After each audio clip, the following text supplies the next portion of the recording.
Chapter 951, Ulger's vibrations grow tense, but I don't sense any fear, only the sense that he is calculating what to do next.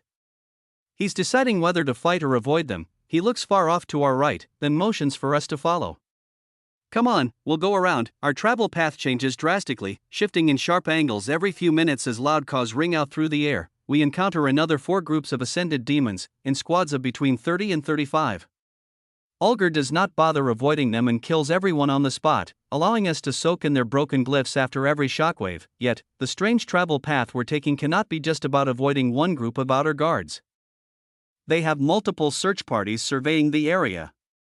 They're definitely looking for something, comes out of Ulger's mouth soon after, confirming my suspicions. His confidence and careful directional shifts put me at ease too. The main thing I let my mind sink into is absorbing as much information from these ascended demons as I can. After over 10 shockwaves in total, I'm not gaining any new critical information, but my understanding grows on a deeper level. While all of the glyphs mean the same thing on the surface, like a single ancient character describing only one word or simple idea, the patterns of many glyphs together, used in different ways, begin to build on their deeper meanings and dual purposes. It's like I'm dissecting the language itself and comprehending the fundamentals better. With Maria tearing open this language in her consciousness as well, we unravel their meanings faster and faster. This takes a large amount of mental energy, as well as pure celestial energy cycling to keep our bodies and souls intact. It refines our pools to be more and more pure, slowly converting our soul energy core's density closer to a higher quality base, one cycle at a time. This flow state only lasts a little longer before we start seeing trees far off on the horizon. Slowly, the sensation of primordial aura watching us and a heavy pressure in the air returns. Ulger slows down, pulls out his blades, becoming far more careful, and Maria's source resin sinks back into the protective center of her soul. I feel slightly more vulnerable knowing that if we're hit by another shockwave right now, her source resin won't glue us back together with as much strength and confidence. However, when I start to see some of the glyphs on the bark and leaves of the trees we approach, I feel far more comforted. They don't seem as awe-inspiring, like they are on an entirely different level. Now, I can see a large amount of the individual shielding commands in the trunk and automatic ether refinement in its leaves, cycling the stray ether in the air. The slight patterns and movements of the insects and lizards from before make far more sense. When we make it to the tree line, Ulger looks around but doesn't stop moving forward. We keep the same pace and fly inward. I don't block every aggressive fractured glyph out with my bubble of primordial aura. Letting a few through to stimulate my imprints actually feels quite good. It's hard to tell if my energy readings have been adjusted after our flight through the flatlands, or if what I'm sensing now is real, but for some reason, the trees in this forest feel like they have weaker wills. If I were to stare deep into their cores and open up my soul to their complexity, I would be overwhelmed, just like before, but I get a strange sense from the royal vibrations in the air. That makes me believe these trees are less rich with vitality. It's like they're more concerned with surviving than thriving. We take it all in as new information and take advantage of the higher potency ether in the air again. Our understanding from the ascended demons starts to fade slightly, but our baseline of stimulation rises as we get a constant light source of information floating through these trees. The faint aura of the fiery mammoth starts to touch the back of my mind. It is only a few small pulses from behind us at an angle, and they fade just as fast as they come. He's letting us know he's here. Ulger remarks as we make a sharp turn around another tree. We haven't run into anything living in this patch of trees yet. And it is slightly eerie. The black Ulger leading the way slowly floats down to the ground between 2 massive tree roots, then looks up at the 2 trees they're connected to. A gap of about 3 trillion kilometers spans between them, far closer together than most in this area. Here we are. I think I lost the outer guards that were sent out on scouting missions, but once we make it through here, it's going to be almost impossible to avoid them. This is one of the least used entry points into the demon's main territory, so we should still be safe until we venture closer to their valued domains. As Maria and I touch down and walk forward, another light pulse of rust-colored vibrations tickles the back of my mind. At the same time, a cool white vibration comes in from the sky, and it feels like that griffin is staring at the back of my neck. Their vibrations are tethered to their primordial auras and dense, high-quality ether commands with such precision. Just feeling this opens up my mind further to the possibilities of how these energy sources can be used. We don't waste any time and put our hands up in the air again.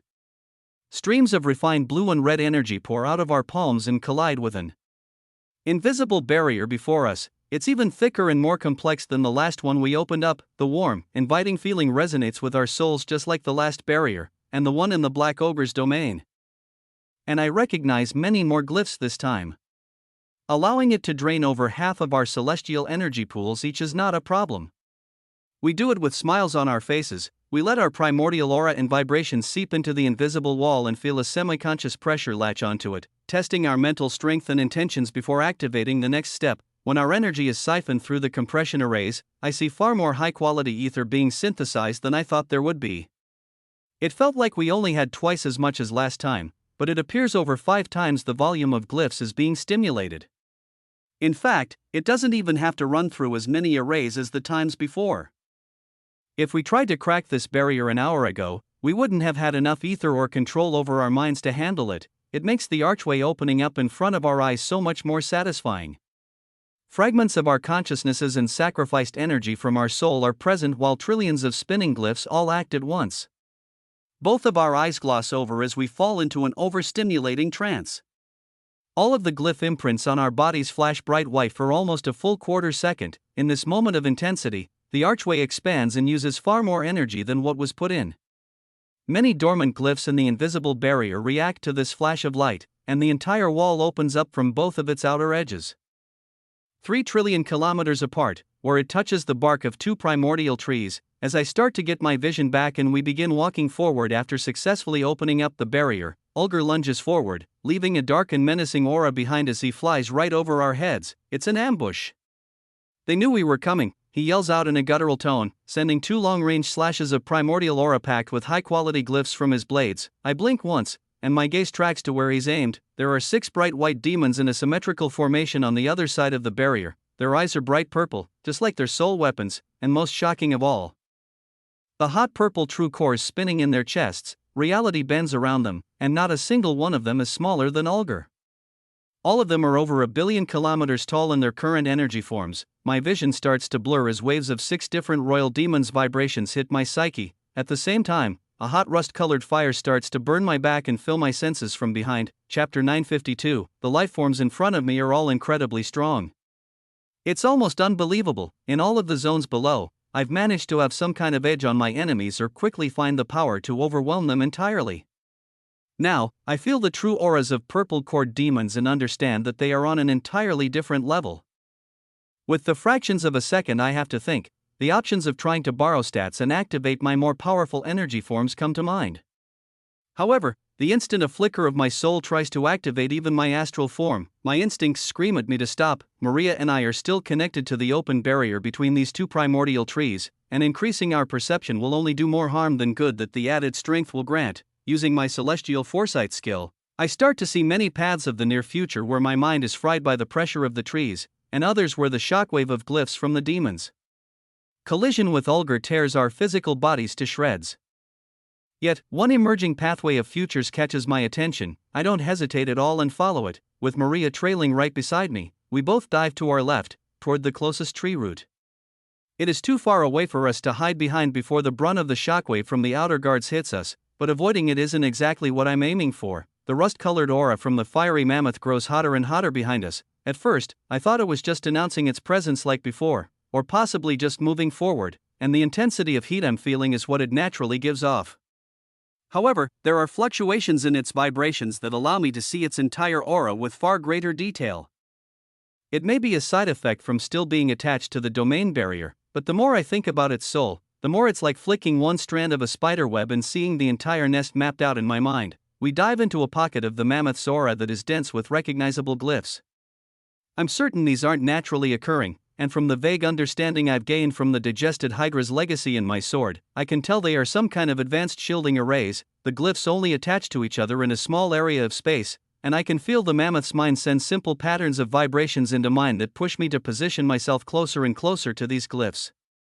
By the time the shockwave hits, both Maria and I are behind them, and a horrific sight plagues the forest around us. The tree root we were headed toward is completely annihilated, and so is the tough ground beneath it. Even the footpath we took lunging toward this dense pocket of aura is destroyed as well. Only a thin portion of ground is left behind, a collection of white and rust-colored spinning arrays. Everything else around us has been hollowed out like the enormous craters I witnessed. Back in the Black Ogre's shelter, The shielding in front of us starts fracturing and breaking apart from the impact of more shockwaves, but the heat from behind grows even more intense. I sense far more white glyphs pouring in toward us from behind. But they are not filled with any harmful intent. In the depths of my mind, I watch the white tusks of this mammoth glowing with high-quality ether. Every time it whips its massive head back and forth, more ancient power peels off it and floats our way. A very symmetrical box of shielding arrays starts forming around us, piecing itself together slowly. Its outer layers are tethered with extremely thick primordial aura that has somehow left the mammoth's body. It is no longer attached to its soul, now it is attached to the glyphs that hold a single purpose: to protect us from the blasts. It's eye-opening, as Maria and I stand unaffected by the chaos that goes on outside. However, a slight irritation lingers as I realize there was absolutely no need for it to almost kill us with its aura when we first met. This thought quickly fades as I take in the complexity all around me. The majority of my inner mind is only able to focus on the arrays that have created this protective shield. Half of my soul is still lingering inside the domain barrier. It is protected by the unknown warm and inviting consciousness inside the strange structure, which allows me to see the battlefield with far greater clarity through a surveillance system like sense of vision. I stay silent and eyes wide while Ulgar fights 6 purple cord demons at once. He does not hold anything back. His previously nonchalant demeanor while being our guide is completely gone.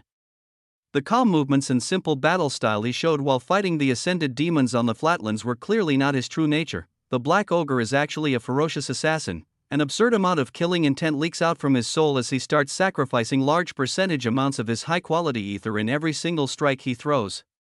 Thick crescents of black aura tethered with royal vibrations, primordial aura, and high-quality ether explode outward from his blades.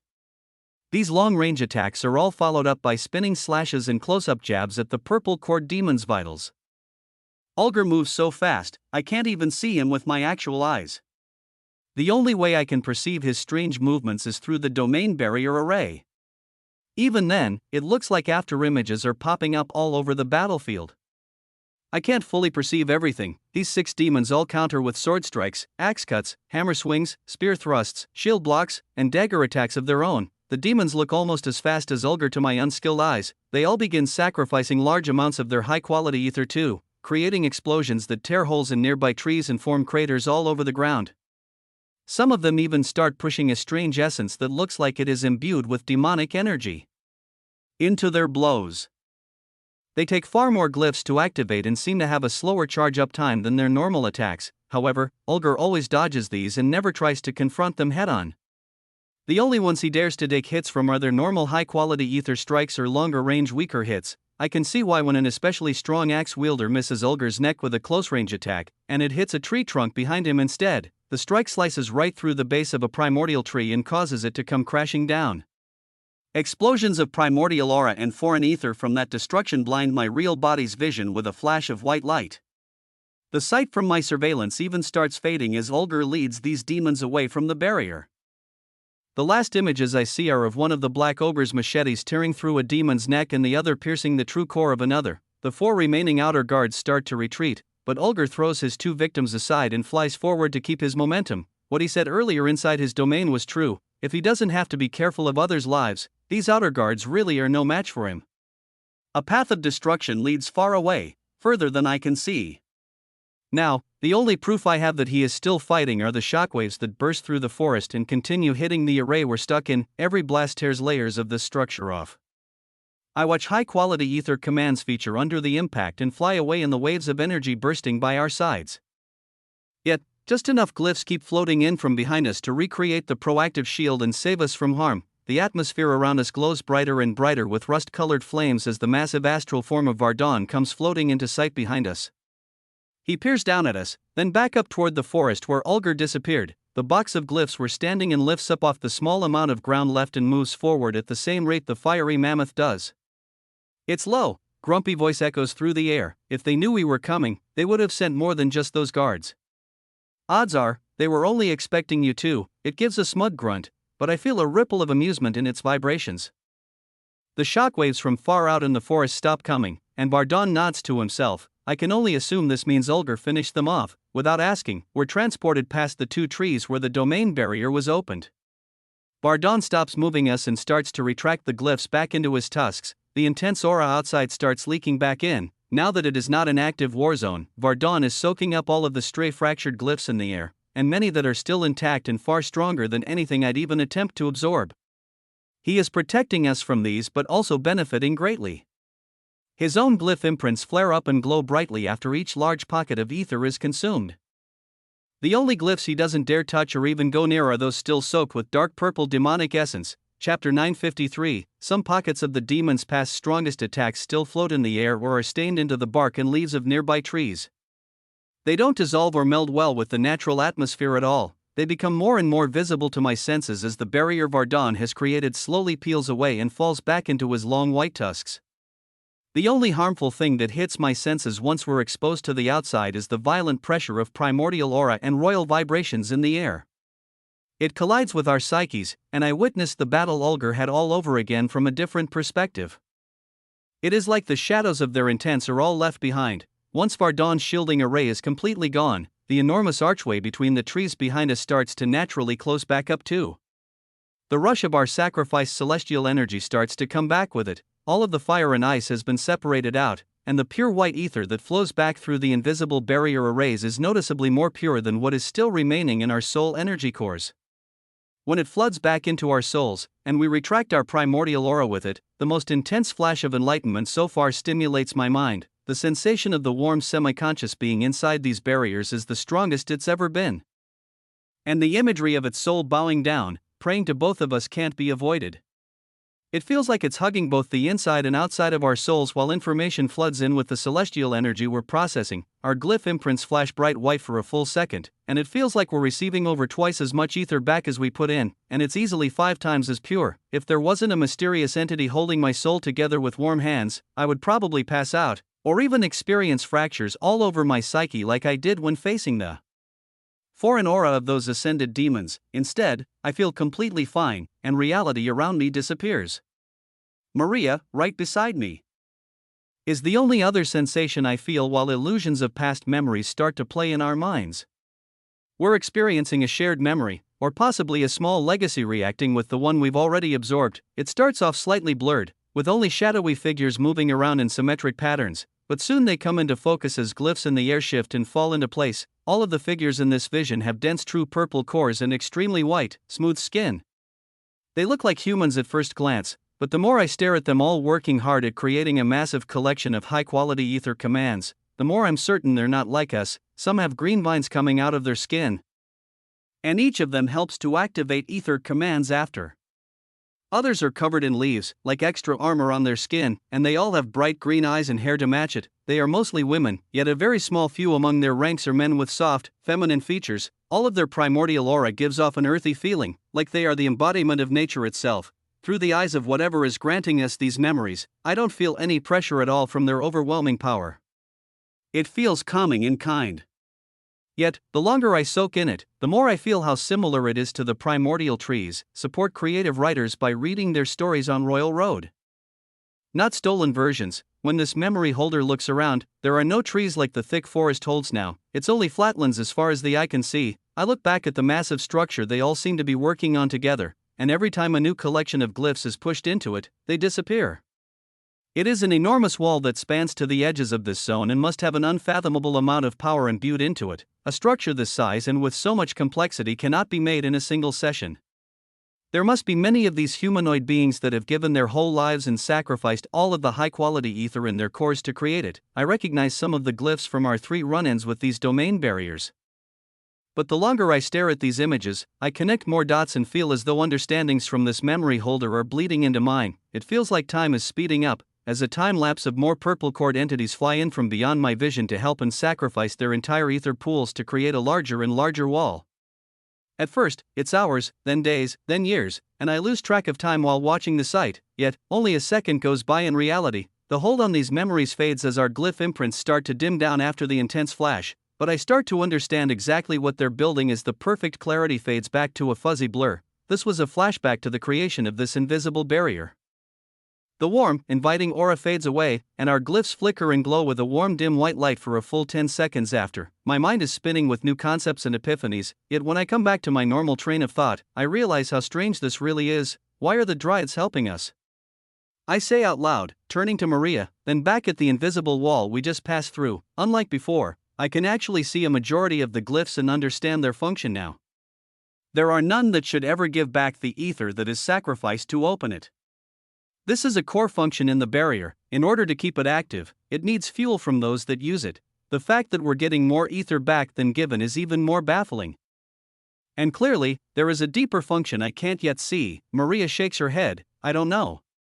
It makes no sense to me either, but we might as well take advantage of it while we can. Then shrugs and stares down at her palms that still hold dim glyphs on their surface. She moves her right hand in the air and channels a small amount of celestial energy into the few remaining patterns, and I can't help but try the same once I realize what she's doing. Blue and red streams of extremely refined celestial energy pour out of our hands, and perfect replicas of the refinement glyphs that were present in the domain barrier start forming. The celestial energy squeezes itself through layers of glyphs, then uses the higher refined versions of itself to begin creating more arrays to condense itself further. Our imprints are growing dimmer by the second, but by the time they fully fade, both of us manage to produce a single high-quality glyph that floats up into the air. They slowly drift closer, then begin twirling and spinning around each other, and eventually collide.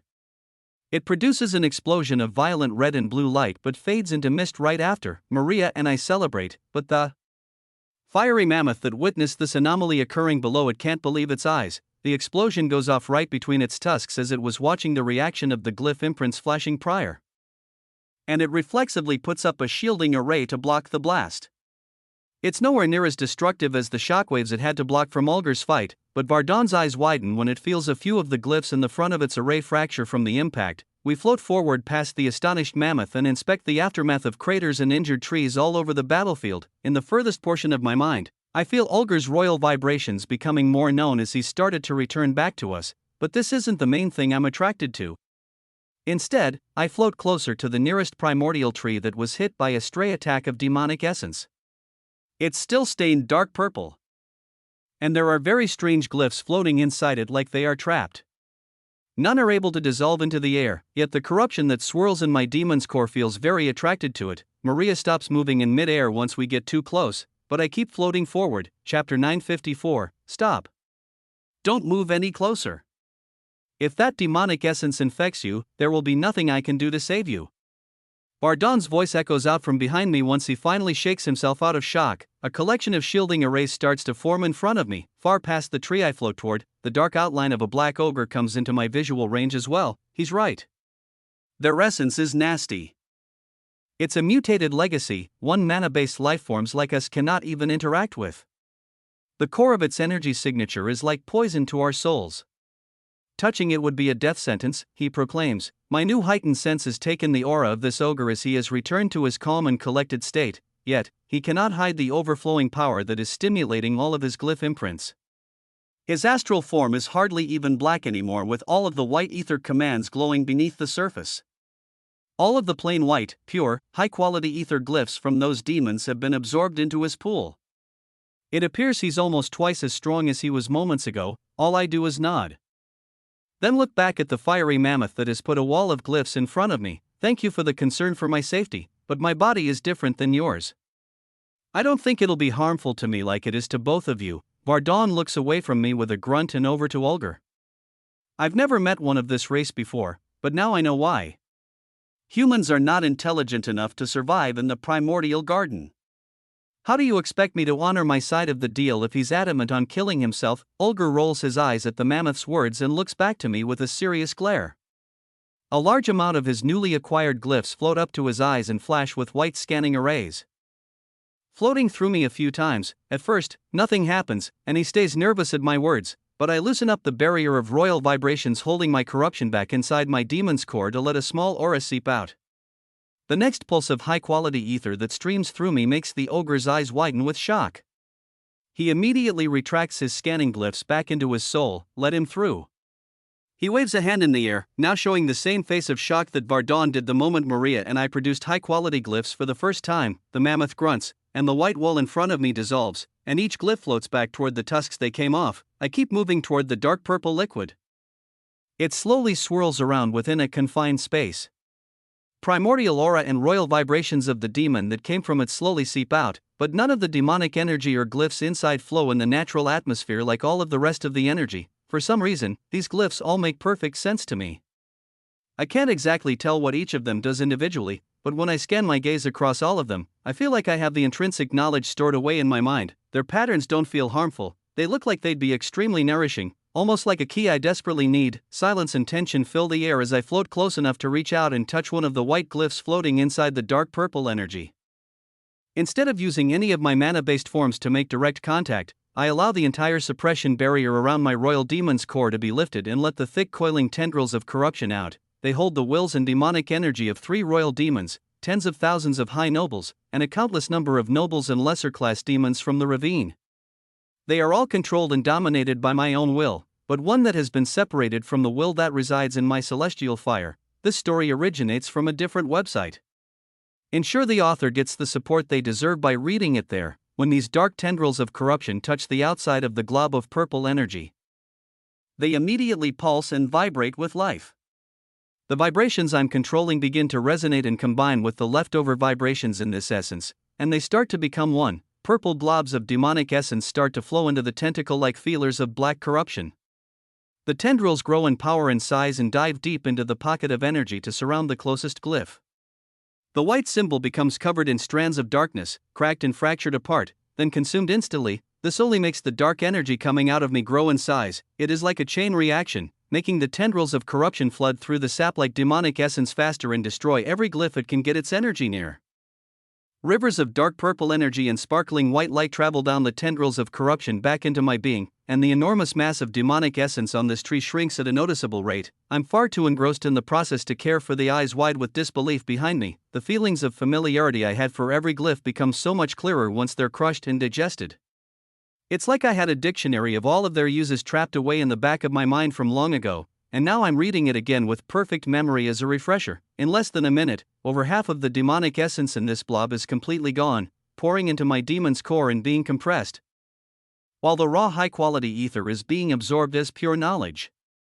A dense white mist of residue I can't absorb is flowing out behind me, where Maria watches. Her eyes glow with sparkling source resin as more floods out from her core, temporarily ignoring the primordial aura of the trees. It appears willing to take the risk of being perceived, as the purity and fine broken-up structure of this mist is far too desirable to pass up. There are no stray glyphs, harmful vibrations, or even divine threads in this mist. Olger and Vardon even look down with jealousy in their eyes. The demonic essence glob is shrinking, and this makes the remaining glyphs inside it far more concentrated. My tendrils of corruption could only pick out the stray isolated ones at first, but now it is reaching into the core where collections of far more compact arrays are still intact. I feel myself slipping away into a trance as the information I'm gaining speeds up, and its volume increases as well. This translates to my senses leaving reality behind again, and memories from this legacy flood into my mind with it. All I see is a dark black room. The sound of wings flapping fills the silence, and the eyes of this memory holder turn up toward the noise. A pair of golden dragon wings fill their vision, and the sound of teeth gritting back and forth follows as they look. Down again, I see a demon's body. They have a dense, saturated purple true core, but I'm certain only their royal demon's core has combined with celestial energy. It's extremely dense and holds more volume than a million seas that filled the blue zone, but it does not have the smooth and refined features of high-quality ether. A demonic yell comes out of their mouth. Accept me as the emperor. The creator's legacy is mine.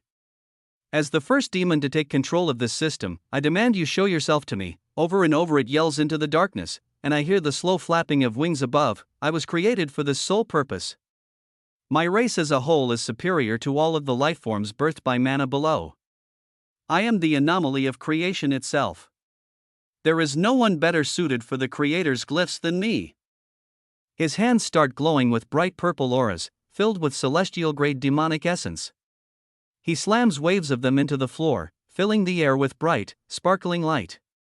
But nothing seems to happen. Whatever structure he's in doesn't move at all. The constant bashing of energy fills the air with enough glow to reveal the full glory of the golden dragon flying above him, and I see the bright crimson eye of a dragon I recognize. My inner soul shivers. but the memories don't stop moving forward. A statue of a demon is lit up by the purple explosions on one side of this dark room, and another statue of an angel lights up on the other. If you won't accept the rightful owner of this legacy, then I will make my own.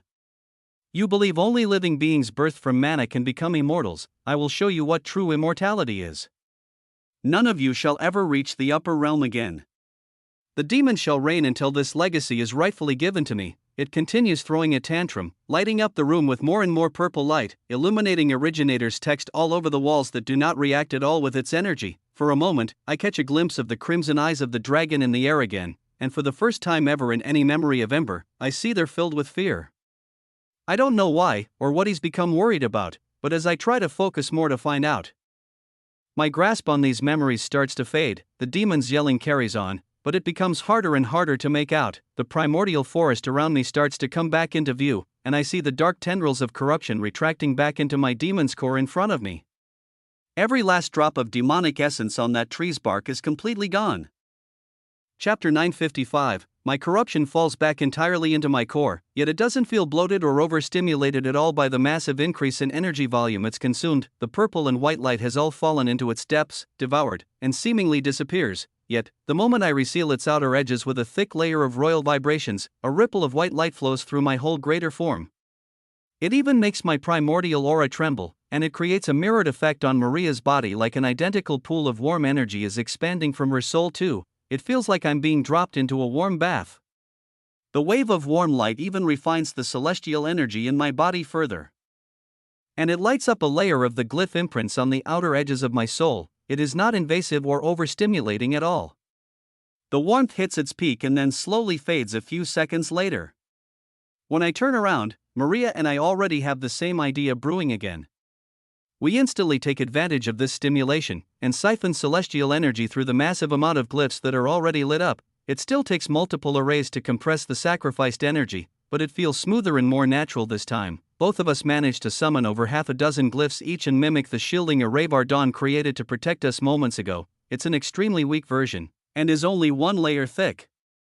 But it holds its structure in the air for almost a full 15 seconds before the glyphs become unstable and explode high above us. Even as the warmth fades, there are still dim glowing glyphs all over our bodies. It's an extremely low amount compared to the total, and they are nowhere near full luminosity, but they're consistently glowing. The celestial energy in my soul is refined enough to the point where, even though I'm not in the middle of a trance or moment of enlightenment, I feel like I could summon one or two glyphs with ease. Looking up at the red and blue mist in the air, I do realize that once ether is used in this fashion, it's not as easy to absorb it all back. Some of the fragments of high-quality glyphs float back down into our auras, but they're harder to digest, and it takes effort to create replicas of the reverse arrays found in the Dryad's barrier to decompress the ether to a reasonable density before it can fall back into our cores. Even so, we still try it, and are mesmerized by the process. The black ogre and fiery mammoth that have watched this all occur before their eyes can't believe what they're seeing. Olger, did you make an agreement with a demon? Are they just leading us into a trap? No, I don't think so. I couldn't sense his core at all before. He must be some kind of hybrid, or I don't know. The woman doesn't have a core. She's certainly a human. She must be, but they just activated a portion of their legacy from a demon's essence. What is going on? The two of them argue back and forth, equally surprised and in awe as they watch more complex glyphs woven and practiced in front of their faces with ease. I turn my gaze to the rest of the battlefield, then to Olger. I hope you don't mind if we claim the rest of your loot from a fight you rightfully won. It seems you can't make use of this essence anyway. His gaze follows mine as I stare at the globs of purple essence all over the trees, roots, and craters in the ground where he fought off the 6 outer guards. The black ogre just slowly nods, and I grin back. Excellent. Maria and I float off toward the next tree, leaving the two ancient true chord high-quality ether-wielding domain lords lost for words as I move to inject more tendrils of corruption into a nearby pool of demonic essence at the base of another tree. Unauthorized tail usage. If you spot this story on Amazon, report the violation. One by one, we move through the forest and I collect the left-behind energy from each of the demon's stray strikes. I don't receive any visions, only more layers of crystal-clear understandings of the glyphs I'm crushing and absorbing into my corruption. The demonic energy pool inside my core grows far more intense, and the vibrations inside it become filled by the presence of 6 more royal demons. Even though they were purple cores and royals themselves, their wills do not seem as strong as my own, or even the wills of the family heads that are residing in my corruption, dominated by my own. Their demonic essence, and the purity of ether I'm managing to absorb on the other hand, is leagues above anything I touched in the ravine or blue zone. I vividly remember tiny drops of this purple liquid I managed to drain from mindless demons in the ravine, but now, I'm draining oceans of it that saturate my royal demon's core, making it hum with power. Every time I fully retract my corruption back into my core, the same pulse of digested ether bursts through me. When my own glyphs are stimulated, the exact same ones on Maria's body light up. We absorb over 20 dense pools of essence by the time we get to the final resting place of these 6 demons. Their remains are nothing but a pile of shattered demon cores sitting in pools of thick demonic essence, glowing purple horns, and the soul weapons. They all lay scattered in a deep hole. It looks like Ulger somehow moved them all here, but their bodies are completely gone. When they were fighting, I couldn't accurately scan what they were made of, so staring at this loot left behind is still a mystery. My primordial aura's bubble has expanded drastically again, flowing out over 100 billion kilometers, and even managing to touch the inner bark of many primordial trees without forcing me to react to it.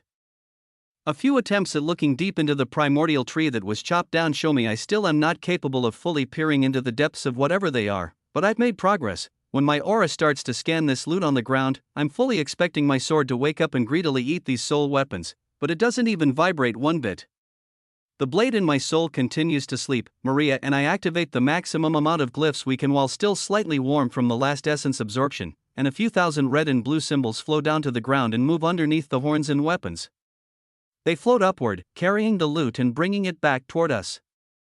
I activate my item storage skill to seamlessly open up a pocket in space and drop the horns and weapons into it, the 6 broken royal demon cores that stain the bottom of the crater in a massive pool of demonic essence. However, I float down toward them and allow hundreds of thick tendrils of corruption to connect to the densest areas of glyphs and bright purple energy. The instant I touch them, I realize the difference in energy quality in their cores is far more potent than the small drops I managed to drain in the forest. My vision blurs within milliseconds as pure high-quality ether, royal vibrations, and even their primordial aura starts to drain out of their cores and into mine. The outside of these dark corruption binds glows white and purple as they crush thousands of glyphs per second, and information in the form of memories of the past rushes into my mind. I see the same royal demon that was yelling its lungs out in the Creator's legacy temple somewhere else entirely. They're floating in an extremely strange void. I can't tell if it's bright white or pitch black. Depending on the angle these memories view it, the concept of color itself shifts and skews reality in an odd way. The demon sits with its legs crossed and eyes closed, moving its hands at an unfathomable rate. Massive amounts of energy are being used.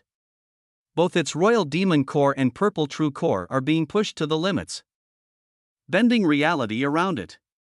The celestial energy merged with its demon's core is far more refined than what I saw in the last memories it had. In fact, they're extremely close to the purity and high-quality ether. The hand movements this demon continues to make create symbols in the air, but the vast majority of them just fade away like mist, not doing a thing. It is just meaningless squiggles and lines. However, every few million signs of gibberish that fade away, one holds its shape without destabilizing and starts floating around the demon in circles. Weeks, months, years, millennia, then an untrackable amount of time passes, more and more glyphs stick, and they appear to be new ones that have never been created before. Like the demon is making them up from scratch, creating a new language or style of wielding ether. The glyphs start to work together at times.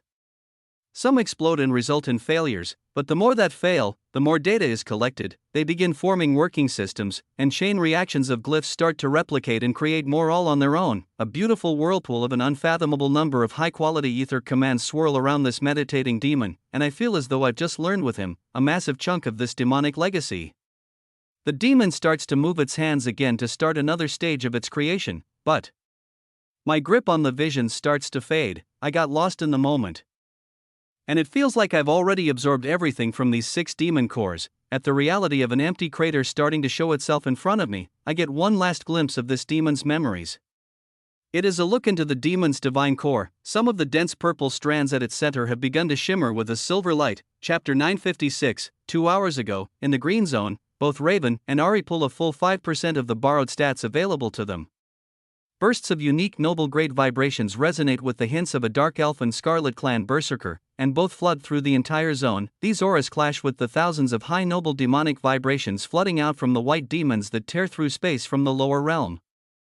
All of the newly renovated citadels have updated ether defense systems, using medium-quality ether to power all of the old arrays and new upgraded versions crafted by the general's use of celestial-grade craftsmanship. Even so, there is an eerie shift in air pressure and total gravity in the green zone that affects every single citizen. The warlords and elites are the only ones other than the generals that can truly understand how intense these auras are through the suppression barriers. The common citizens only know that something is strange. After a zone-wide war ended less than 2 weeks ago, lords have settled back into a new routine, but the fear lingering in the backs of their minds returns at this sensation. I'll cover the groups moving toward Ellipsia. You shield Mensa. Raven calls out through their telepathy link to Ari. She is completely invisible, in her greater battle form, grasping 2 artifact-class soul swords, borrowing the celestial-grade foresight skill to track all of the enemy's paths to intercept them before disaster strikes. On it. Ari replies, already charging up an arrow pulled back by tens of thousands of spirit hands, aimed toward the front of a formation of demons headed their way. He uses celestial-grade foresight as well and finds that there are even more demons tearing through the barrier of the realms near the Grand Citadel's teleport points. It is not nearly as much. Roughly 10% of the total volume of enemies, but they are too far away for either of them to fend off without leaving gaps in their current defensive line. The voice of a green-skinned goblin queen sounds out as she is viewing their spectate feeds and sees the problem. I can hold them off. You focus on what's within range. Ava turns to a white griffin, a scarlet berserker, and a few hundred elites. She borrows 5% of stats, and a dense green wave of energy and noble grade vibrations mirroring the frequency of a light elf erupts around her. Join me if you know your strength. Maintain the citadel's stability if you believe you would be of better use here. As Ava jumps off the top of the Grand Citadel and flies into the green clouds. The griffin and berserker giant are the only ones that dare to follow. The rest line up around the citadel's edges and create a secondary barrier around the citizens to lessen the pressure and vibrations leaking through the natural defenses. The strange thing about these demons, even while using foresight on full blast, is that the power of their attacks cannot be predicted. The strength of their vibrations, and their relative speed based on prior movements, is registered, but the symbols that cover their bodies hide all of their internal energy, not showing their demon core or ether purity strength to those who try to discern it. However, this deficiency has its advantages too. The fact that only the demon's high noble vibrations can be sensed gives a very accurate reading on the demon's intentions. There are no external clouds of energy or deceit blocking their minds to show exactly where they're locked on to attack. Each of the 3 generals is sharing all of their sensory data and has come to find they each have unique vision past even this. Raven's eyes within her pocket stealth dimension pick up on fluctuations in a small amount of demon's armor where their vibrations are leaking out more than others.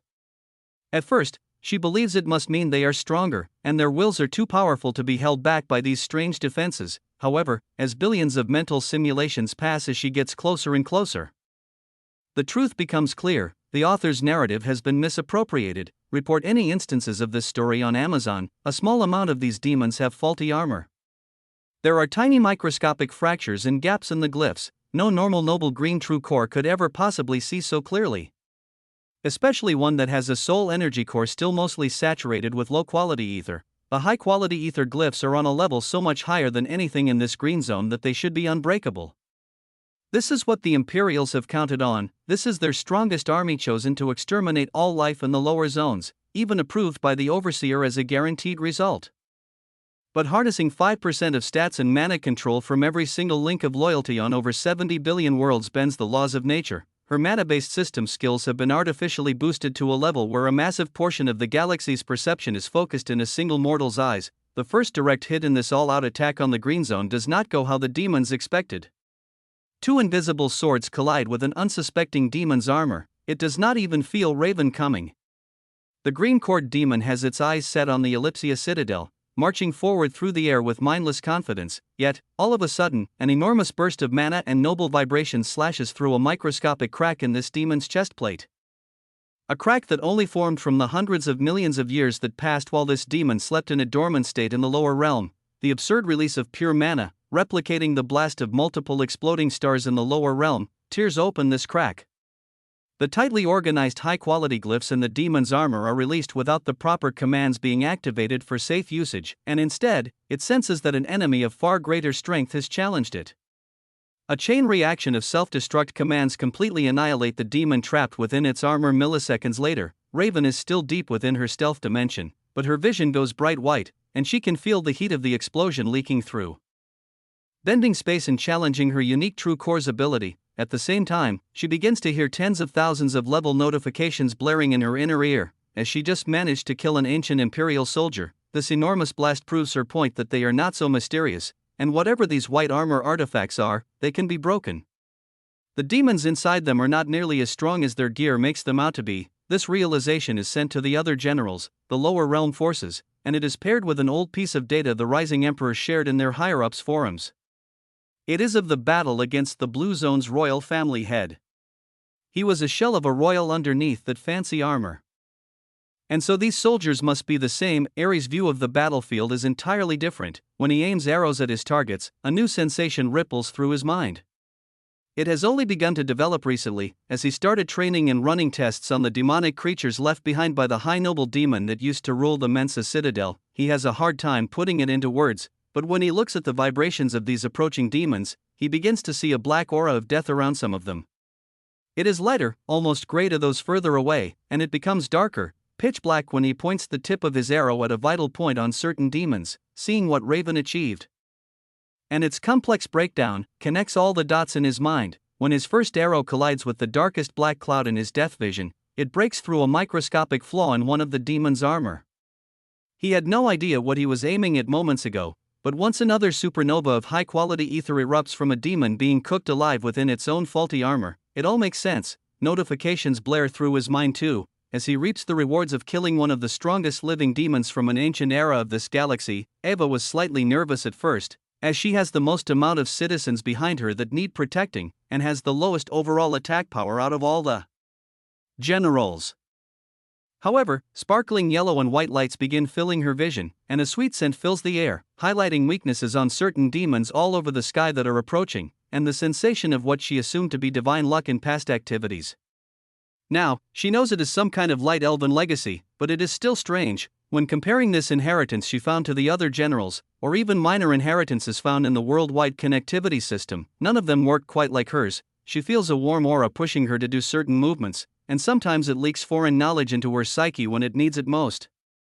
It's like this inheritance has a consciousness of its own, and always guides her to favorable outcomes when her life is on the line. Ava has become slightly suspicious and has tried to talk to this force over the last few weeks, but it never replies in the way she wishes. Her eyes are covered in this white and yellow light as a technique flows into her mind right before impacting the closest demon. She grits her teeth and swings her hammer across her body, yelling out into the open air, "Fine.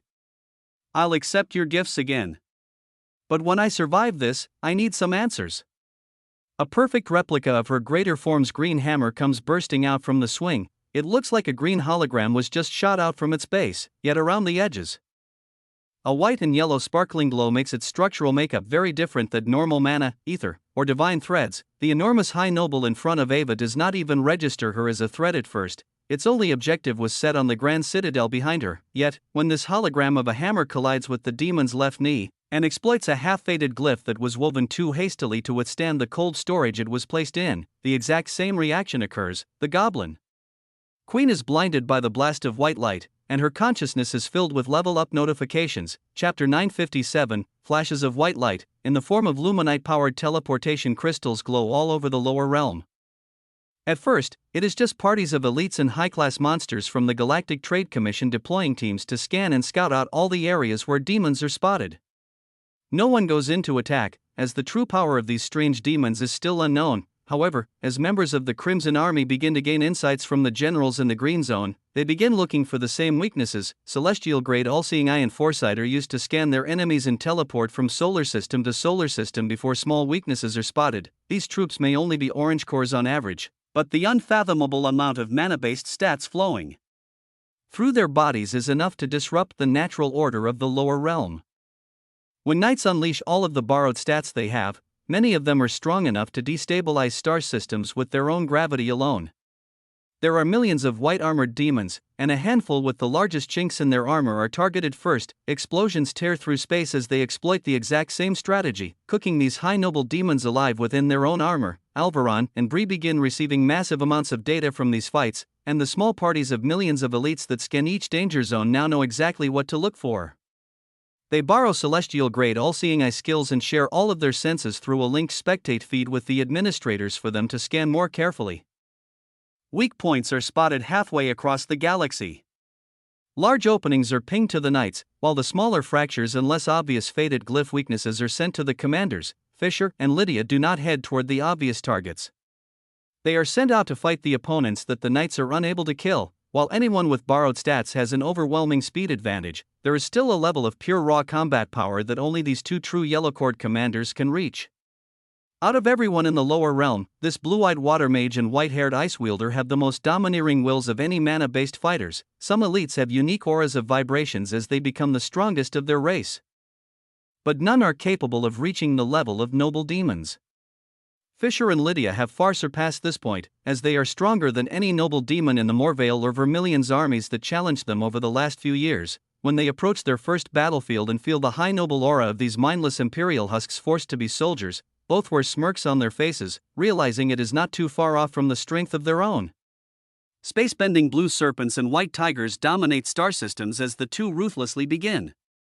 Attacking the weak spots pinged into their minds, ancient high noble demons explode and die by their hands, causing tens of thousands of level-up notifications to ring in their ears. Instantly, everyone in active battle surpasses level 100,000 and receives simultaneous notifications to rank up when they are ready. The heat waves from the blasts after their deaths are quite strange. While they kill the demons that have been soulbound to this armor, a large amount of the glyphs being thrust through the commanders and knights actually don't harm them at all. They phase through them without affecting their greater forms or energy cores at all. The only harmful material they have to shield themselves from is extremely refined low-quality ether that is blended within their demons' cores. Some of them have pockets of celestial energy, as back in the era when these demons were born. Large amounts of the upper realm's energy were still spread throughout this plane of existence. Stolen novel, please report. It has degraded slightly but is still far more refined than what the soul energy purity is in any of the commanders' or knights' cores. There are two commanders that are not actively battling but instead studying the data that is taken in by Bree and Alvaron, and used in a much different way. Monk and Luna are studying the physical makeup of the demons themselves, and this strange armor that covers them and bonds to their souls, these symbols. They're very strange. Monk mutters to himself, watching slow-motion reruns of the shockwaves that disperse this high-quality ether into the air after every demon's death. Luna blinks, and all of her demonic beast eyes blink in unison with her. When looking through data, and even going to battlefields for a few seconds at a time at random herself, this commander gets higher quality visuals that peer deep into the intricacies of the demonic creatures than anyone else. When she returns to the update with Monk, she sees him deep in thought, continuing to mutter to himself, and asks, "What have you found?"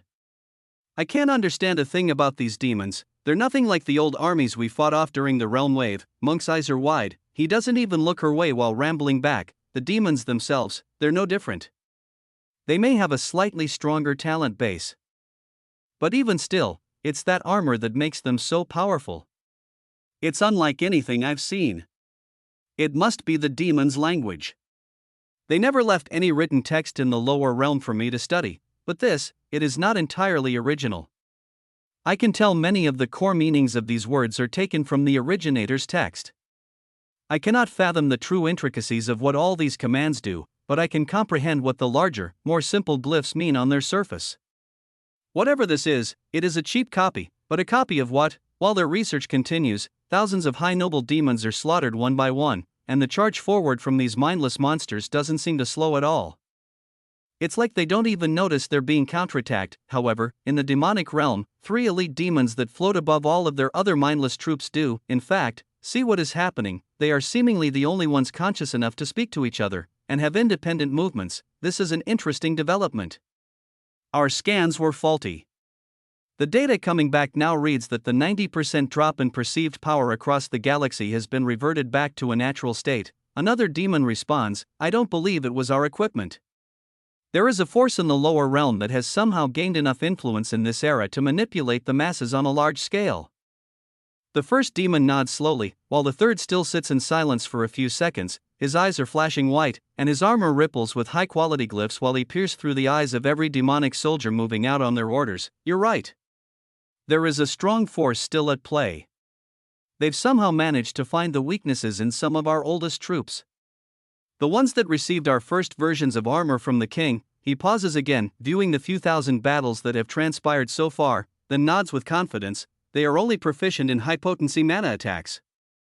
Over 97% of soldiers have armor strong enough for none of their strongest attacks to make it through. None would even manage to stand in the presence of our auras if we let them attack us with everything they have. I'll have the elites stationed out in deep space take care of the pests. Their attack strategy is very predictable. Good. Both of the demons reply, then stare down again, in a full stealth cloak, using 1% of borrowed stats. Pluto hovers even higher above them, not daring to make a move out of line yet. He's been collecting as much data as he can, sending the movements and visuals of the demonic soldiers here back to the other admins. He even sends this recorded conversation back to alarm them that certain higher-ranked forces in this army know exactly what is happening.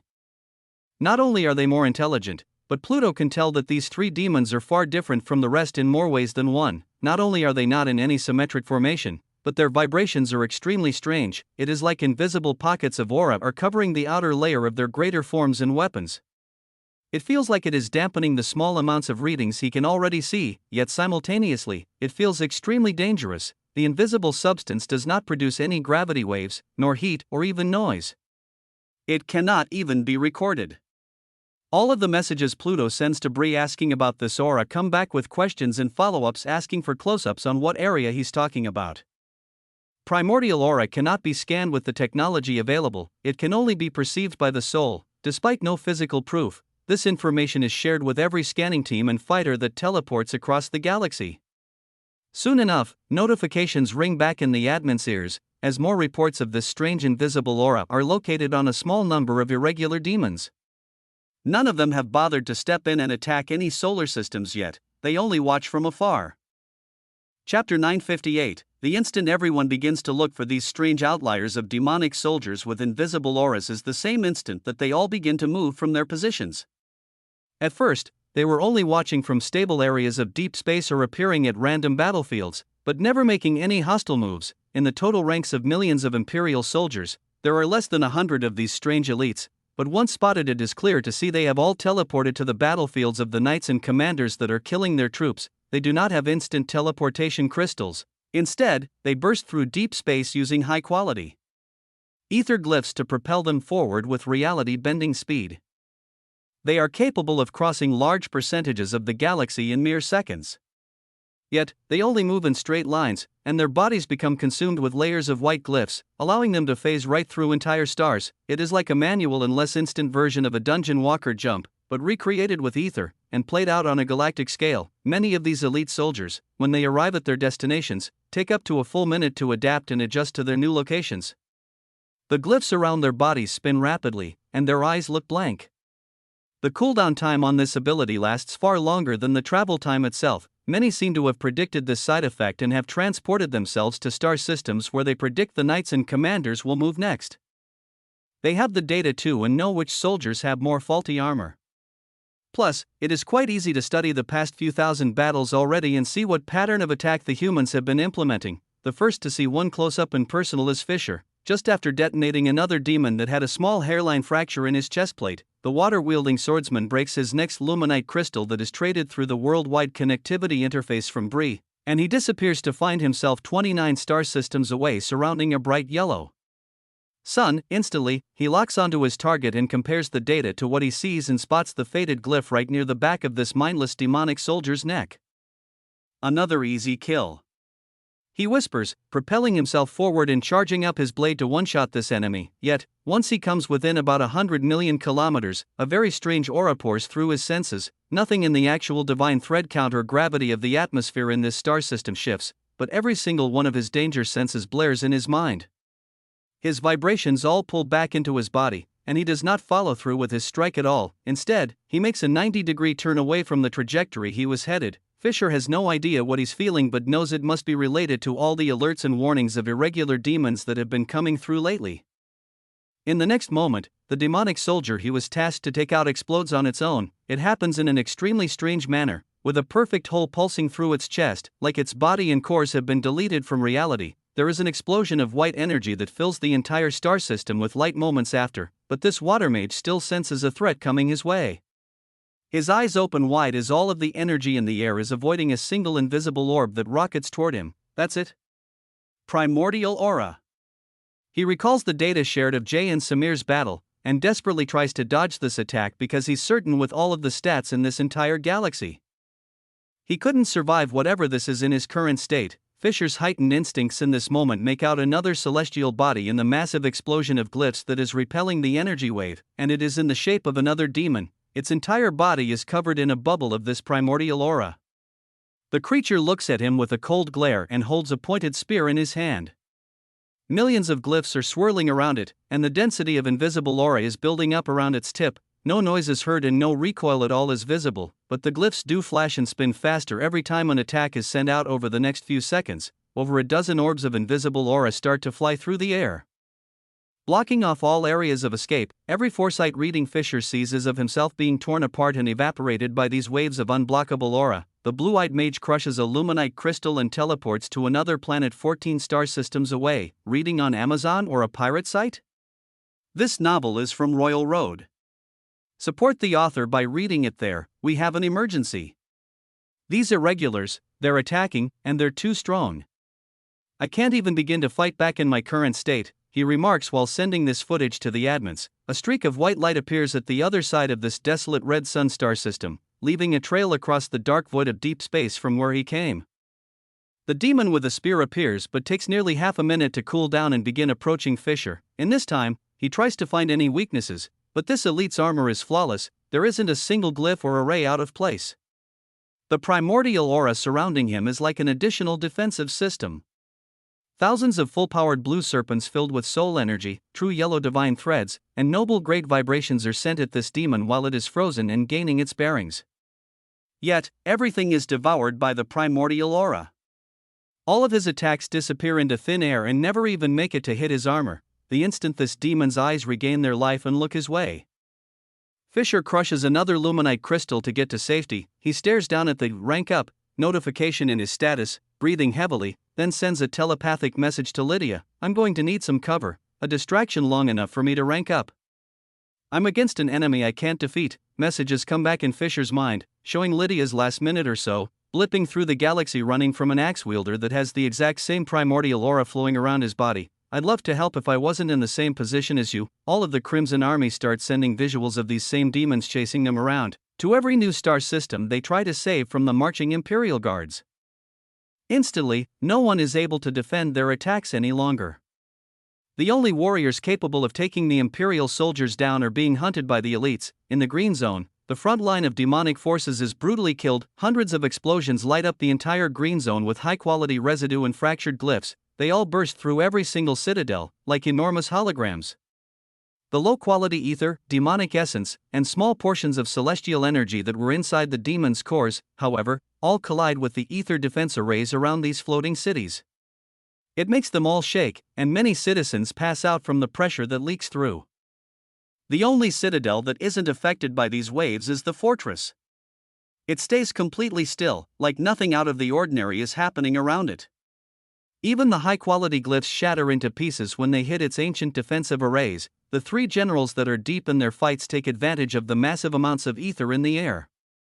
Those that they can absorb become extremely potent in the air, filling their soul energy cores with millions of units of extremely refined low-quality ether per second, and with small amounts of celestial energy in the mix, it begins converting their cores to become entirely medium-quality ether. All of the borrowed celestial grade skills begin working with far greater efficiency.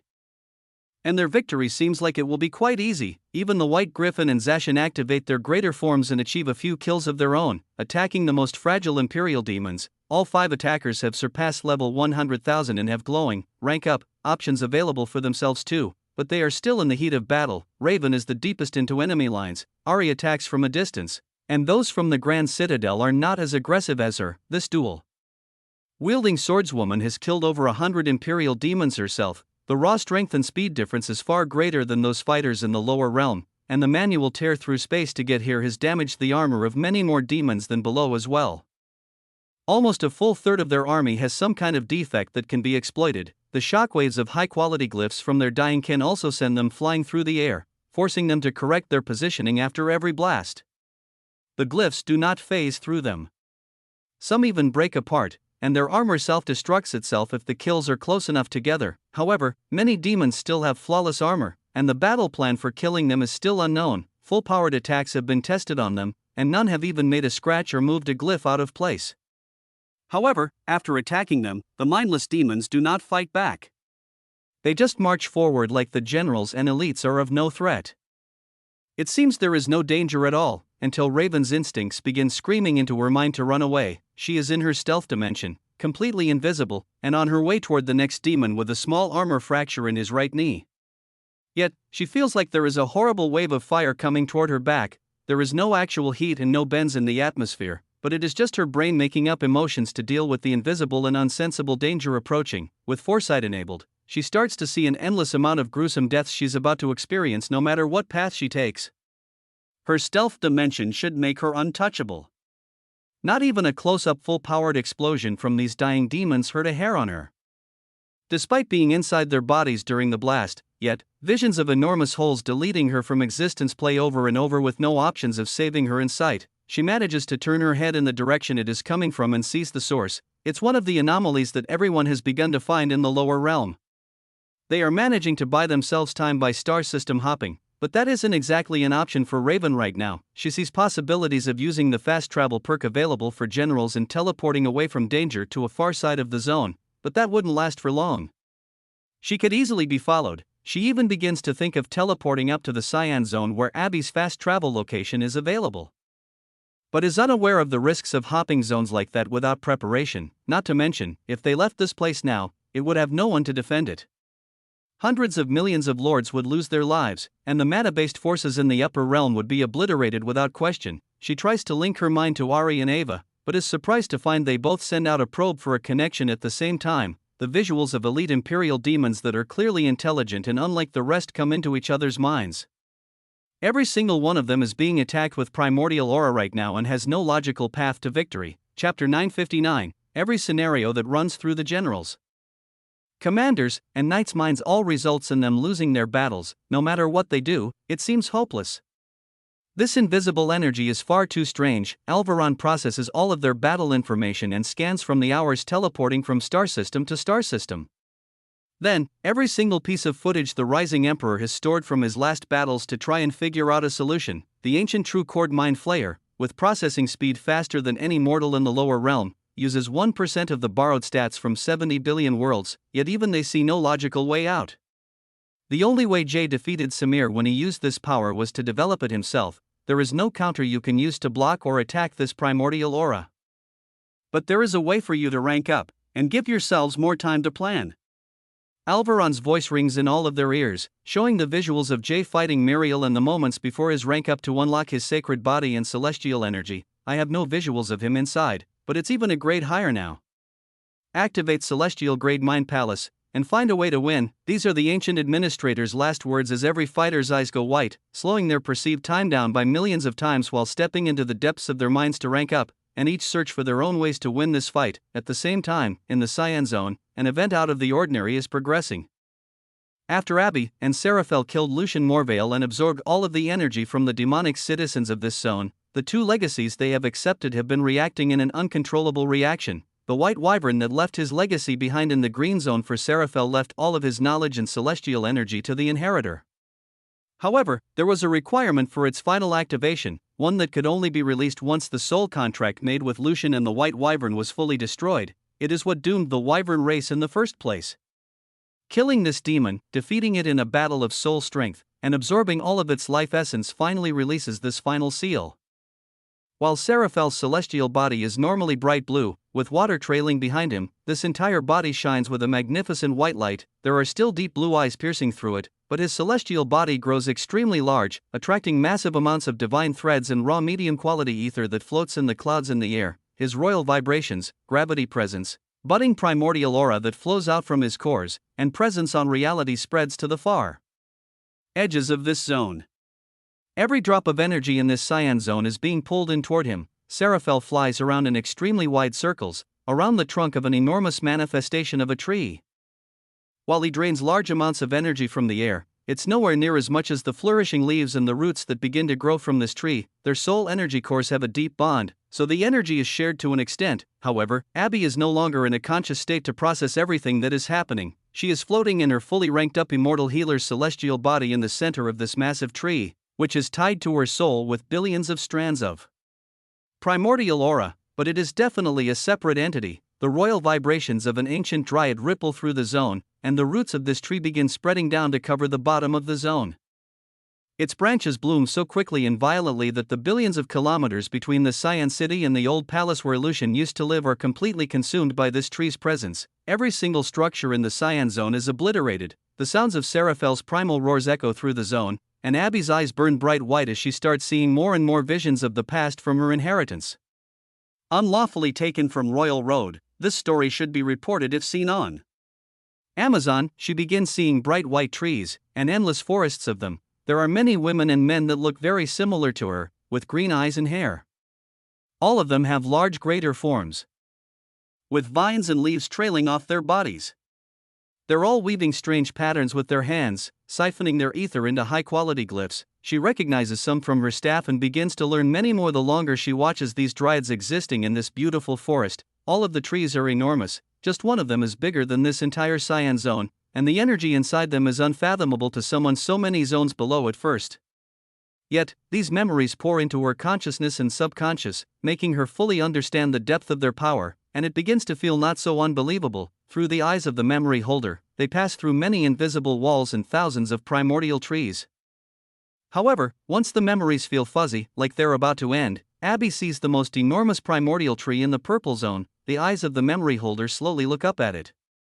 Its trunk is quadrillions of kilometers wide. It looks like all of the suns in the entire galaxy could fit inside it. The primordial trees that surround this monstrous existence all feel like twigs after looking at this immaculate feat of nature. Just as the memory holder raises their hands and begins to connect with this tree, like it is its owner, Abby's eyes return to their natural green state and she breathes in sharply as reality flows back into her mind. At the same time, a very ominous cracking sound echoes through the entire zone. It comes from both above and below. Abby's tree roots have spread across the entirety of the Cyan zone's floor, and its branches and leaves have become so dense with energy and grown so high up into the air that the pressure is starting to crack through the realm above as well. Green and dark blue divine light start to leak into the Cyan zone. In the purple zone, I've just finished absorbing all of the 6 outer guards' demonic essence as well as their high-quality ether. Once the final visions of the demon that created their race's legacy fade, where I catch a glimpse of him beginning to compress his purple divine threads into silver light, I lose access to the memories of the past. However, an enormous amount of new glyph information has been infused into my mind. It's sealed and enhanced even further once all of my corruption flows back into my royal demon's core, and the pulse of pure and fresh high-quality ether ripples through my soul and mirrors onto Maria's. It makes the small amount of energy we drain from the puddles on the roots and trees a drop in the ocean of our power. So many glyphs light up all over our bodies, and they burn much brighter than the light glow they had before. My medium-quality ether becomes so refined, I feel like it's on the verge of compressing to the smooth high-quality pools that these demons used. It would make our glyphs summoning seamless. Yet there is still some internal barrier, like a bottleneck that needs a larger force to break through. My first thought goes to finding more outer guards. When I raise my hands and turn to Maria, I feel like we could summon hundreds of thousands of glyphs right now. It would be slow, and nowhere near the volume of billions per attack I witnessed Ulgar summon to fight off those demons. However, I have a far deeper understanding of glyphs and arrays now and can see that one of our legacy's glyphs is far stronger than thousands of these black ogres. Even the demons' glyphs are different. They all have very similar characteristics to the legacy printed on mine and Maria's souls. But there is something very different about them. None of the languages are the same, yet the arrays all function in very similar ways, with very accurate replications of their core functions. It's like the entire demonic language is derived from this legacy itself, like an extremely accurate counterfeit version. My eyes widen as I begin piecing more bits of this mystery together, and my vision starts to crackle and burn with golden and silver light. The ringing in my ears is starting again, and I even feel my sword vibrating in my soul. Yet, instead of fully giving in to this memory-wiping phenomena that I can never fend off, I stand my mental ground. My mind is starting to reach a maturity point where it feels like I might actually have a chance at beating it. I try to fight back and push through to see what I've just remembered that is trying to leave my mind so desperately. All of the glyphs on my body start to vibrate with hot light, and my primordial aura bubble increases in size again, multiple times over. I focus all of my vibrations, ether, and mental focus on pushing this golden and silver light back even a single second. My eyes flicker white, and I see a familiar scene. It's of a demon flying on the back of a golden dragon over thousands of primordial trees. Before, I knew this demon felt familiar, but now I recognize it as the same one in the memories of the demon's legacy. He is the same one who created the whirlwind of glyphs in an unknown realm. Yet now, I see him here in the primordial garden, flying somewhere in a hurry. I don't know why or where he's going, but I sense it's urgent, and he's filled with a desire to kill and fight someone. When his view pans up from the endless trees below, I see a magnificent sight. There is a monumental force of nature I can only describe as the tree of life. It is thousands of times wider than the largest tree in this forest, and when this demon looks up to the sky, its branches fade away further than his vision. The primordial aura that pours out of this tree is unlike anything I've ever imagined. My senses aren't limited while seeing through a memory of the past, so I can feel its immensity. It makes whatever stares into it feel like nothing but a sapling, even a seed that has not yet bloomed. Despite this, I can feel the intent in this demon's vibrations. It dares to challenge this entity. It even believes that it can win. Chapter 960, a sharp pressure starts to creep into my mind, and these memories begin to become clouded by a silver and golden light around the edges of my consciousness. I fight back, and look deeper into the enormous primordial tree, and even see the figure of a bright green woman that appears to be stepping out from its trunk. Her body looks like a hologram, sparkling with white and yellow light. Her true core is a deep purple color, but there are fragments of silver threads flickering inside of it. When the demon holding these memories swoops down toward the base of the tree, I see his whole body covered in glyphs, and his purple core looks the same, shimmering with flickers of silver threads inside it too. Both of them hold royal vibrations, but they clash with each other on a whole new level. It can only be described as high royal vibrations. Their primordial auras are so rich and domineering, they fill the atmosphere further than I can sense in the memories all throughout this zone. My mind is pulled out of this trance once the auras collide, and I cannot withstand the information any longer. I can feel the rest of the memories play out in my subconscious, where they must have battled.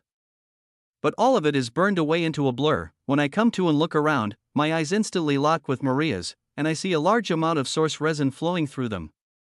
All of her energy pathways are full and sparkling, even her greater form refracts light to create rainbow sparkles that dance. For some reason, the timid nature of this resin has shifted. It dances around with pride, even sticking onto some of the glyphs that glow on the outside of her soul. When I look away, I start to feel the presence of the primordial trees again, but they don't feel as intimidating. After seeing one thousands of times larger, these saplings feel very approachable. With the increase in my glyphs proficiency and refinement of our ether pools, I reflexively activate my astral form. Maria mirrors me out of instinct, and we both begin pulling far more purple divine threads into our bodies and expand our reach by thousands of times. Without releasing my sacred body, I am still hardly even visible compared to the two monsters behind us. However, this shift increases our senses drastically. Information about the forest around us pours in, and my mind seeps into the primordial trees. It's no longer completely overwhelming to pour my thoughts all the way through their trunks and come out the other side. The intimidating primordial aura they give off is not out of anger or a wish to exert dominance on us, it is just their natural state. In fact, once I truly start to feel the souls inside these trees, I feel sadness. Each one of them is slightly different, like they're worn out, tired, waiting for something or someone, and there is a very faint sense of dwindling hope. When I try to talk with them, sending out telepathy probes, nothing comes back. It's like trying to talk with my dormant sword. In the background of my senses, I hear Vardon speaking in a low tone. Impossible. More of their legacy was awakened by demonic glyphs. Ulgar, who are these humans? I don't know. But look, they hold astral forms like ours. They are on our side. Both the fiery mammoth and black ogre look down at the glyphs of a partially awakened legacy all over our bodies in confusion. Yet, I can tell their perception abilities aren't as great as mine. When I turn back away from the trees and toward them, I reply with a word of reassurance. I understand your concerns, but Ulgar, your prediction about our glyphs being an old legacy is true. It's one that came from far before the Dryads. The only reason we're able to stimulate part of it from the demon's glyphs is because the demon's legacy was copied from ours. The two ancient monsters look at each other, and with my improved senses, I even feel a warm streak of white griffin's aura watching from high above in the sky. Vardon speaks first. Then how did you improve from intercepting my aura upon our first meeting? I sigh, and look down to my chest. I would show you if I could, but my soul sword is not answering my calls at the moment. It triggered a manual upgrade in order to absorb some artifacts that were greater than its capabilities at the time. One of which was an amplifier from the Red Hydra's race. It reacted to your aura, so I learned by proxy. The mammoth grunts but seems satisfied. However, Ulger interjects, I am curious then, how could you have interpreted the Black Ogre clan's glyphs, and even the Elven Awakening artifact, and the glyphs from the ascended insects and lizards, or even the glyphs coming off the primordial trees themselves? Resonating with one or maybe two would be impressive. But it is like you are connected to every legacy. I think deeply to myself, and begin bouncing questions back and forth with Maria through a telepathy link. At first we surmise maybe it has to do with all of the races my links of loyalty are connected to, or possibly more artifacts that my sword has devoured. However, without my soul's interference, Maria can interpret these glyphs too. It has to be because of that legacy, but I answer after a long sigh, I don't know. It's possible the legacy we found is connected to them in some way too. You said it yourself, you've never seen any evidence of races before the Dryads with your own eyes. If this is the originator's legacy, then I have no knowledge or proof to rely on either. Vardon's eyes open wide. You're carrying an originator's legacy. The ground shakes with excitement as his rust-colored aura floods out uncontrollably. I raise both my hands, and Maria does too. We push streams of red and blue, extremely refined celestial energy through a few more compression arrays, and thousands of perfectly formed glyphs begin flooding out from our palms. A perfect layered wall of protection glyphs rises in front of us, and blocks the intense shockwave of rust-colored aura, pushing it off to the sides like we're parting a raging river. The moment Vardon realizes his mistake, he pulls his aura back in. This was at least 100 times more powerful than the aura felt when we first met, yet only a small layer of the front of the array we formed even cracked. Once the atmosphere calms down, we both mimic the barrier's reversal arrays and break down all of the glyphs we just summoned into tiny pieces, then uncompress them before letting them flood back into our ether pools. The reversal process takes almost 5 full seconds, far longer than the near-instant activation. However, Vardon and Ulger are speechless once again, a perfect reversal. There isn't a drop of ether left behind. Maria shrugs at Ulger's remark, then looks over to Vardon with a glare. All that because we potentially hold a legacy from an ancient race? I don't know if we even do for sure.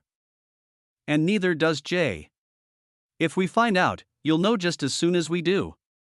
We just made it to this zone hours ago, and need to awaken our glyph imprints as fast as possible before the Imperials really find us.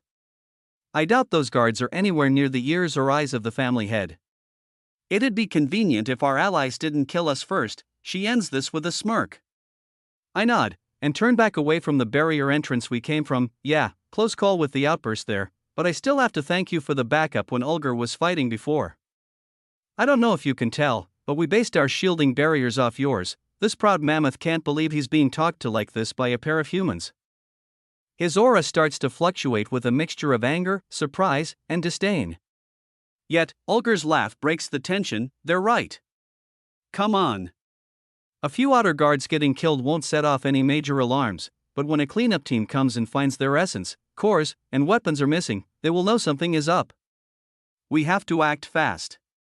If this was what they had waiting for us at the entrance, once we get near the actual domain I'm aiming for, well, you two better get more proficient at those shielding arrays. My hands tingle with the heat from summoning the most amount of active glyphs I ever have, and I already feel more experienced with a million other possibilities running through my mind. I just nod and look off where Ulger's body is turning. The next time we see another outer guard, I think we're going to be able to do a lot more than defend.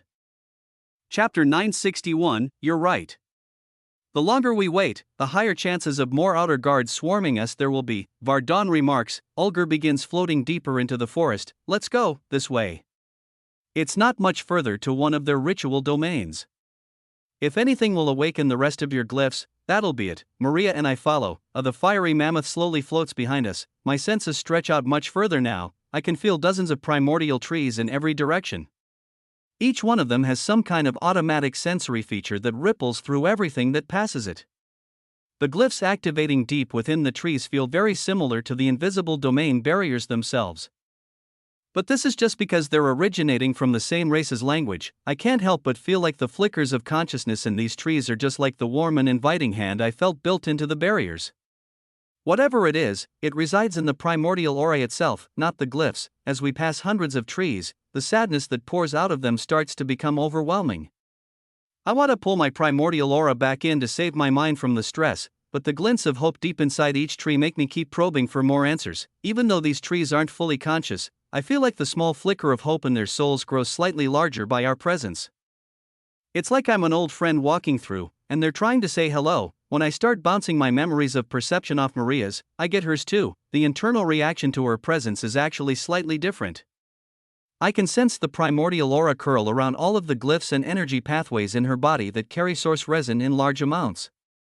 Others are actually attracted to the denser areas of refracting sparkling light, causing far more pressure on Maria's soul to withstand when passing certain trees. There is a mixed reaction from every one. It is extremely strange. They all start off with the same sadness, but their reactions are varied to either full-on resentment, not wanting anything to do with her, even giving me the sense of scheming against her for some reason, or an unconditional love like they're trying to hug her soul and seek comfort. The same sense of hope dwindles when she leaves each tree, even the ones that are angry with her. It starts to weigh on both our minds, as this creates another piece of this puzzle in the purple zone that makes no sense at all. Nothing becomes any clearer as another 100 or so trees go by. We've changed directions half a dozen times, loud calls from the air alert Olger of where new enemies are traveling. He believes there is no point in fighting if it's not necessary. However, we stop moving when the griffins cause become frantic. 2 squads of outer guards, moving in from our left and right. We can turn back and find a safer route or fight, Olger says in a serious tone, his killing intent confused aura quickly returning. I feel heat on my back when Vardon replies, we're too close now to turn back.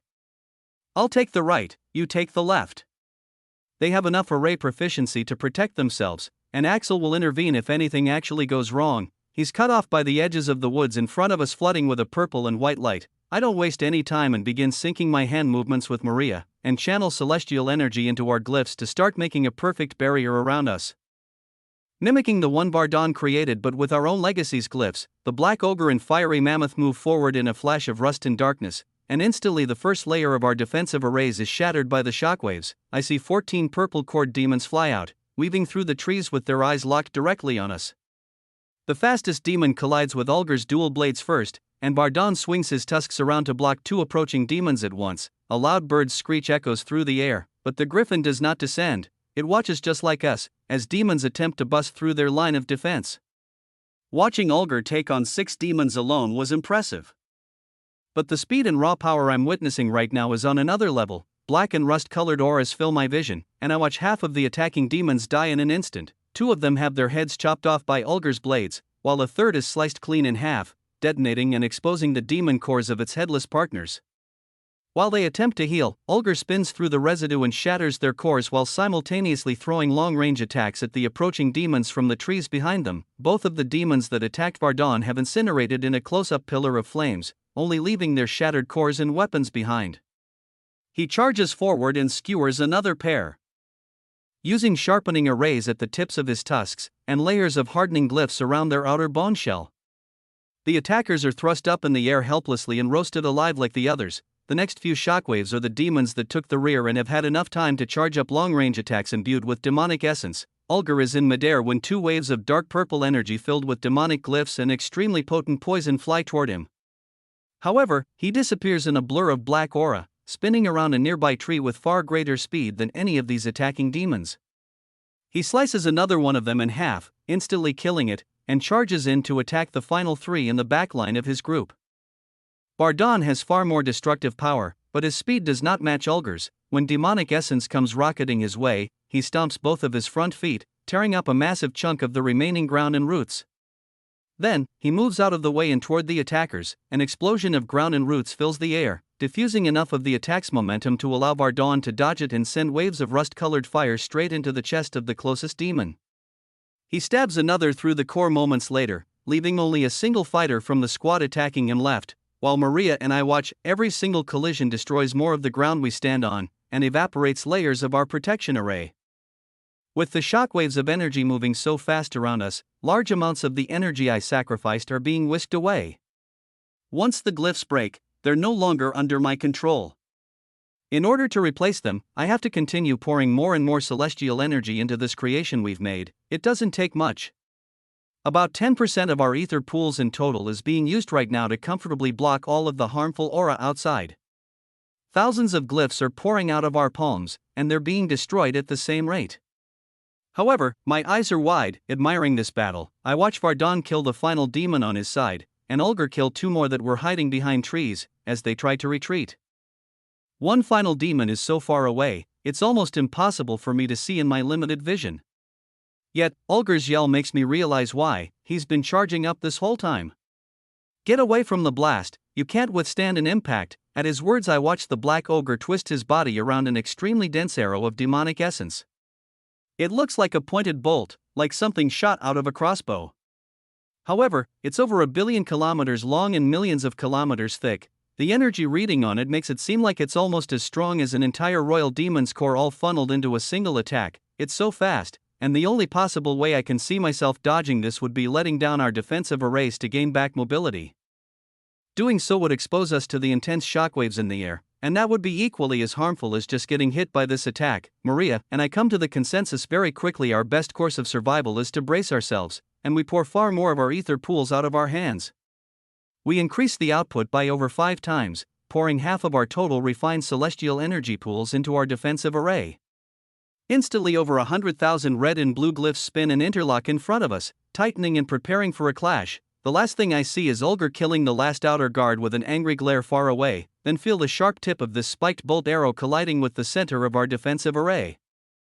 Chapter 962, a chain reaction of layers of glyphs in front of me are shattered to dust. I feel my body, mind, and soul weakening as over half of my entire ether pool dissolves out of my control into the atmosphere. Even the royal vibrations and primordial aura in the air start to press in on the backside of this barrier where the weaker points are. Only the front is tough enough to withstand the impact of this spiked bolt made of pure demonic essence. It's packed with divine threads, and unlike the pools of demonic essence we absorbed before, these glyphs are all completely activated and imbued with intent to kill. Even after the demon's death, all of its life energy has been sacrificed to take us out. Despite this, our barrier holds strong. Unlike the ogre and mammoth's counterattacks that get absorbed instantly by this essence, or even the dryad's glyphs left behind in the trees, they're all helplessly melted away like it's a strong acid. When this essence collides with us, it's as though 2 equal forces are clashing. Only pure energy density matters. Our blue and red glyphs are just as dangerous as the purple ones colliding with them. When the front of this spiked attack shatters from the energy overload, the back half of the arrow explodes as well. My entire vision becomes filled with purple light. However, it comes with a wave of relief. Blocking the excess essence is easy compared to defending against a blunt force attack. Our vision of the outside zone is blocked out for a moment as a dome of dark purple energy splatters all around us, but it quickly returns as streaks of light burst through and all of the residue falls into the crater that has been created below us. More and more of the fractured glyphs in our array dangle, dissolve, explode, and fall off into the puddle below. We have the ability to create more glyphs, but once broken we cannot remake them yet, at least, using the current function where there is a disconnect between our medium quality ether pool and the high quality glyphs. The only thing we can do is create more or break down fully intact glyphs back into their original state. Once the auras in the outside aura calm down, I watch both Ulgar and Vardon slowly float back toward us with widened eyes. We use the reversal technique to absorb what's left of our defensive barrier, but only manage to recover about 20% of what we put in. I don't waste any time letting my tendrils of corruption leak out from my demon's core and drain the sea of demonic essence and glyphs below me of their energy. In a matter of seconds, the pool is gone, and my tendrils of black energy retract into my core. A pulse of hot white ether stimulates all of our glyphs again, but a majority of the raw high-quality ether only flows through us. Not all of our ether pool is recovered, but the pool we have left becomes far more refined. We float up, and I drain the stray essence, then remaining energy in every one of the shattered demon cores sprawled out over this battlefield. Their horns and soul weapons are tucked away into my storage as well. By the time I absorb the essence in the 14th demon core, I'm expecting another flashback or flicker of memories, but nothing comes. Our primordial auras grow, and my corruption's royal vibrations grow far stronger from increasing the pool of royal demons' wills inside it. Yet, I can still feel the invisible bottleneck holding my ether pool from breaking through to holding high-quality ether. Our soul energy cores have been restored in their energy volume, and it has even been refined further. I feel like now we could have fended off that last attack with half the effort. This narrative has been unlawfully taken from Royal Road. If you see it on Amazon, please report it. Ulger finally speaks up. Once I drain the last demon's core, you managed to block demonic essence. That's normally impossible.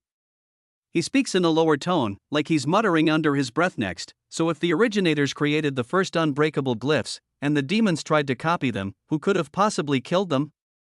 The Dryads were always a peaceful race. I can't see them ever doing such a thing. Vardon butts into his whispers. Maybe they just died of old age. Or sacrificed themselves in some kind of ritual. Ancient races love killing themselves for the greater good. The mammoth gives an unamused, sarcastic grunt.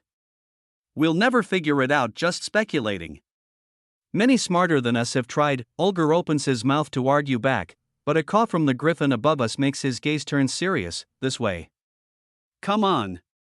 More guards are approaching. Instead of the fear of being found when I hear these words before, I'm slightly excited. The same feeling ripples through Maria's vibrations too. Not only did we see the two ancient monsters with us fight off over a dozen of these guards without getting a single scratch, but we have the ability to protect ourselves without any external aid. I almost want to run into another group now. The corners of my lips turn upward, but I still follow the black ogre away from our current position.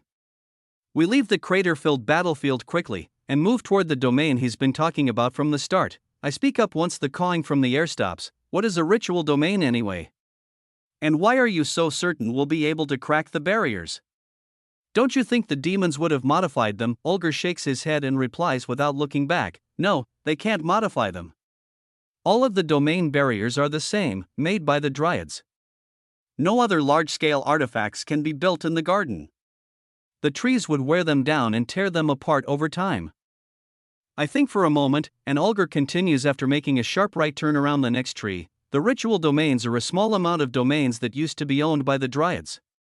They hold the highest potency of high-quality ether, and used to be gifted out to races for a limited time in order to leave racial legacies behind to their new generations. Maria's eyebrows rise. What do you mean they used to be gifted to other races? Ulger turns his head back and smiles. When the Dryads were the rulers of this zone, they did not hold all of the resources for themselves.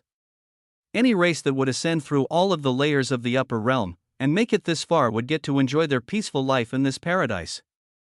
In the outer settlements, where you found me, that is where large offerings of ether could be given to the Dryads, and domains could be purchased from one another. Vardon grunts, interrupting. Yeah right, there was always war back then too. Even if you bought a domain, other lords would still try to conquer one another. Ulger shrugs. I wasn't present in the early times, I only know of war like it is now. But I'd like to believe there was a time when all races in the primordial garden got along. He sighs, then continues explaining a few seconds later. While there were permanent residents in the outer ring, there were and still are far larger domains near the center of the primordial garden. They used to have blank inheritance chambers, where one could sacrifice themselves to create imprint legacies for a new generation of their race to inherit their memories and strength. Once completed, the races would leave and return to the outer settlements, until the demons slaughtered all the Dryads and took the ritual domains and Tree of Life for themselves. Vardon snorts out. A natural wave of rust-colored aura and flames lights up our backs that comes out of his nose and mouth, but Maria and I are quick enough to summon a few dozen simple glyphs to block it. While we retract our glyphs and Ulger rolls his eyes, he comments again, that is most likely true. I've never seen the central domain with my own eyes. I don't know if the Tree of Life is real, or if it still stands if it ever was. The ritual domains part at least, I'm certain they own every one of them. I've been out here alone to find the best ones to target when I built up the confidence, but never managed to find a method energy efficient enough to break through their domain barrier. Until now, that is. The black ogre stops in his tracks, looking straight ahead at wide open forest. The roots in this area are much thicker, and the trees thinner, but they're much closer together. The leaves and branches above us all tangle together to block out the sky. Ulger points between two trees and I feel his killing intent grow. Vardon heats up too. Staring forward, and a streak of white light falls down from the thick leaves. A light impact crater makes a few roots splinter as Axel, the white griffin, digs his claws into the wood while staring forward with fierce yellow eyes. We're clear for over 200 trees on every side. If we get through in the next 3 minutes, not a single guard team will sense a thing. Ulger turns back to us, then motions us forward. As he speaks, I start to see the high-quality ether patterns of the invisible wall in front of us. Your time to shine. This is the final barrier. Let's break into a ritual domain. Chapter 963. The moment I begin to focus on the barrier in front of me, and pour my primordial aura into the faint signs of glyphs I see, the entire collection of arrays becomes crystal clear. It has a very similar structural makeup to the small domain barrier we opened in the ogre's domain and the border between the neutral lands and the ones now owned by the demons. This one is extremely thick and far more complex. Bright blue and red celestial energy pours out of our palms, and it drains over 75% of my soul energy core. I'm certain that I wouldn't even have had enough energy to sacrifice if we didn't run into those outer guards on the way here. Not as many compression arrays are needed. The ether is forced into the shapes of perfect white glyphs, and countless chain reactions of spinning commands and complex mechanisms activate. My primordial aura can feel the intricate details of everything happening in between these two trees.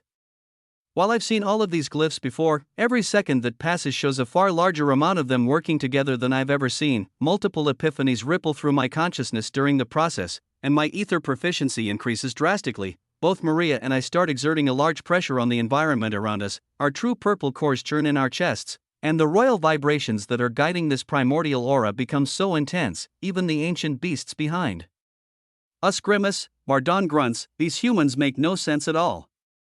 How could their wills be this strong without fully awakening their glyph imprints? Ulger only smirks, but grabs both of his blades once he sees a small pinhole opening up in the barrier in front of us. Axel flaps his wings and dives forward first without saying a word. I feel the barrier opening up, and the warm aura floods back into my consciousness as though hands are pulling back the barrier again. This time when I feel it, I'm certain I recognize the presence. It is extremely similar to the green hologram of a woman I watched step out from the tree of life and the inherited demonic memories I saw. I try to make sense of it, but in front of my own vision, once the hole in the barrier gets large enough, a flash of white light slips through it. The white griffin saw its opening and took the chance. Seconds later, the hole widens and starts to form the shape of an archway. It grows larger and larger until it's big enough for Vardon and Ulger to fit through. Instead of opening it all the way, from tree to tree like last time, the energy we poured into the domain seems to have run out. Even the aura of the helping hand stops pulling. Once its job is done, it fades into the depths of the barrier, only watching from afar, no longer out in the open to be felt or seen. I find it strange, but when I see the black ogre charge forward, I decide to follow. If what Axel said was right, we do not have much time before outer guards come sweeping through this way, so entering before then would be the stealthiest move. We walk through, holding the barrier open with our minds, as our primordial aura is still embedded in the glyphs we're controlling. Once Vardon comes through, there is an instant shift in the air as we allow all of the connections to the domain barrier to release. The automatic reversal commands make every spinning glyph and array move in the opposite direction, as though time is being reversed. The friendly aura returns for a moment while the hole closes up, but completely disappears once all of the decompression arrays are activated. Once it is positive we will receive our ether back, it's as though we're only staring into a machine, a case of content theft. This narrative is not rightfully on Amazon.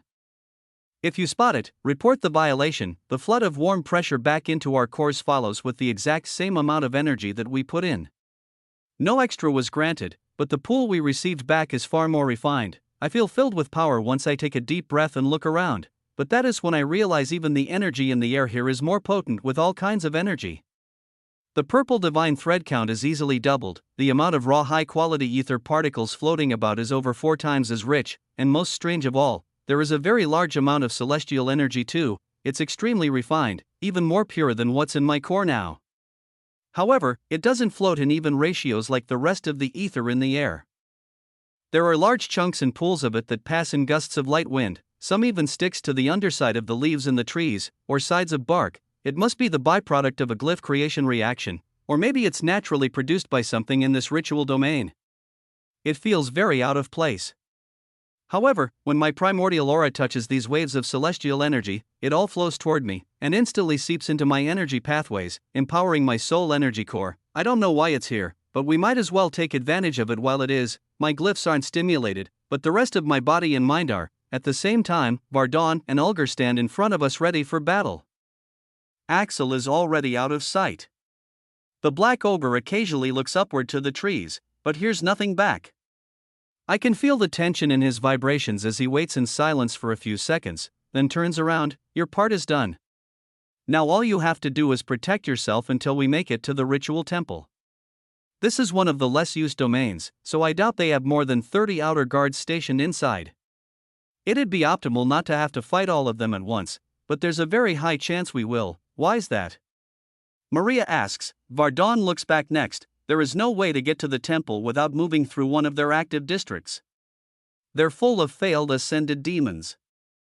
They'll alarm their king once we're spotted. You'll see, it's inevitable. Ulger nods. It's true. We're going to have to slaughter this entire domain and leave before they call in reinforcements. But, without having to blow all my strength on breaking down the defense barrier, it will be much easier. A single caw sounds out from the trees above, and Ulger puts on his serious expression again before moving forward. This is do or die, do not hold anything back. Vardon's flames fill the atmosphere as he follows, and both Maria and I put up small protection glyphs to shield ourselves from the aura. When the intensity passes, we don't take them down. The tension in the air makes me believe at any moment we're going to need to stack far more than just these. The next minute or so is extremely long. We change direction sporadically whenever a griffin's caw is heard, and sometimes even when there is pure silence in the air. We pass by dozens of trees and dive deeper into this ritual domain. The clouds of passing celestial energy I manage to absorb slightly increase the purity of my ether base, but the noticeable increase is the raw volume of energy I'm taking in. My capacity increases by over 5 times. The only thing holding me back from increasing this volume before was lack of absorbable energy in the atmosphere. It was almost entirely dominated by high-quality ether. Right now, I'm finally finding pockets of rich energy I can actually use, so, despite the fact we're willingly entering a hostile territory with far more enemies than I've seen before in this zone, I'm actually starting to feel more and more excited. After successfully blocking that outer guard's demonic essence, and now becoming incrementally stronger with every passing second, my hands are tingling to see what else I can do. After about a minute passes, and we're over 100 primordial trees deep into this domain, a series of loud caws pierce into my inner ear. Ulger instantly stops his movements, and Vardon slows down to a walk, commenting in his serious low tone. He's saying the settlement we have to pass through is right up ahead. They both stare in the same direction and wait in silence before 3 more caws screech out through the forest. This time they get louder and louder, until the 4th comes and I can see the griffin's whole body swooping down from the trees. Ulger tightens the grip on his swords and stares into the trees ahead. And that means we have company. Before I can reply, it looks like all the space between the trees is turning a lighter shade of white. My first thought is that it's a denser wave of celestial energy, or maybe high-quality ether residue from the glyphs on whatever is approaching. However, the more I pour my aura out to direct what I see, the wider my eyes get.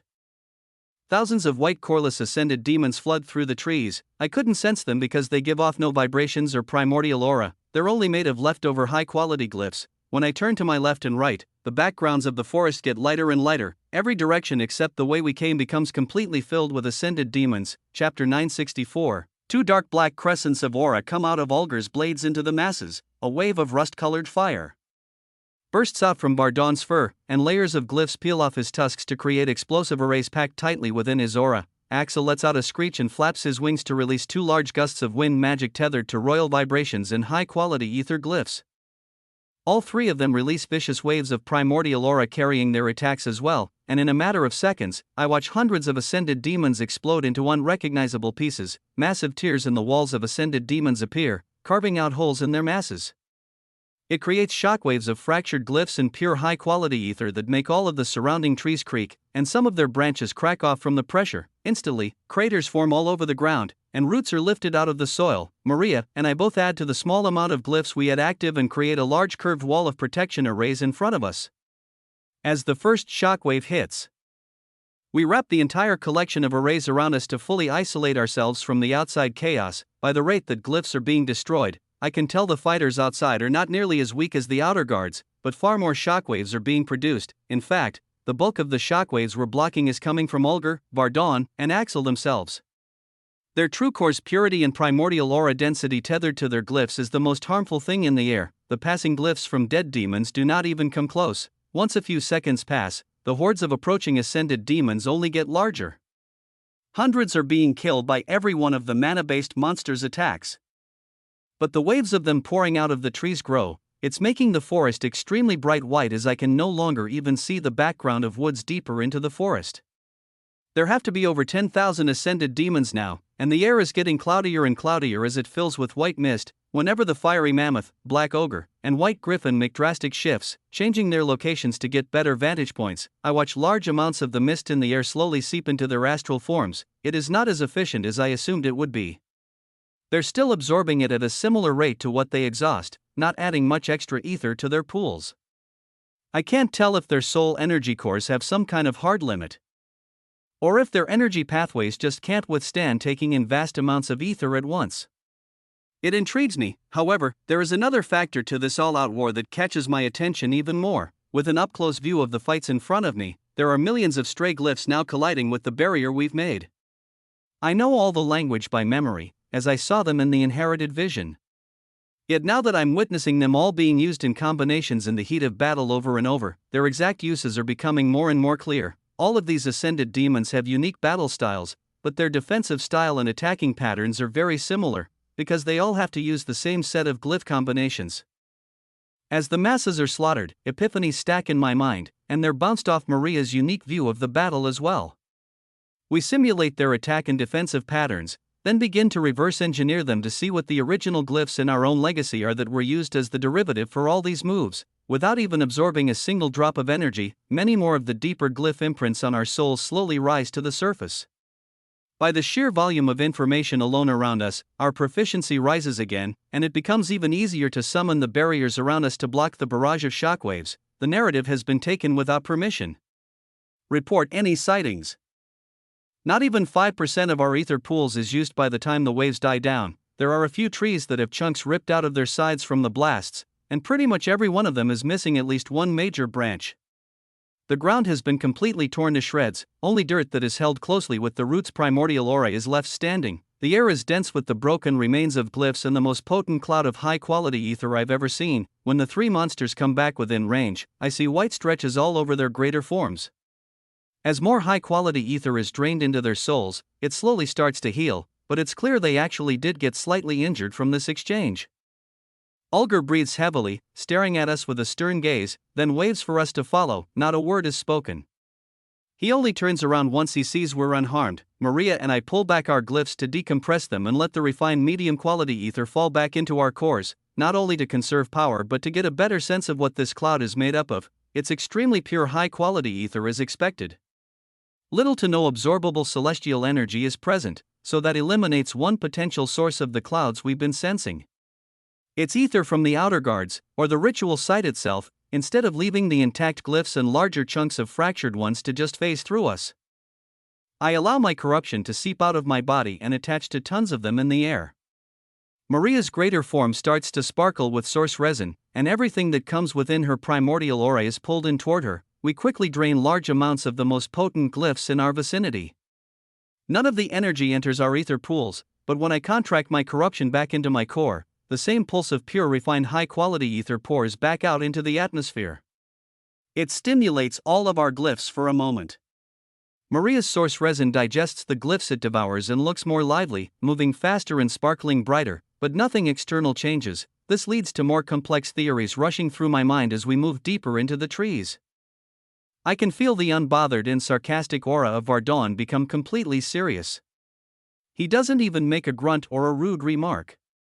Even his royal vibrations are starting to tighten into pure unease. Axel flies up above the trees again, and the landscape before us starts to shift. Once we leave the cloud of slaughtered ascended demons, flickers of white show up all around the garden. There are clearly hundreds of white demons that were not killed. They stay just out of range, either running away or gathering data on us. All of them migrate back toward the area we're headed to right now. The trees become far more spread apart, and the potency of both high-quality ether and the frequency of celestial energy pockets increases drastically. Faint outlines of structures that look like black towers are visible far beyond the trees. I can't exactly see what they look like, but they all give off an incredibly firm primordial aura and royal vibration reading that imprints a visual in my mind. The closer we get, the stronger this imagery becomes. Stray groups of 10 to 100 ascended demons try sneak attacking us from all sides, but Axel swoops down from the trees every time with fierce yellow eyes and kills them all with two. Waves of wind from his wings. Eventually, the images in my mind start to show up in reality around me. The first structure I see is abandoned. It looks similar to the ancient elven civilization I saw in Ulger's domain, but thousands of times larger. The width of these structures is almost as wide as the trees they stand next to, but it does not reach nearly as high. At best, it stops at the lowest hanging branches of the primordial trees. Half of the top section of the tower is crumbling off, but inside there are dozens of complex rooms where a prospering civilization once lived. Each of the facilities in this megastructure was capable of fitting races like the ones I'm watching float forward past it, even in their astral forms, passing 1 billion kilometers in height. There are even layers of ancient ether commands still activated in the bottom of the building where it wasn't destroyed. Everyone floats past it like it's not even here. So I quietly admire and memorize all of the patterns I see. As incredible as it is, moments later another structure comes into view. It's similar in size, but all of the glyphs filling it are unique and complex, nothing like the first one. The next structure is unique in the same way. More and more abandoned buildings show up and even appear in clusters of 2 or 3. I can tell they were all made with dryads' glyphs, not demons. After witnessing the craftsmanship and the domain barriers, these are very easy and quite simple to dissect and understand. Eventually, the central mass of this civilization pours into my consciousness. A wave of new buildings appears in my mind. As they're all in a perfect straight line, when we move close enough, passing a few more trees, another line of them appears, and a third line moments later. There is an enormous city of structures deep within this domain, and from the strength of primordial aura infused in these buildings, I can tell they're much more advanced than the ones we just passed, and even recently used. My eyes widen even more as my probing of our surroundings hits the 5th line of structures. Not only are they even stronger, but I sense over 30 purple cord lifeforms moving our way with extreme speed. Chapter 965, the purple cores close the gap between us fast, and my vision of the settlement widens too. The shapes of the approaching bodies all come into full view, carrying soul weapons, and standing just as tall in their demonic forms as the griffin, ogre, and mammoth in front of me. Imagery of wisps of the remaining ascended demons in the territory slowly appear, and larger-scale glyphs and surveillance commands start to become clear, showing the strength of this city. All of the structures are made from dryads' glyphs, but there are many add-ons that are shaped by newer demonic arrays. This settlement is certainly used by their race currently, and we're their uninvited guests. Outer guards. 36 of them. Just a little more than expected. We're all at full strength. This is what we came here to do. Let's let M have it. Ulger yells. He does not even try to evade their forward march or find a way around. The black ogre charges forward into the forest. Axel caws from the sky, and Bardon follows behind, casting a wave of rust-colored flames on his surroundings. Maria and I take the rear, summoning another strong barrier of shielding arrays. However, all of the attack patterns and offensive glyphs I witnessed in the Ascended Demon slaughter moments ago are still rushing through my mind. My fingers are tingling as we venture toward the outer guards, trying to calculate if we're strong enough to join the fight as well. Our steps through the air start to get more difficult to land as gravity around us begins bending in strange ways. The purple divine thread count rises exponentially as the true cores of so many outer guards come near. All of them leave the settlement and split up through the forest to try and attack from different angles. It's only a matter of seconds before the first shockwave of soul weapons flashing ripples through the domain. I watch over 100 ascended demons get shattered to missed in the shockwave, and many more collisions follow as a group of 10 guards all team up on Ulger at once. Another 13 surround Bardon, and an extreme wave of flames pulses out from his back to protect his vitals, holding over half of them back. Only 5 manage to collide with his tusks where he allows them to land. I watch 9 guards disappear into the branches above toward Axel's last position, and soon after, shockwaves of white light burst down and evaporate large areas of the lush leaves. The white griffin dodges, twists, and sends brutal attacks back as purple cord demons attack him in the sky. They are completely occupied. I see Ulger's dual blades slash through the cores of 2 demons, killing them early on in this battle. Bardon skewers 3 with his tusks and incinerates 2 more with a concentrated wave of flames, and I see Axel injure over half of the demons following him in the sky. But only kills 1. Before they're able to land any devastating blows, the demons in the back of these group formations send charged up attacks of demonic essence their way. Axel and Ulger have the agility to dodge, but it limits the number of attacks they can throw. Additionally, it forces them to move back and lose better positioning in battle. Bardon, on the other hand, has to tear up the ground and expel large amounts of rust-colored glyphs to create explosions large enough to alter the paths of the demonic essence attacks. This gives him enough space to dodge but tires him out more. The dark purple attacks fly through the air in the shapes of crescents, arrows, orbs, and even oscillating unique attacks. None of them hit, but they do begin destroying the trees all around and making it much harder for the three of them to dodge. While I do focus on their fights, I'm far more vigilant watching the four outer guards that never attacked any of them. The story has been taken without consent. If you see it on Amazon, report the incident. 3. Stay far back, watching the battle unfold in a triangular formation. I can tell one is charging up a long-range attack, I just don't know who it's aimed at yet. Another one of the demons zips around the battlefield holding two curved sharp black daggers but does not get close enough to any of the three fighters to send attacks of his own or get within the blast radius of fatal attacks either. Our glyph barrier is being struck by shockwaves on all sides, but it is more than strong enough to withstand the blasts. Only minor glyphs on its outer layers are being fractured and fall off every hit. Adding another layer on the inside is extremely easy. It allows us to soak in the information and fighting styles with far more of our mental power. The demonic glyphs used by these outer guards are much more potent, refined, and efficient than the ones the ascended demons used. I mentally shift the use cases for my own while experiencing my glyph maturity rise. Another outer guard falls out of the sky in pieces after Axel lands a long-range attack, and Ulger slices another in half.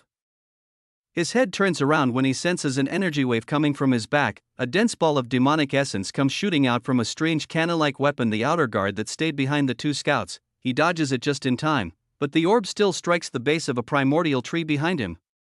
It tears a large enough hole in its trunk that the tree starts to creak and sway. The guard turns his cannon upward and shoots another orb without having to charge again at Axel. The griffin already saw it coming and swoops down, twisting its body out of the way while the purple ball packed with white glyphs flies away into the sky. It turns to Vardon, and the fiery mammoth has already prepared a counter. He forms a dense rust-colored fireball in between both of his tusks and charges it up for almost a full second.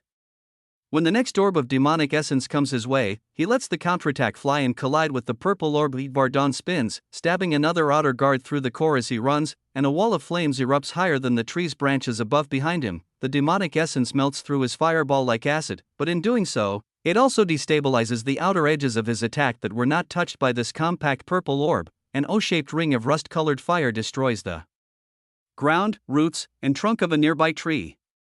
It creates even more obstacles and slows down this cannonball enough to dodge. In the burst of fire, two more outer guards are incinerated to a pile of molten glyphs. The cannon user doesn't stop there. He aims right for us and lets another ball rip. Maria and I brace for impact, and many of the outer guards turn their heads to watch when they realize we're not dodging. A loud bang shakes the battlefield, but only the outer 20% of our defensive array is broken. The demonic orb that melts through everything it touches explodes into useless demonic sludge. Most of the ether commands inside become scrambled, and all of their glyphs fracture or explode into dust. This moment of distraction as the guards turn their heads is followed by more than half of the remaining being one-shot killed. Fractured demon cores, horns, and soul weapons fall from the sky. A black ogre's aura dances through a number of trees, slicing through demons' weak points, and Vardon charges another rust-colored fireball between his tusks and lets it explode directly in front of his attackers, incinerating some and following through to trample and stab those that weren't finished off from the blast. All three of these monsters take heavy hits themselves. They dodge the demonic essence attacks, but the glyphs made of pure high-quality ether from these demons are sent out in too high of a succession. Large white gashes open up on the mammoth's hide where his blind spots are too tough to fully protect. Ulger's left shoulder is heavily injured, and white griffin feathers fall from the sky. However, none of their vibrations show any signs of pain or stopping. They fight like they were never even hit. The cannon user lets out a demonic roar of anger as it realizes we just pulled off the impossible. 3 more bursts of dense purple orbs come flying out from the barrel of its soul weapon, and we brace for impact again. Even on impact, we start summoning more glyphs to replace the ones I'm sure will be shattered to pieces. It breaks through half our defenses, but still, we're left untouched. I let out a laugh, and Maria grins, staring forward at the magnificent scene. Ulger kills the final demons that were attacking him and immediately runs further into the forest toward the long-range cannon user's 3-demon formation that has been causing so much trouble. A screech comes from the sky as Axel kills his final outer guard, and a primordial tree falls down off in the distance covered in demonic essence and rust-colored flames as Vardon violently crushes the remainder of his bunch. The stern-eyed mammoth's gaze turns to the trio that Ulger and Axel are aiming to kill, but as another 3 cannonballs relentlessly come shooting out of its barrel toward us, his eyes track them instead. To your left. There's another outer guard. While summoning enough new glyphs to withstand this impact, my own senses track where Vardon is looking, and the shifty dagger-wielding demon is moving quickly from tree to tree, using the auras of these cannonballs to lessen his presence. Once spotted, he moves out from hiding, and the purple-cored demon's eyes lock with mine. 3 massive explosions coat my vision in demonic essence, but I'm certain once this dome of purple fades and reveals the battlefield again, that outer guard will be close enough to attack, and no one is in a position to help us. Chapter 966, my instincts are correct. The instant the waves of demonic essence flood down into the crater below, the outline of an energy from 1 billion kilometers tall. Outer guard with 2 curved daggers comes rocketing toward us. Both its blades are coated in dense demonic essence, and its eyes are sharp, focused on us while we continue to form more protective arrays after the last impact from the cannon. The outer guard moves faster than any of the others I've been watching, but that may only be because he hasn't worn himself out fighting the monster trio and has been building up his energy in the shadows. There are streaks of black and purple aura trailing behind him, and his whole being is veiled in a shadow of darkness, like he's using some kind of dark mist or shadow step ability. Both of which I'm very adept at, from fighting demons of the past with them. However, it seems like the glyph imprints he's using aren't able to properly assimilate these moves. It's only his natural body that activates them. That is why they do not react on such a massive scale, flooding this entire forest into darkness or making him teleport through shadows avoiding my gaze. They still increase his movement speed and abilities to a noticeable degree. It is just an intriguing understanding that crosses my mind while both his blades collide with our protection arrays. There is a destructive force of impact that does not budge at first, but quickly begins shattering layers of our defenses. It feels like a heavy gravity weight is pushing down in 2 thin points of contact where his blades have collided, and it only gets stronger as demonic essence floods out of his core and into the blades to push harder. Our glyphs do not melt like acid is being poured on them like everything else, but they are breaking under the enormous stress. Fractures begin traveling through the layers, breaking through patterns of glyphs below the surface. It allows the pure primordial aura, divine core strength, ether purity, and royal vibrations of this outer guard to bleed through and touch our souls without any protection in between. My consciousness instantly goes into shock. It's the pressure that the divine threads and ether purity pressing down on our souls that feels unbearable. The gravity difference makes it feel like my divine core's effectiveness just dropped by 20 times, like my internal gravity has shifted, and it's that much harder to move a single finger. The ether purity pushes billions of sharp needles into the outside of my soul, as the pressure of real high-quality ether limits the speed of my refined medium-quality ether's flow speed. However, the vibrations are lackluster. They seem similar to that of the ancient royal I was expecting, and its primordial aura mimics its strength. My will and Maria's combined are easily 100 times stronger. This gives us a small advantage in the moment. While our entire protection array shatters into mist and fractured glyphs, we are blasted backward even further away from the mana-based monsters on our side.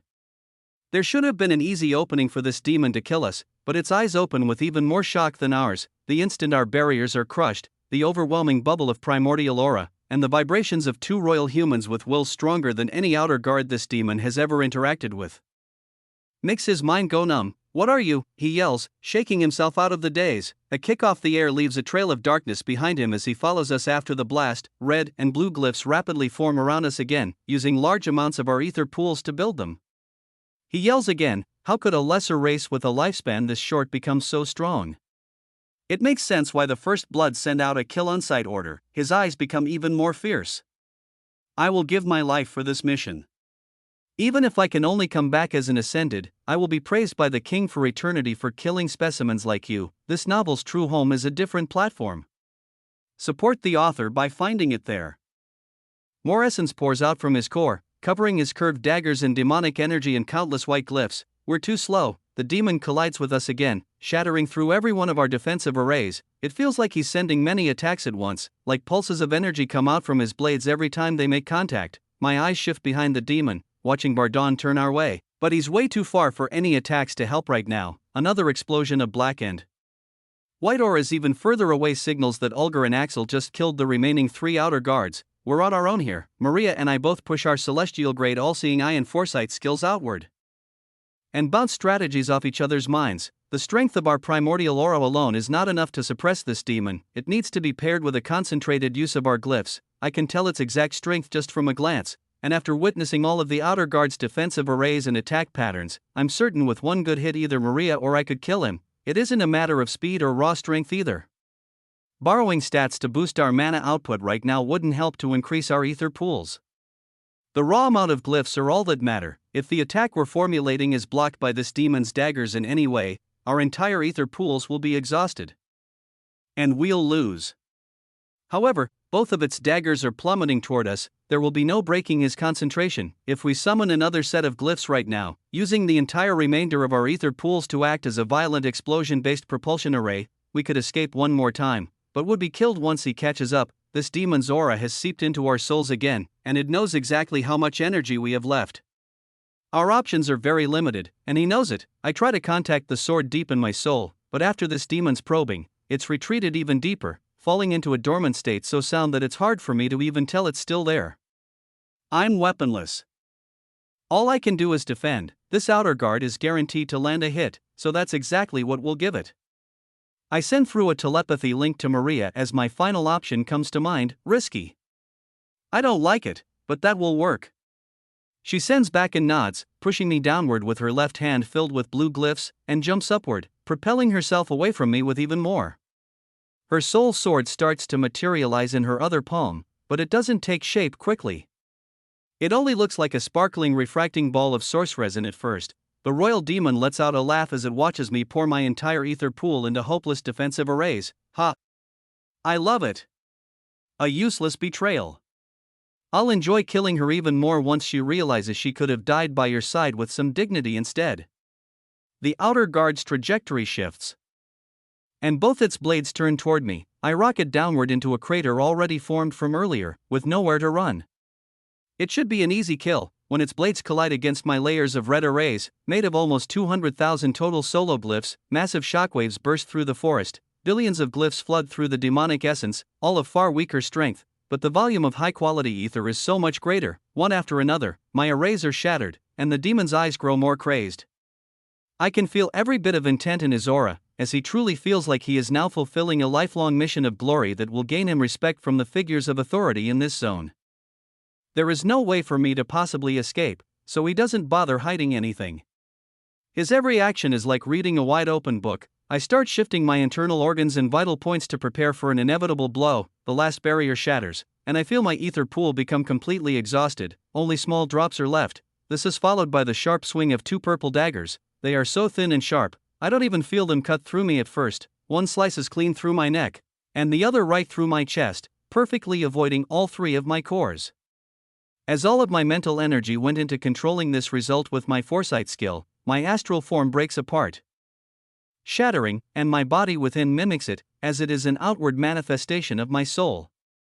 I continue falling in three pieces, and hear this demon's laughs echoing through the forest, though the only expression on my face is a grin. A flash of blue and sparkling rainbow light erupts from behind the dark demonic figure that was blocking out the sky in my vision. A diamond-colored sword slices through the back of this demon and collides in a single point, fracturing its royal demon core. All of Maria's ether pool is thrust into this attack as well, but it is stored at the tip of her blade. Hundreds of thousands of icy blue ether commands activate in the defenseless core of a royal demon entirely caught off guard. Crystalline structures explode from within its chest, shattering its core, and spreading all throughout its body. As its eyes grow colder, and the life begins to leave its soul, there is still some pride in its face as it believes I'll die once I hit the ground. However, I feel the outer guard's vibrations grow weak, because the last imagery it sees is of me releasing the hold on my own demon's core, and tendrils of corruption soak up the demonic essence that cover my wounds. The black coils of corruption spread through my energy pathways and jump out of my chest from hundreds of points, pulling the pieces of my body back together. My astral form is healed as good as new once I land on 2 feet at the bottom of the crater.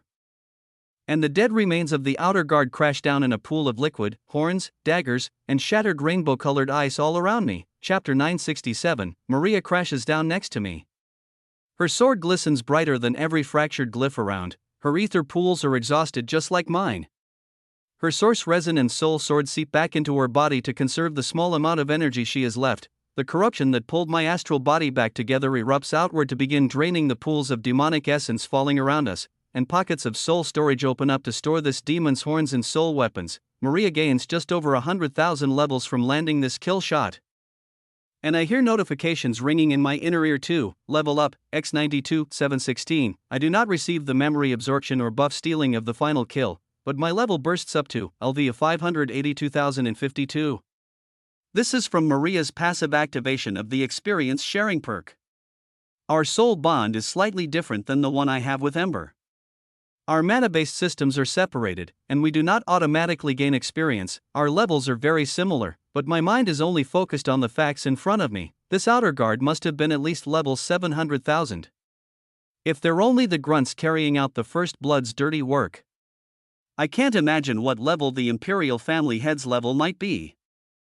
When having this brief encounter with an outer guard up close, it felt like the system was lagging behind the automated glyph movements it was following out.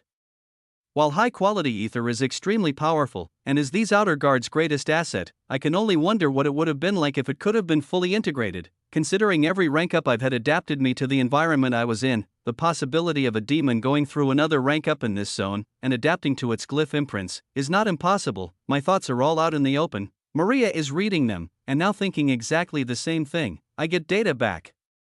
On her sword strike, where she used her entire ether pool to activate standard glyphs we watched the demons using. But the actual destructive power came from the high-quality ether stored in her source resin.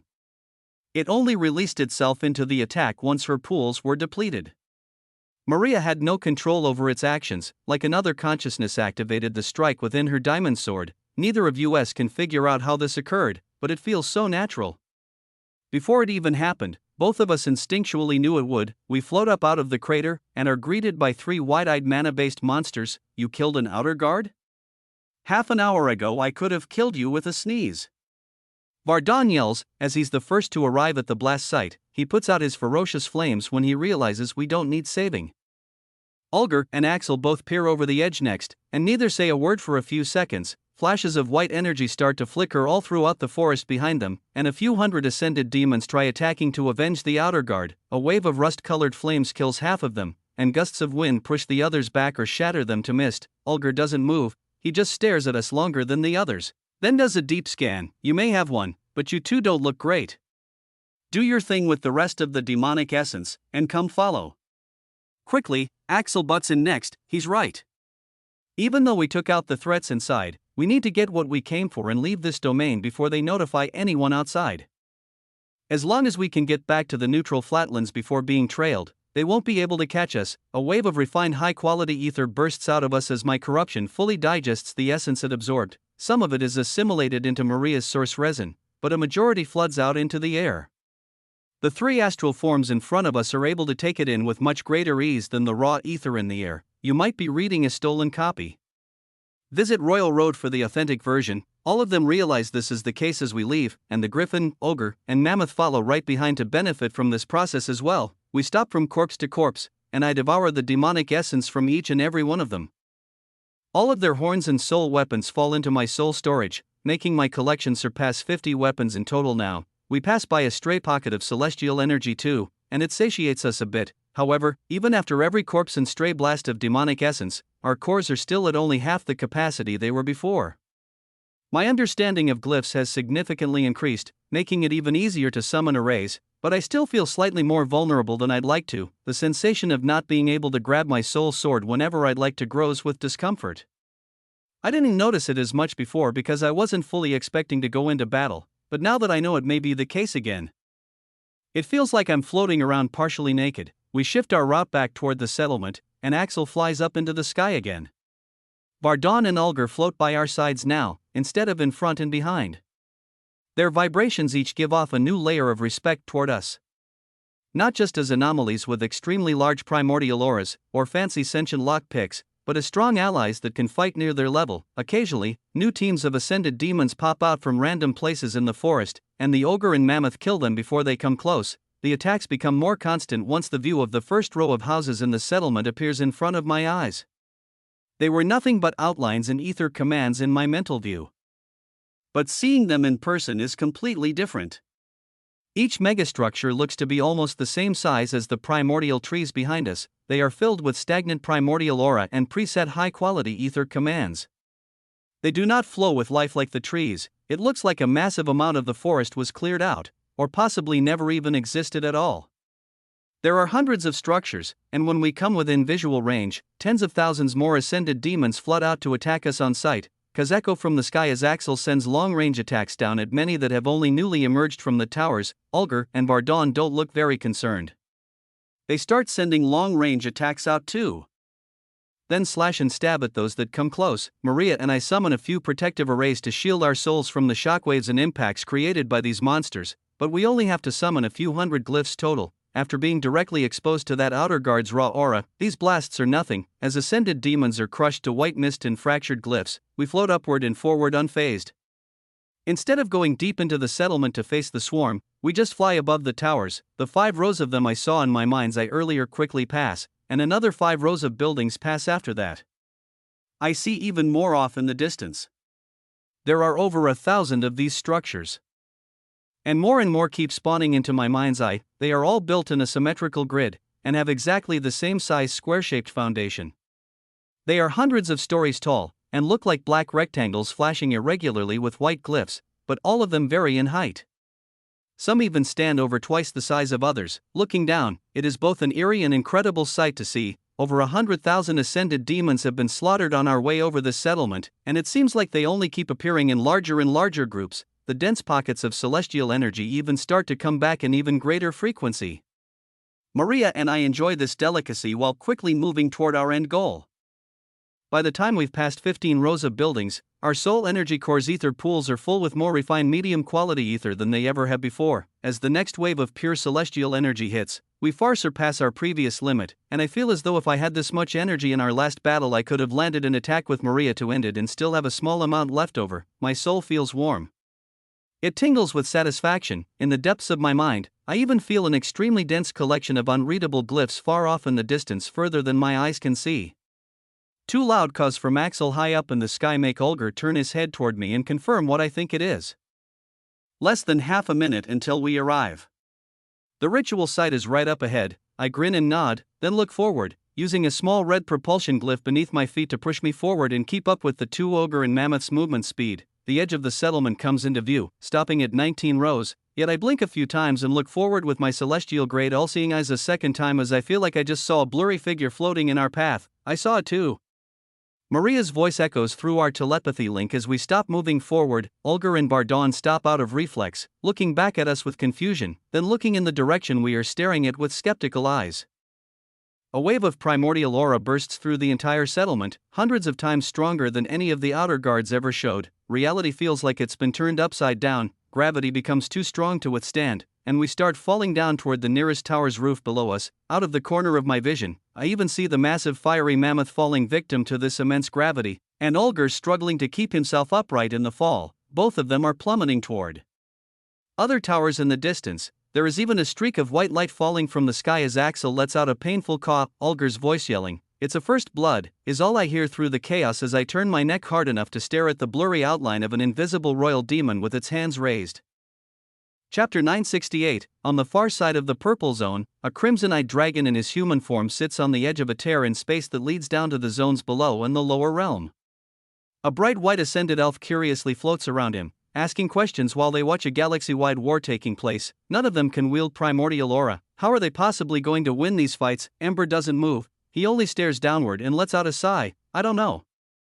That is still unclear. A moment of silence passes, and after Rin twirls around him 3 more times, he nods and stands to his feet. The immortal healer and last wyvern are fully awakening their amplifier legacies.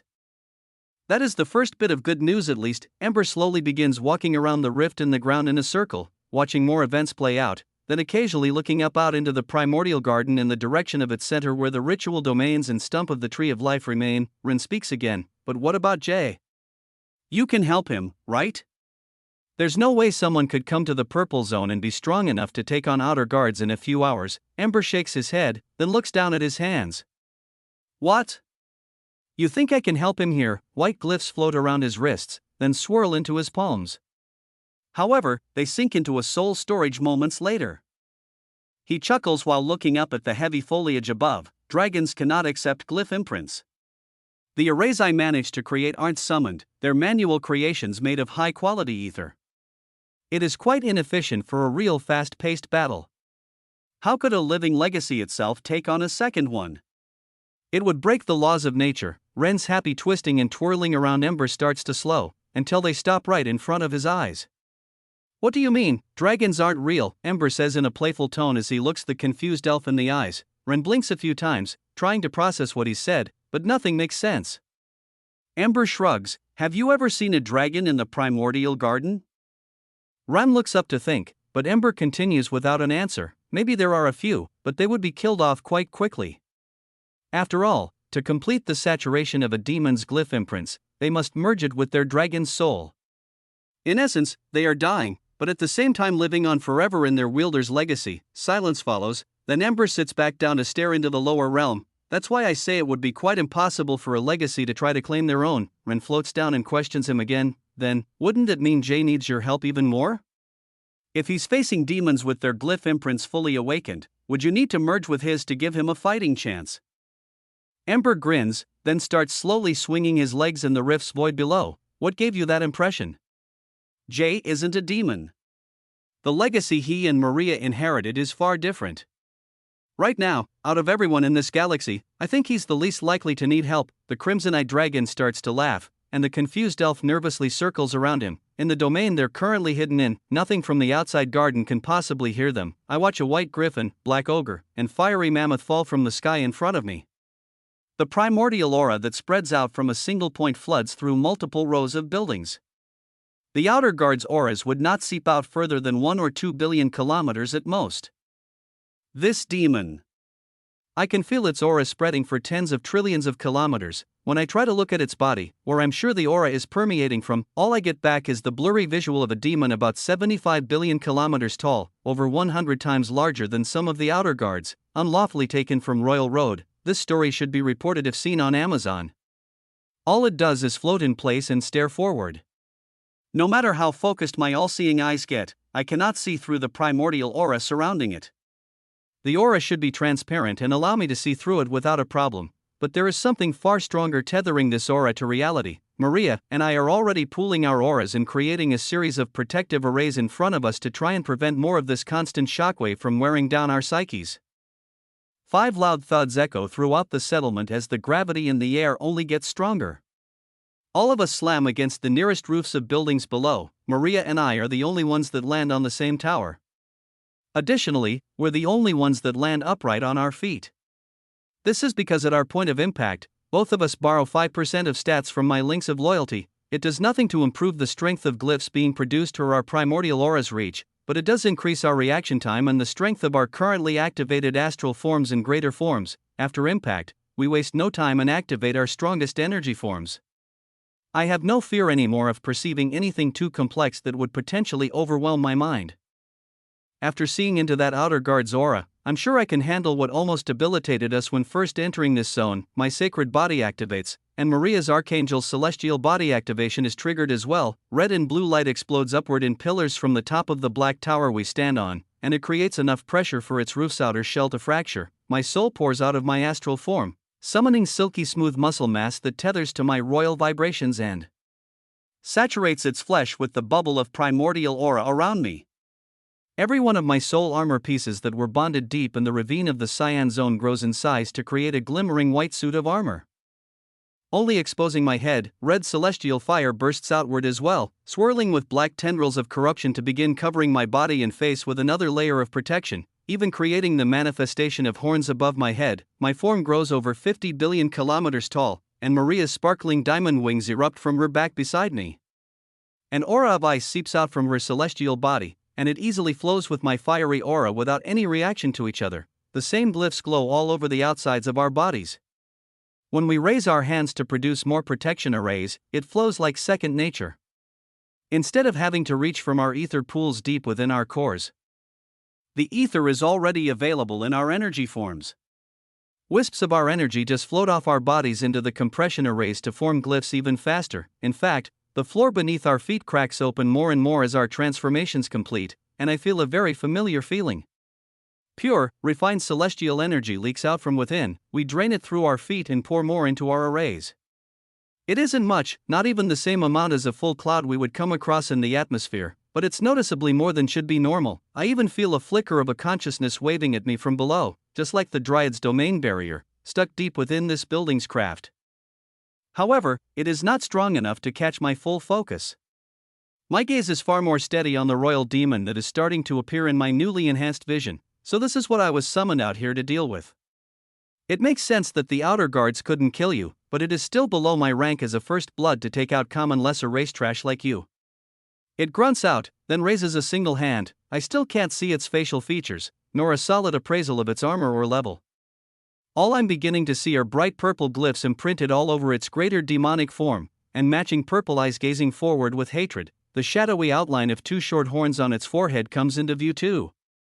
But I quickly shift my vision to its hand. A thin purple line of runes begins to summon into existence, then it becomes thicker and longer until the demon grasps it and swings it across its body. From the distance between us, easily 100 trillion kilometers away, logically I know it is impossible to strike us from this distance, yet my instincts scream at me to summon every protective array I have the second this demon's hand moves. Collectively, Maria and I summon over 2 million. Glyphs in fractions of a second, tens of times more than anything we've created before, and with our peak forms activated, they're larger and rooted in reality with far more force than anything seen in the Outer Guards battles earlier. Bardon, Ulgar, and Axel are all pinned down to the roofs of nearby buildings, unable to even lift their heads to watch. Our ether pools are exhausted by over 2/3 in an instant, and every drop is well worth it. A massive purple beam of demonic essence slams into our arrays like a 100 trillion kilometer long laser pointer has swept across the battlefield. Some of the taller buildings nearby have their upper stories sliced through, and they just begin sliding off from the clean cut. This beam of purple light is held at the end with one hand and swung like a bat by the demon. It collides with our protective arrays and shatters almost every single one of them in their centers in an instant. In the time we have to react to the impact, we begin using up our remaining ether pools to activate propulsion arrays as the last glyphs the demon will hit. We use the inevitable impact to our advantage and get blown flying backward deep into the settlement behind us. The first impact I feel is my back against a taller tower behind us, and it's cracking and breaking apart as the momentum pushes us all the way through. Fear is the initial primary emotion running through my mind, but the next is relief as I watch the strange energy weapon continue its path across the settlement. Meaning it's past us now, at least until this demon swings its arm again. However, in the moment, that feels like it's an eternity away. Only exhilaration fills my heart now, and a wide smile spreads across my face. From within the building we've just crashed through, a massive cloud of pure, refined celestial energy pours out, paired with the faint tremble of a new dryad's consciousness awakening from within this tower's glyphs again. Chapter 969. It is extremely easy to absorb the raw celestial energy pouring out from the broken building behind me. There is no need to channel it through my energy pathways, or grab onto the raw particles with my royal vibrations and primordial aura bubble from far away. Now, my ether pool is present on the outer side of my sacred body, so just the physical contact alone is enough to instantly siphon it into my energy stores. I feel the entire bottom half of this building activate countless arrays once it feels our presence, and more white-hot energy flows upward from the many floors below that we haven't even crashed through. By the time my back hits the wall on the other side of the tower, and breaks it open too, I feel my ether pools become saturated with multiple times more ether than they had moments ago at their peak when this battle started. The momentum pushes me back, flying over the roof of 2 more buildings. I watch plumes of excess celestial energy flow out from the building Maria and I broke in half, then slam into the side of another. This one we don't burst all the way through. We've slowed down enough to only leave demon and angel-shaped imprints in its side. Cracks splinter all the way through this tower's side, and I feel celestial energy pouring out again. We don't move, and the streams of pure white power continue to flow into our veins. In front of us, there is only the presence of a demon floating in place with wide open eyes, and an emotion of anger held in its primordial aura as it ripples through the entire settlement. Why do you not run? Do you truly believe you have the power to defeat a first blood? The most powerful life form to grace this galaxy for billions of years? Lesser races like you cannot comprehend the difference between us. Its voice echoes through the air. I can't tell if it's speaking these words out loud, or if they're being transmitted into my mind. The demon is becoming harder to see again, like the primordial aura right around its demonic form is becoming denser. Even its vibrations seem to be compressing and becoming stronger than any normal royal should. The pressure and gravity become even more intense, but we begin summoning far more glyphs around us while taking advantage of this dense source of energy. I watch the laser pointer of demonic essence it holds in one hand finish its journey across the settlement, then compress back into a single point in the first blood's palm. When he throws his arm forward again, it looks like a long purple rope with some slack is being whipped out. The travel speed is slower than the near-instant hit the laser had, but it is far too fast for us to react with a dodge. The end of this whip hits the center of our combined blue and red protection arrays and shatters half of them to mist instantly. The other half all show signs of cracking and fractures, making sure the demon's growing aura seeps through and touches our souls. The building behind us explodes from the impact pressure, and gushes with excess celestial energy again. There's enough force for us to break through a second building behind it, then eventually stop ourselves on the edge of a roof behind it. Each time, more and more pure celestial energy bursts into the atmosphere. And I feel the sensation of a dryad's old glyphs waking up within the towers. My ether stores surge up, breaking 20 times their previous limits, and with my sacred body activated, I can summon compression glyphs all over the outside of my soul to siphon energy into creating high-quality glyphs much faster. There is no need to only form them from my palms. Support the author by searching for the original publication of this novel. Tens of millions of glyphs form around Maria and me, and we even stack a massive amount of impact cushions beneath our feet, merging with the root of this building as it fractures and breaks apart. When a whip of demonic essence slices through the clouds of celestial energy and falling towers before us. As the first blood demon extends its arm again to attack, we take its strike head-on. A shockwave of red, blue, white, and purple high-quality ether bursts out from the impact zone with far greater pressure than any of the others.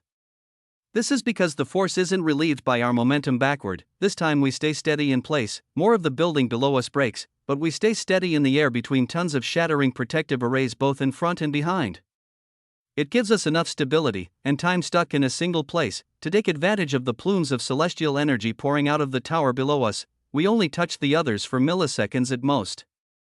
Now, we get over a full second standing in the center of this growing white cloud. The angered demon's roar transmits into our minds at the same instant. The shockwave of this exchange creates fractures like frail glass in the outside of every single building in this settlement. Maria pulls out her soul sword, and it shines so bright with a countless number of refracting points of source resin. When she points it forward, more and more blue glyphs start to form around it, creating structural arrays to keep it steady and sharpening arrays to enhance its power once used. All I can do is focus more and more on creating protective glyphs, as now, my blade still lies dormant, not reacting to the aura of the battle going on outside my soul at all. I grit my teeth while I witness another purple whip coming our way. Now would be a great time to wake up. I send through a one-way telepathy link, but get only silence back. When the whip collides with our barriers again this time, it shatters through the newly summoned arrays. Once it does, the rope-like collection of arrays surrounded by demonic essence goes slack for a fraction of a second. This is when Maria jumps forward and swings her blade against its end. Another relentless shockwave bursts through the settlement, but a small area of this rope, about 100 billion kilometers long, turns icy blue and becomes infested by streams of reflective rainbow light. It shatters and breaks off, but the majority of the whip is pulled back the instant the attack is noticed. My eyes widen as I watch the demon's other hand raise, and it summons a ball of dark purple energy that extends into a straight line. Instantly, it swung like a bat, and a second beam of demonic essence starts slicing through every building in this settlement like the first rigid laser-like wave from the first attack it sent. I trigger explosive glyphs beneath my feet and join Maria in the air in time to fuse our arrays together to block.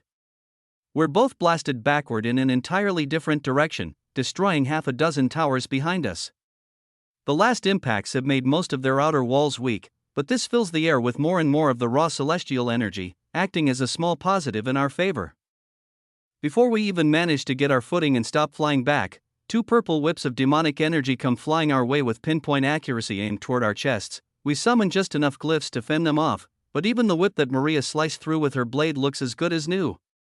More and more demonic essence just flows out from this demon's core to fuel them. Losing such a small amount seems to not have affected its strength at all, so, when there is an opportunity to strike again, Maria does not jump. At the same time, I've given up connecting with my sleeping sword, but begin to search in the depths of my soul for another alternative. The only times my blade has refused to fight in the past is when the opponent before it was not strong enough to pique its interest. In this new form it forcefully upgraded itself to, maybe it isn't entirely injured or dormant. It just does not believe that this demon is a big enough threat to show itself. Fine, if that's the way things are. I'll have to improvise.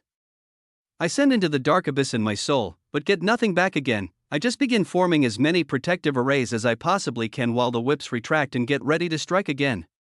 Maria does the same, filling the air with layers upon layers of red and blue text that spins and sparkles in an ancient dialect. If you can block this next attack yourself, and give me a moment to concentrate, I can give us the edge we need to fight back. I call out to Maria, simultaneously sharing the thought process I just went through after having an epiphany, yelling at my non-responsive sword. Her eyes grow more determined, and as the two whips come flying through the clouds of mist and broken towers again, she grins and nods. I can hold on. With full trust, I release my grasp on the protective arrays, and stop forming more to replace the ones that will certainly shatter upon impact. Instead, I take a step back, and pull out all of the soul weapons and demon horns we collected from the outer guards. Then, pour my full focus into activating my celestial grade craftsmanship. Chapter 970. Chapter 970. A massive pile of purple soul weapons and royal demon horns fall out of my soul storage in front of me. In this form, I have full control over my royal vibrations, celestial fire, corruption, ether pool channeling pure celestial energy into high-quality glyphs, pure mana, purple divine threads, and dense primordial aura holding it all together. If I spread out their reach, I can feel nearly this entire domain. All of the blast sites where outer guards and ascended demons were killed on the way here can easily be seen in the edges of my mind. This entire settlement that surrounds me is much closer, and I can peer into it with far greater detail as well, spanning hundreds of trillions of kilometers on every side. It would be simple to keep track of every single particle of energy floating through it. However, instead, I pull all of my visual and energy senses back in to focus on a single point. I turn off all of the background tasks of protecting myself and constantly summoning new glyphs to react to the demon attacking us. Reality around me turns to a black void. I trust Maria to protect me. The only thing I see are the crafting items in front of me, my glyph imprints, and all of my energy sources floating together in harmony. I know I cannot create anything as unique or with the same potential as my mysterious soul sword, but that is not my goal. All I want to do is create a weapon that will win me this battle. If it's destroyed in the process, that would still be a success. I do not have nearly enough soul energy to rely on raw power to win, and with this demon's strange whips and lasers, getting too close without dealing with them would be a death sentence as well. Maria's source resin seems to be able to neutralize them temporarily, and the strength of our glyphs is certainly strong enough to block them. It takes thousands of times more demonic glyphs to destroy one of ours. Yet, even that is not much of an advantage considering this demon can summon billions of them from its palms near instantly. There is only one clear advantage I can think of, an energy source that has been devouring demonic essence with ease, and that is my corruption, in their raw form. These black tendrils are quite slow. They aren't really made for use in battle itself, but when I stare down at these horns and soul weapons, I see worthy vessels. I can sacrifice these artifacts to create a long-range weapon. I'm sure of it. While dark energy pours out of my hands to surround the fuel for this craft, all of my glyph imprints light up at once, even the majority that have not been stimulated yet. It is like I'm having a miniature enlightenment all on my own from discovering this ability and forcefully manipulating soul crafts and horns of demons from an ancient era. At the same time, two purple whips collide with the blue sparkling array that Maria holds alone. There are layers of red glyphs intertwined in it, but as the impact begins shattering layers, she replaces them just as fast, and the red glyphs quickly become less and less of the whole. Both whips loosen with some slack, then pull back. Maria does not even take the time to breathe. She summons more and more arrays around us, knowing I will not be able to help at all until my craft is complete. Another two domain-shaking shockwaves ripple through the settlement, as the whips crack again relentlessly and the invisible demon far away lets out a wave of vibrations that become many times stronger than before. Maria's eyes widen as she feels every single array crack, and the vibrations hit her soul. She has felt plenty of royals in this zone already, but there is something fundamentally different about this one. The vibrations are sharper, denser, and deadlier. It's like they're capable of creating the same strength of intent with only a tiny fraction of the effort. The wavelength feels the same as a normal royal's, but the strength of each movement is imbued with a power that is unshakable. The deeper she lets her psyche fall into these vibrations, the more it begins to make less and less sense. This demon's primordial aura pours out hundreds of times further than hers, and it feels as though it holds that much more strength as well. Yet, it is because of these strange royal vibrations. They feel so calm and normal, but they hold a hidden depth that makes her shiver. She cannot tell if it is their natural state, or if this is some kind of suppression technique that hides their true strength. All she remembers in this instant is Ulger's words when first coming to the purple zone. He spoke of the First Bloods, a small number of demons that were all living in the first generation of this demonic race. He called them High Royals. While a tinge of fear ripples through her, Maria still trusts what she sees before her eyes. Even if this demon is a High Royal, it still can't break through her shielding arrays in a single hit. She also was able to break through these whips herself with a single sword slash. If vibrations and primordial aura were all that mattered in a battle, killing that outer guard would not have been so hard. Strategy, timing, and the power of superior glyph imprints are more important. This is all she thinks of while summoning more shields in this second clash. The impact of the whips this time is destroying her arrays faster than she builds them. I can feel her emotions boiling up in our soul bond, and I release a flicker of intent back, letting her know that my craft is about to be complete. A flash of white light erupts from between my palms, blinding the area around us for over 3 buildings on every side. The final layers of Maria's shielding arrays shatter at the same time. She could have summoned more to give us a few more tenths of a second, but it's no longer necessary. 2 black bolts with pointed arrow tips pierce out from the white clouds and collide with the closest points of weakness in the purple whips. These bolts look extremely similar to the attack Maria and I first blocked when running into a squad of outer guards outside this domain. It's the first demonic essence attack that collided with our glyphs, so its image is seared into my consciousness.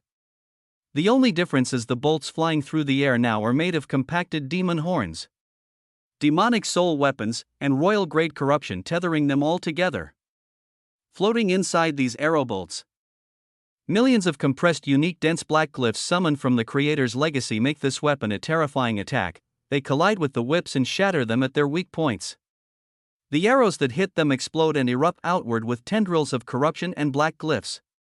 It attaches itself to every bit of demonic essence in the vicinity and absorbs it into its growing mass. When the flash of light dims, 2 more arrow bolts blast off further into the settlement and hit the whips again at a slack point about halfway between us and the demon. The same explosions and absorption of this purple soul weapon occur, but the flash has cleared up enough to reveal what I've made. Wrapped around my right arm, there is an enormous black cannon-like soul weapon with 7 loaded bolts. One is larger than all the others in its center, while the other 6 surround it in a circle. I don't waste any time and let the next 2 bolts fly, and fractions of a second later fire off the final bolt. It's going to take a moment to reform these projectiles and summon enough glyphs to charge up this weapon enough to get ready to fire another shot. I used the cannon we faced in the last Outer Guards battle as the base for its mechanical function.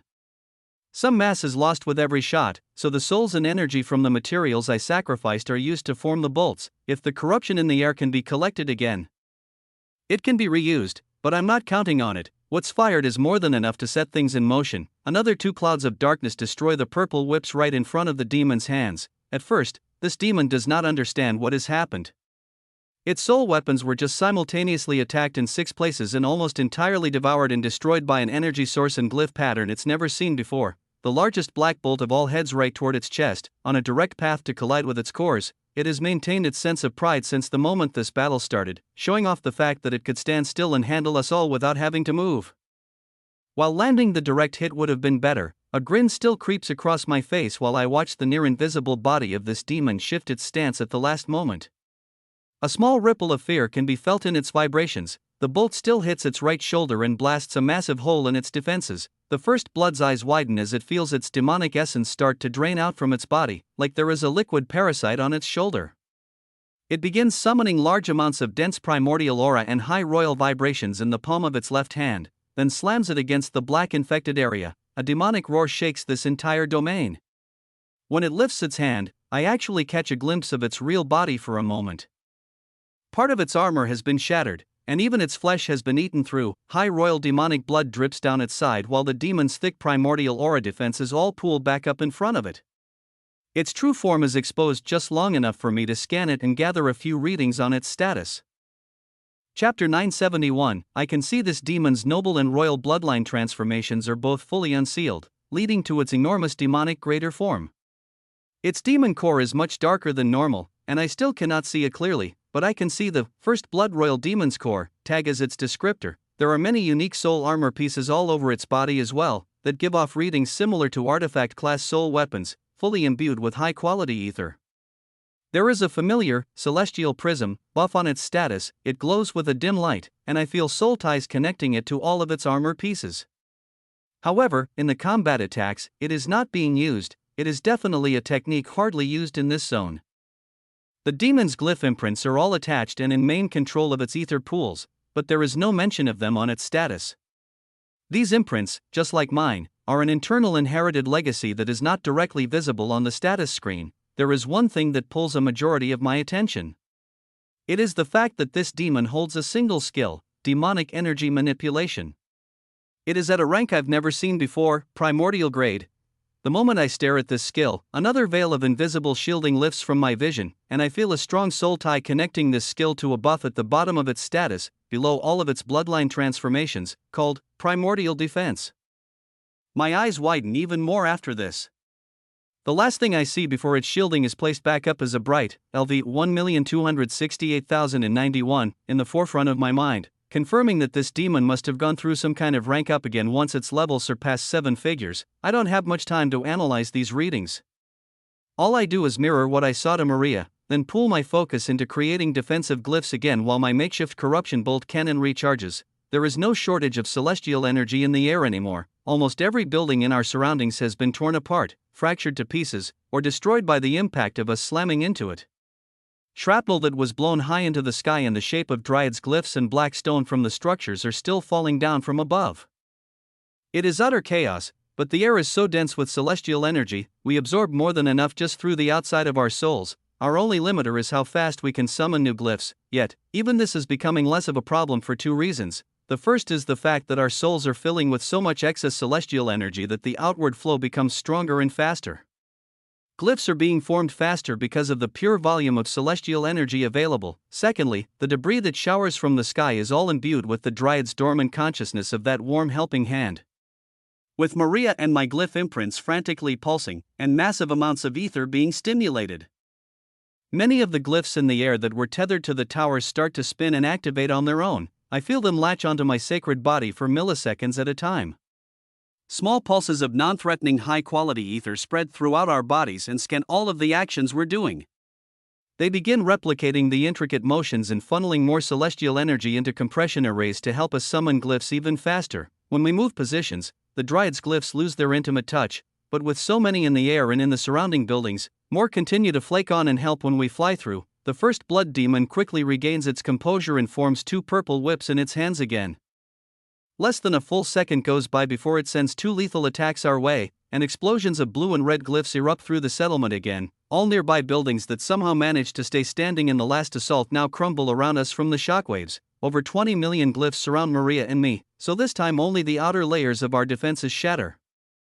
Our flight path is not even changed. Enough counter-propulsion arrays behind us went off predicting the force of the blows. The attacks don't just stop at one retaliation. The demon's arms begin to flail and the whips fly about in erratic patterns. At times, they straighten out and move incredibly quick in laser-like patterns, while at other times they go slack and use the crack and momentum to land slower but far more impactful strikes. The ends of these attacks hit our defensive arrays tens of times over the next few seconds, traveling hundreds of trillions of kilometers as we make a full circle back to cover the maximum amount of buildings in this settlement while I charge up my soul weapon again. Find this and other great novels on the author's preferred platform.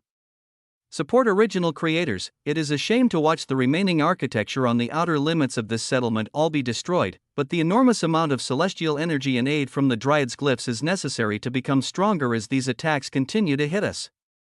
I can feel the pressure of this demon's high royal vibrations in the air growing tighter, and it's exerting more and more pressure from its primordial aura every passing second too.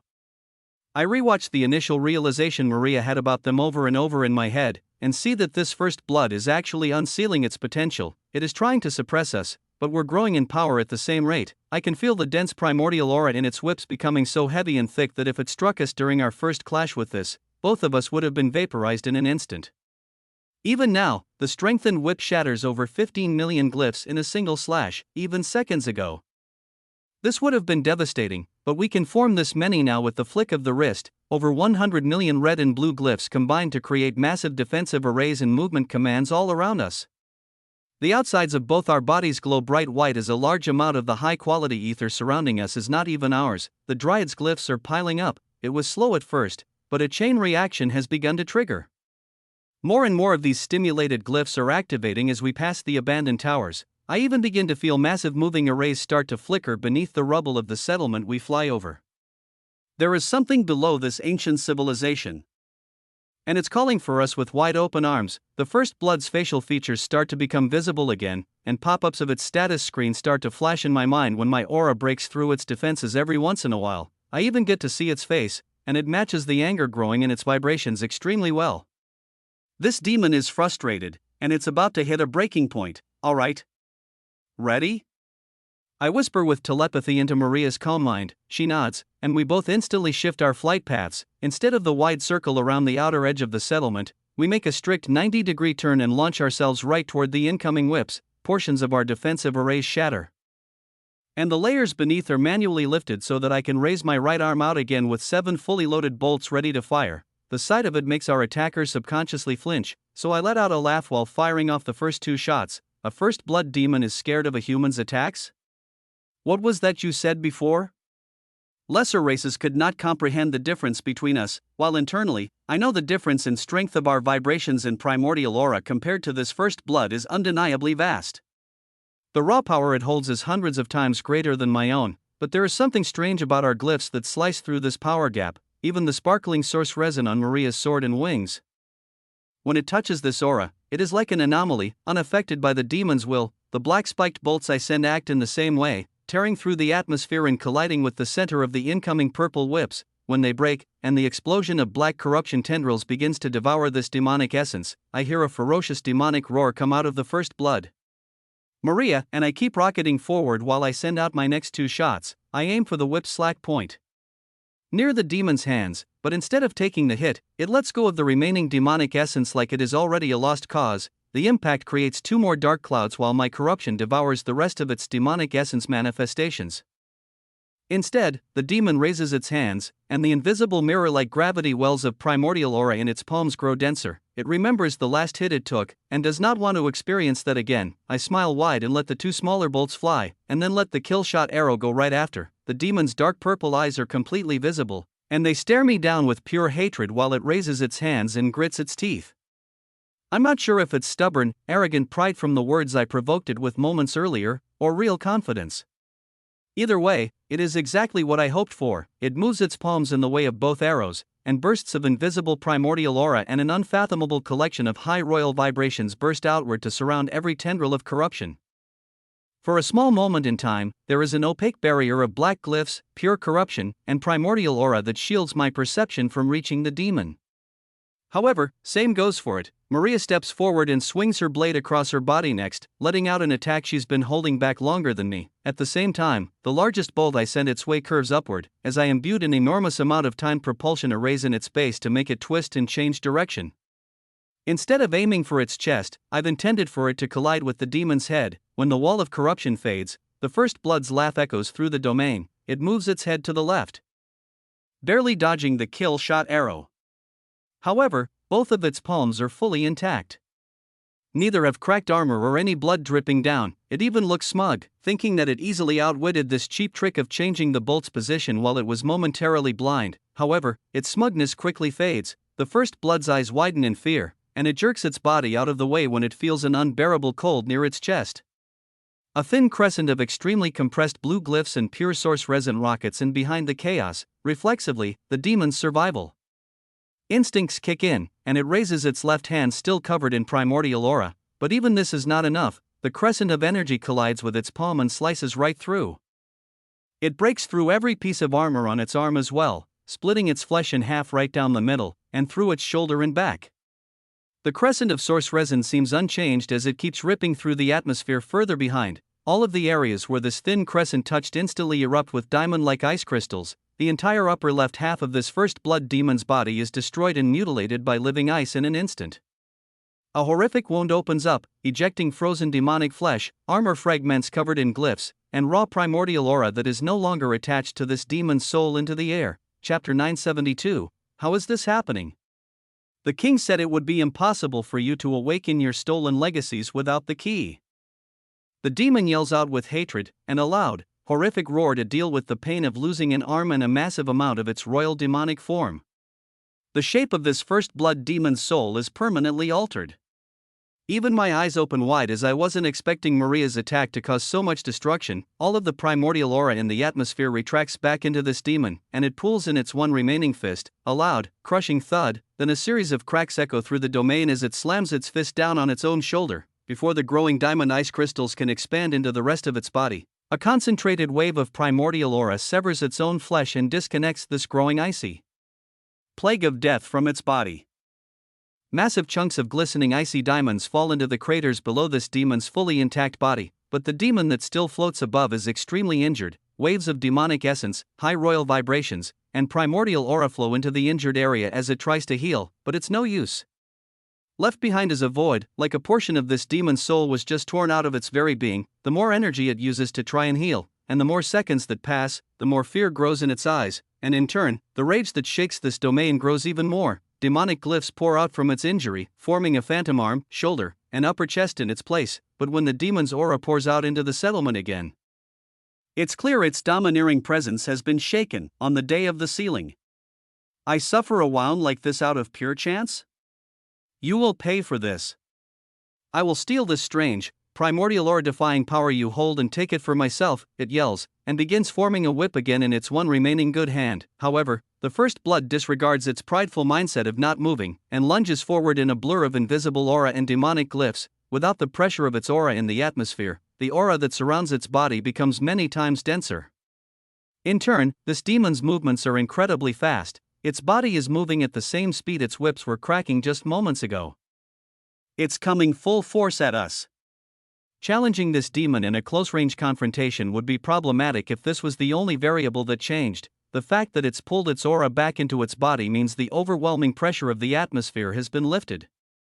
Gravity feels like it's decreased by hundreds of times, and there is no longer a constant vibration suppression trying to burrow into my mind. While Maria and my power surge, and our movement speed and energy manipulation efficiency skyrockets, 3 blurry bursts of white, black, and rust-colored light appear in the corner of my eye. The ogre, griffin, and mammoth that were pinned to the top of buildings, unable to even move before, catch a moment of relief.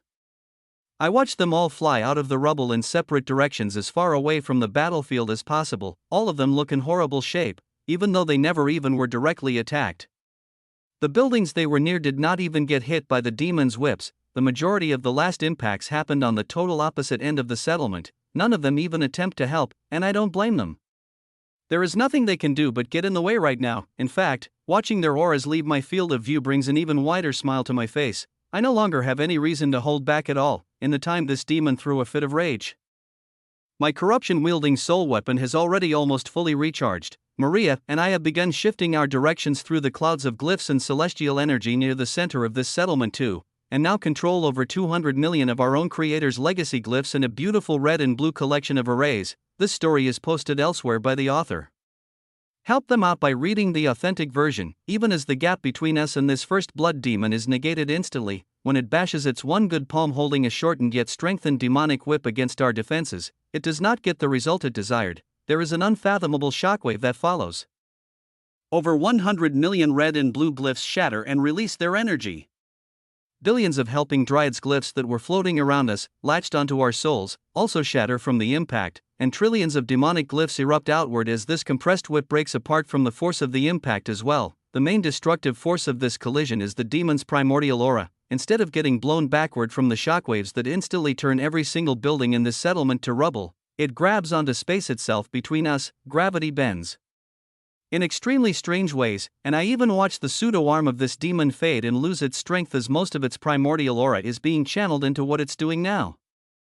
It is an eerie sensation. We all float in the air above hundreds of destroyed structures, and a clawed demonic hand latched onto our remaining arrays. It pours its primordial aura into them, and I start to feel myself losing control of millions of them on the outer edge of our remaining defense. It's using brute force to tear them open. I feel the strong emotions in its vibrations right now, and it surprises me.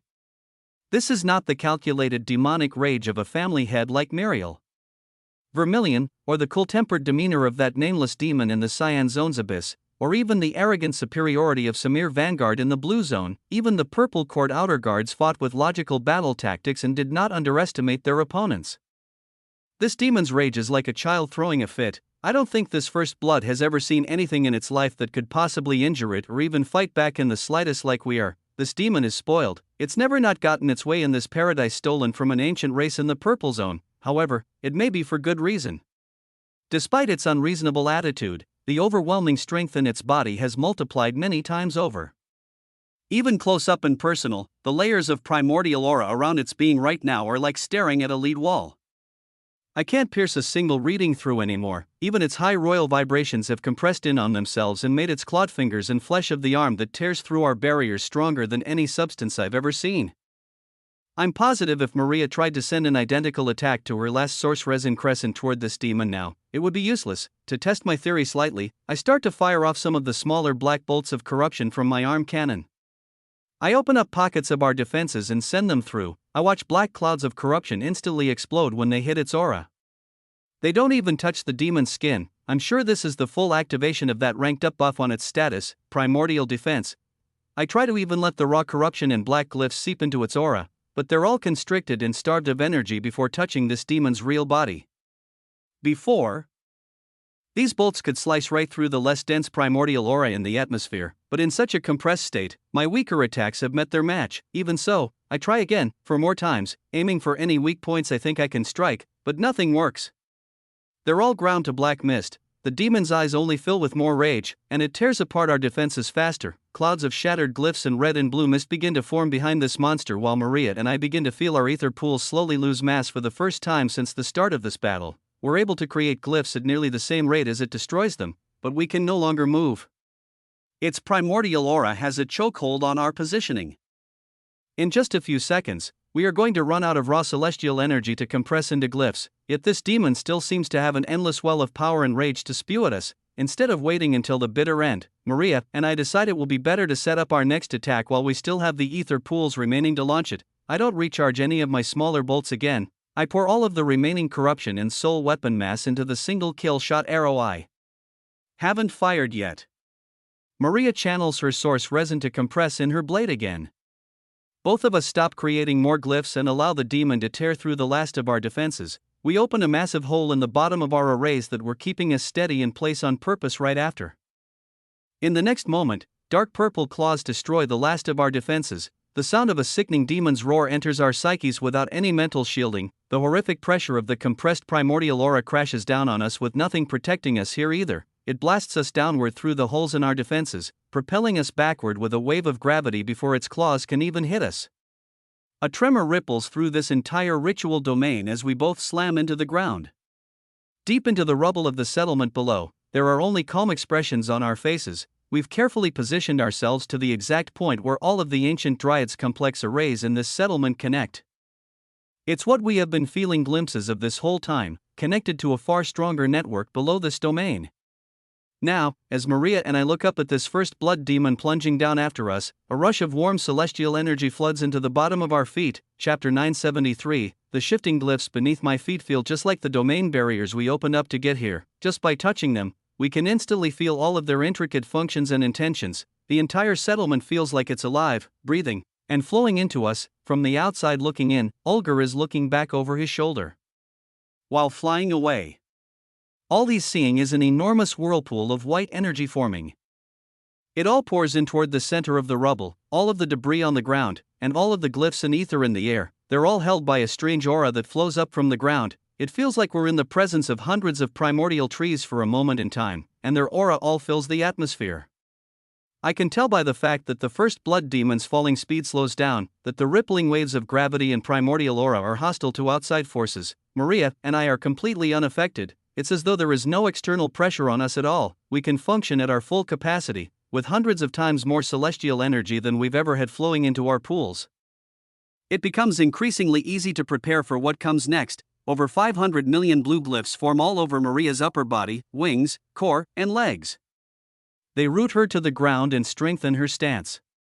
Every bit of glistening source resin flowing through her condenses deeper and deeper into her sword. Roughly the same amount of red glyphs form all over my body as well. I feel them rooting me in reality with a far more sturdy base, and increasing my speed and raw power more with every passing moment. A collection of jet black glyphs are being compressed in my right arm, as this soul weapon takes all of the remaining demon's horns and demonic soul weapons from the outer guards and channels them into a single spiked bolt. Dense black coiling tendrils of corruption pour out of my royal demon's core to connect to this soul weapon, and continuously fuel it with energy and the stacked hatred toward the demonic royal families, from their many betrayed subordinates in the lower zones. As the whirlpool of debris closes in on the center of the settlement, all of the high-quality ether and remaining intact glyphs that have not been destroyed all begin to latch onto the outsides of our bodies. They are all controlled by the enormous spinning gear-like glyphs beneath the surface and create a bright white armor around us. It becomes imbued with hundreds of billions of Dryad's glyphs, if the core consciousness of this mechanism wasn't in line with mine, allowing me to perceive everything it touches. It would be impossible for me to see through this layer of glyphs and primordial aura. For a small moment in time, the whirlpool completely compresses in on us, and there is no longer any debris or even ether particles in the atmosphere any longer. The entire settlement is gone, only a flat open plain about 500 trillion kilometers wide is left. Unauthorized duplication. This tale has been taken without consent. Report sightings. In this open space, a dark purple demon collides with us, two humans covered in white glyphs, glowing red and blue beneath. There is a moment of silence. Axel and Bardon both look back to join Ulger's curiosity as they flee.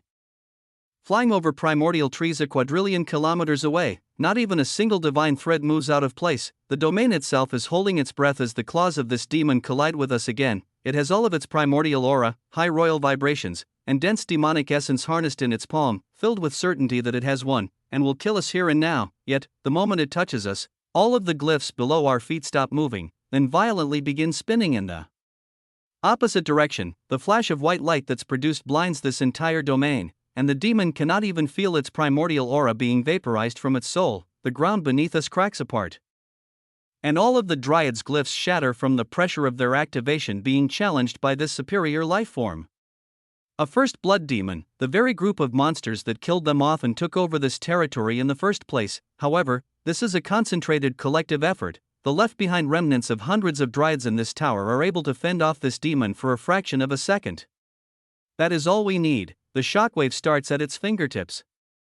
An absurd amount of high-quality glyphs and Dryad's primordial aura floods upward, and deletes the invisible pressure surrounding this high royal. There is nothing it can do. Two equal forces are canceling each other out. The white burst moves up its arm, into its chest, down its legs, and through its head. Even the false arm it has summoned falls apart as all of its primordial aura is targeted and destroyed. The white glyphs in this settlement are destroyed too, and the outer layer of armor we were wearing is consumed in the clash. It protects us from the shockwave and adds to the firepower as well. However, the fiery red and icy blue glyphs beneath it all are untouched. A sword swing, and the activation of a demonic bolt of corruption launching are all this demon sees once the flash of white light clears. After the initial wave of shock passes, I watch dark purple demonic aura building up in this demon's chest instantly. It begins to spread out quickly, and with it, a wave of primordial aura tries to seep back into its body and regain its strength. However, it's too late. A bright blue wave of glyphs is the first thing to collide with this demon's bare body. They explode and tear its flesh open while a thin line of source resin collides with the center of its chest. The thin line is long enough to land between its eyes, and slice between its legs as well. Almost instantly, diamond-colored ice crystals start forming all throughout its body, and the thin slash continues moving upward out of the demon's back. The first blood demon's eyes are still full of rage, but confidence too. It knows it's been hit, but its processing speed is fast enough to know that its demon core is still safe. It's about to lose its entire body to this icy plague, but in a matter of milliseconds, we will be crushed and killed by its raw primordial aura with no more help from this ancient Dryad's inheritance shrine. At least, this is what it believes before the entire black soul weapon on my arm is shot forward as a projectile. All of my red glyphs leave my body, encasing it from the atmosphere as it rockets forward. A thin line of black glyphs and pure corruption trails from its base. There is a second flash of light that illuminates the flatland where a settlement once stood. Red fire erupts from all of my glyphs that fracture and release their energy, and the corruption bolt collides with the demon's chest right in the center where Maria's ice is already splitting it apart. In the plumes of red fire, diamond-colored demon flesh flies with it through the air. At its center, an explosion of black glyph tears through the blooming primordial aura of this demon before it can regain its strength. Millions of black tendrils of corruption pour into its core, and the pressure shatters it to pieces. The purple divine core behind it destabilizes and explodes outward on the spot. The shockwave pumps dense purple demonic glyphs through all of the tendrils of corruption, supercharging them rather than erupting outward into the atmosphere. The eyes of the demon that dies before us are wide open, being infected by black oil and sparkling diamond ice. It still does not understand how it lost. Pure spoiled frustration and raw unfocused strength flow through its high royal vibrations as they begin to pour into me. Level up notifications ring in my inner ear, while system prompts open up before my eyes all over this demon's scattered remains. Chapter 974, Level Up, X254 180, Use Absorption, Skill, Demonic Energy Manipulation, Upgrade, Primordial, Yes, No, Use Absorption, Buff, Primordial Defense, Yes, No. While I press Yes to accept all of the absorption notifications that pop up in my vision and watch my level surge to LV 836,232, I have the experience sharing perk activated too, and feel the burst of levels rising beside me as Maria gains roughly 250,000 levels all at once too. Waves of extremely dense purple divine threads flow through waves of aura that pour into me and begin filling up my divine core. There isn't a drop of mana in this demon, but the demonic essence and pure ether stored in all of its purple glyphs flow through my tendrils of corruption, making bulges in each strand, like a million snakes swallowing and digesting their prey. All of the oily tendrils vibrate with primordial aura and royal vibrations that are not their own. However, with the state of disarray this demon was in the moment it died, I'm able to suppress and conquer it with the help of all of the other resentful demons' wills.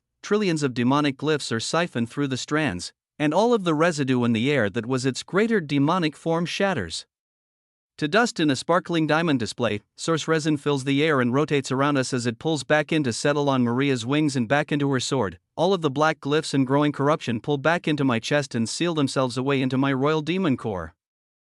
The force of the impact keeps us floating in the air, but all of the residue from the blast is gone. All that's survived are two massive purple demon horns that fall to the ground below us. My true core burns so hot in my chest that it feels like my grip on gravity and reality around me just increased by tens of times. When my royal vibrations finally settle around my demon's core and it is allowed to fully digest the corruption inside, another massive shockwave ripples out of me. It is of pure white, high-quality ether. This happened plenty of times before, giving us a boost after every outer guard's core I devoured, but this one is far different. It's thousands of times stronger.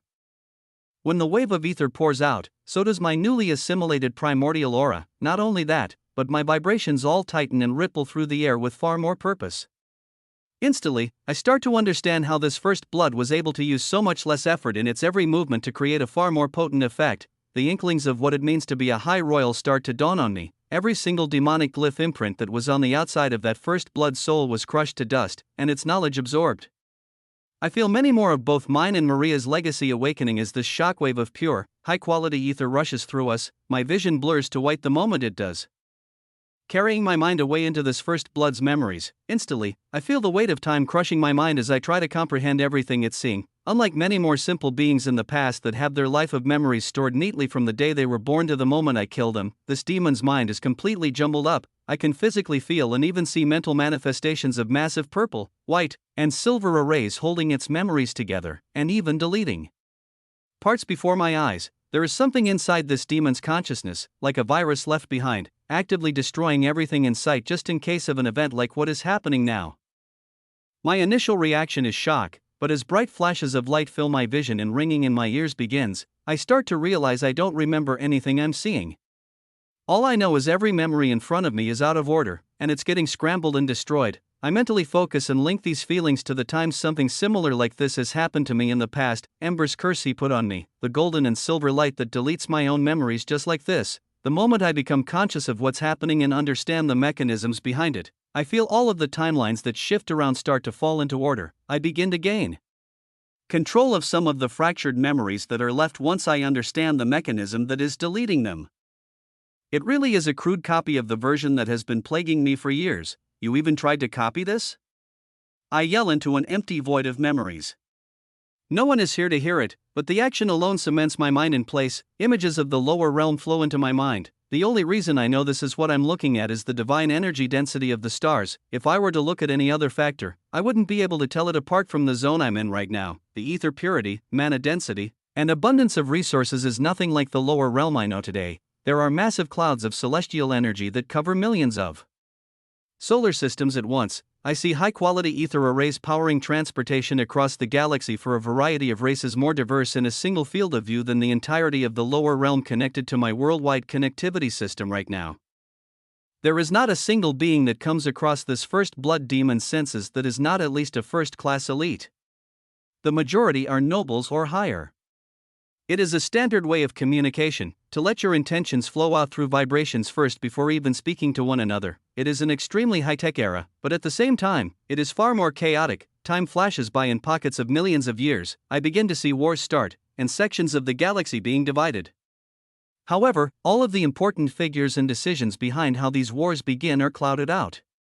All that is left in the space where the memories start is filled by a black void crackling with silver light in this tampered memory bank. Though, I do get to watch this first blood demon in combat with other royals from an ancient era. It battles thousands of civilizations strong enough that today, they would be the undeniable rulers of the lower realm. Some snippets I get to see are of hydras, tortoises, enormous dryad clans, a race of extinct metallic humanoid creatures, an extremely strong clan of beholders and mind flayers. There are many other unrecognizable races I've never even seen in dungeons before. Even more strange, I don't see elves or wyverns, or any of the races many of the other demons had to deal with in the past. This is truly an ancient era, hundreds of millions of years ago at least. The more years and wars that pass, I realize the events I'm watching may even be from over a billion years ago. What is strange though, is that this demon does not try to ascend, despite holding a fully saturated true core, being over level 1 million, and wielding high royal vibrations. It stays below to dominate pockets of the richest energy-dense areas of space. There are a few zones near the center of the galaxy it never visits.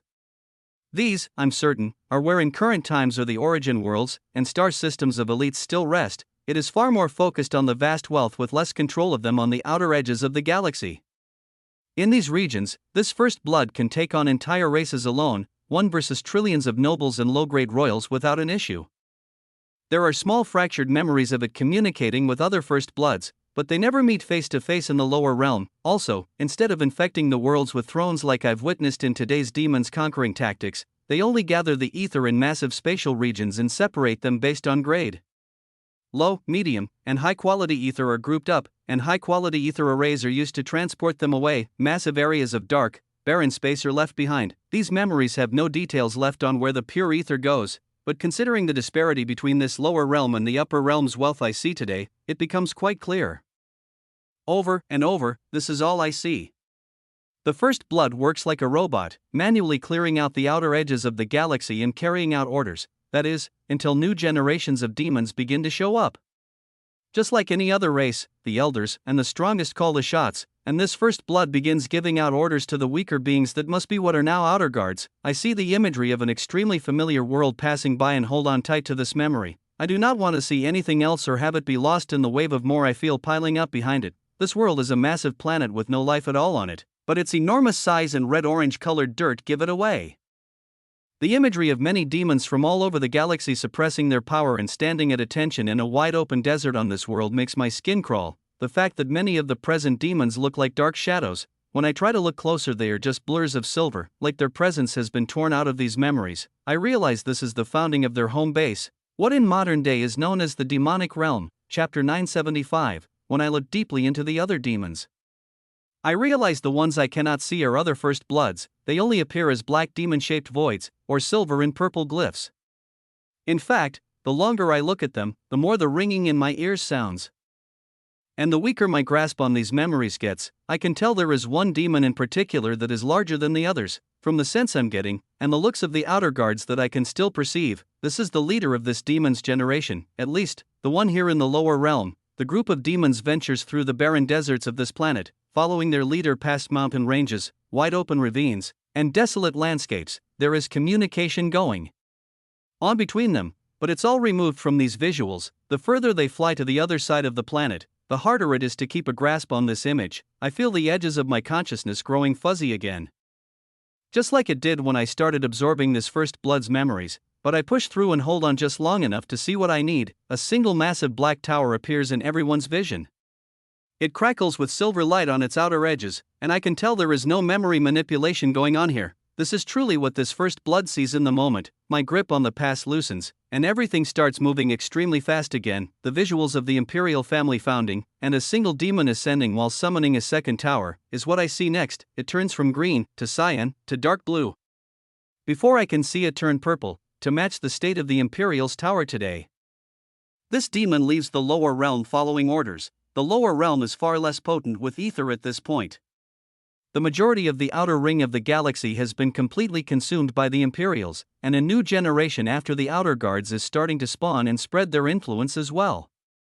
I do not get to see what they grow into, or what timeline they are a part of. Considering not even the Vanguard's throne has been summoned in the demonic realm yet, I have a feeling there is still a large era of history in between that is missing. When this first blood ascends, the purple and silver glyphs actively fracturing and locking away its memories grow much stronger. I can tell hundreds of millions, possibly even billions of years are passing in the upper realm, but I hardly get more than a few seconds of snippets. Flashes of green, cyan, and blue light burst by, and the only thing I can make out are various enormous battles it faces alone, one versus millions of royals from varying ruling races.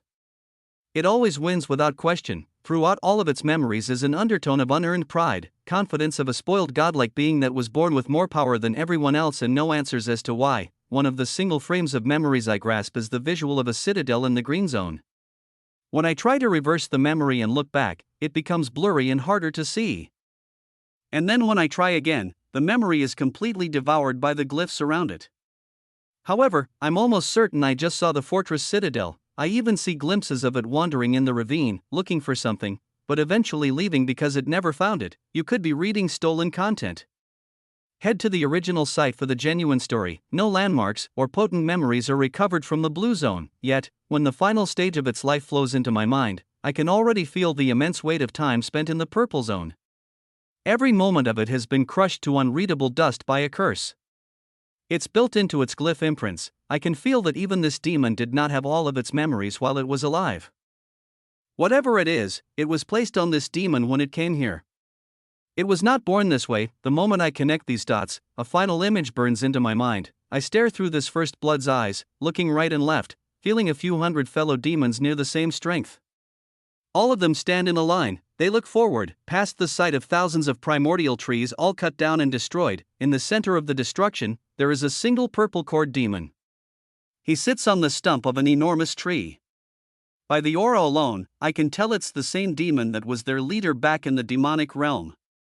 This is the Imperial family head. It's the same tree I saw in my visions many times before. It's the same one that looks so enormous, towering over the other primordial trees, making them look like saplings. It was in those memories I saw Ember, and the demon that tried to copy the creator's legacy. Yet, when I look forward, I do not see any hint of silver threads in this family head's core. There is also no dragon at all in its vicinity. None of these first bloods have dragons by their sides. I have a clear recollection of them all having bonded dragons in the lower realm, but now they are here all alone. I try to sift through the remaining fractured memories, but there is no sign showing where they've gone. The only difference I can see in their beings now is the fact that every single first blood lined up has fully awakened glyph imprints. They all resonate with the Imperial family head on a deep level. When one pulses, so do all the others. In this moment, I realize killing this first blood will give up my position, and the fact that Maria and I are strong enough to kill one of them. There is no doubt, this shift in my train of thought makes me lose grasp of that final memory. Not even the battle I was just in remains in its mind. No memories of the mapping of the purple zone, or any clues of how that silver cord demon that was bonded with Ember managed to kill off the dryads and chop down their tree. As I feel my consciousness slipping back to reality, the strong emotions of this mystery in my mind focus on a wavering area of gravity in the center of the primordial tree's stump. I never would have noticed it, nor did the demon that held these memories even look at it. There is a weak area in space behind the Imperial family head, like a crude rift in space. It feels similar to the manual tear Maria and I made while breaking out of the green zone. Flickers of silver divine threads crackle from its edges as the reality of the battlefield comes back to us. Our glyph imprints are pulsing frantically, as more and more white symbols saturate and fill out on the outer walls of our souls. The intricate understandings of how each glyph fits together, creating more and more complex arrays, flows through both our minds. As I share my new memories, we both mirror these waves of enlightenment through each other. There are waves of smaller and smaller breakthroughs following the initial burst until the flashing glyphs eventually calm down, and we reach a stable state. In this flat area of land where the settlement of hundreds of enormous towers once stood, there is only a slight hum that fills the silence. The excess high-quality ether mist fills the atmosphere, and a pair of royal vibrations that are nearing the rank of a high royal make the atmosphere extremely tense. The power output of these vibrations is far too extreme to be that of just a royal, but there is a key piece of knowledge that is holding back the breakthrough. our primordial aura bubbles have expanded to astronomical levels. They flow outward almost 100 trillion kilometers. From just moments ago, that's an increase of almost 1,000 times. I have far better control over it now. It is not just a mirrored version of my vibrations. I can feel that if I activate my new buff, Primordial Defense, it would all compress back in toward me, and make a layer of armor around the outside of my soul instantly. Yet, there are still far too many factors that don't entirely make sense. Even my ether pools are still capped at extremely refined celestial energy. It has to pour through countless arrays to create high-quality glyphs. My ether pool desperately wants to compress and turn itself into pure high-quality ether. But this too is held back by a bottleneck I cannot fully comprehend. As Maria and I expand our senses outward, the dim black, white, and rust-colored aura of our allies slowly comes back toward us, but that is not what both of our minds are pulled toward. It is the blinding white aura at the center of this ritual domain that leads us to float forward away from this destroyed settlement. It's the reason we came here, with hopes to fully awaken our glyph imprints, the inheritance artifact that these first bloods stole from the rest of the galaxy. Chapter 976. We both float forward, easily passing over the flattened battlefield. There is an incredibly bright, warm light pouring into my mind. And its source is just out of sight. When we first arrived, Ulger said the ritual site was just past the settlement. This is exactly where this warm glow of energy is coming from now. My sacred body glows bright white, and the only energy floating around its outside right now is bright red celestial flames.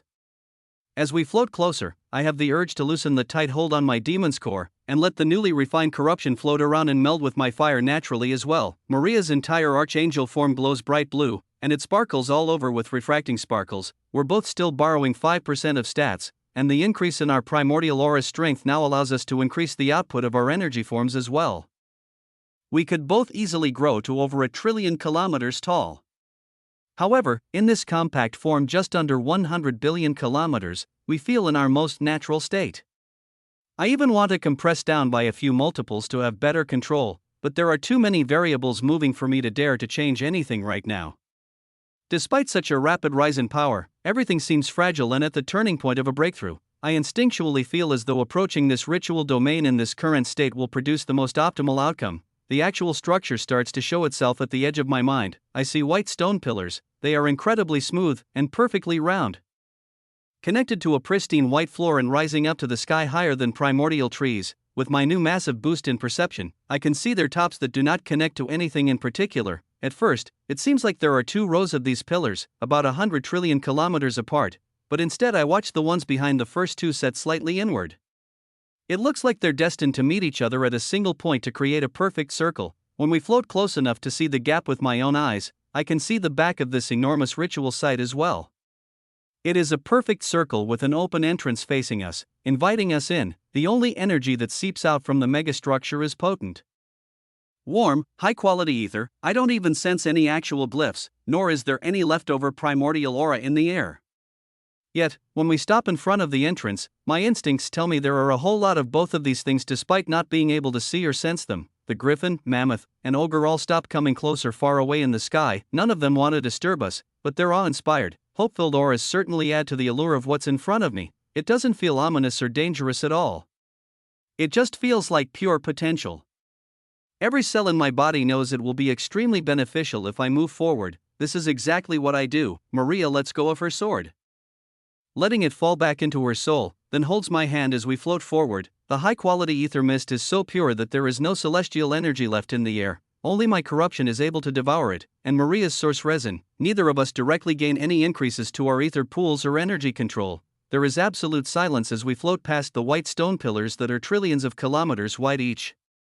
Over 100 of them line up in front of us, and when looking down, all there is to see is a flat white circular floor. My instincts align with Maria's, and we both float deep into the center of this strange structure, and float down to touch the floor. Our energy forms feet touching the solid stone saturated in high-quality ether echoes through the silence. And less than a second later is answered by the sound of heavy stone grinding against itself. The entire structure is within my energy senses, so it is not necessary, but both of us turn around to look the way we came. Half a dozen stone pillars rise from the flat ground and slowly close the entryway into this ritual site. After a few long seconds pass, they release loud thuds and lock into place. A perfect circle of pillars surrounds us. The floor begins to vibrate ever so slightly, and The thin outlines of glyphs begin to touch the edges of my senses. All over the floor, millions, then billions, and eventually trillions of white Dryad's glyphs start floating to the surface from some unknown place below the stone. Intertwined with them, purple glyphs and even white glyphs in the demonic language begin floating up with them. None directly move toward us, they only rise to the surface of the stone. All of the pillars in the surroundings begin to vibrate too, and from deep within their cores, glyphs begin floating to the surface too. They're all supported and held together by a standard collection of Dryad's glyphs, but the more that's set into place, I can tell that is the basic structure of this ritual.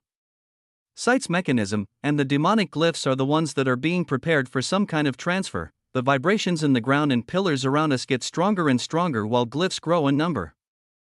High-quality ether starts pouring out as well, filling the area with an extremely thick layer of white mist tens of times more potent than the natural state it was in moments earlier.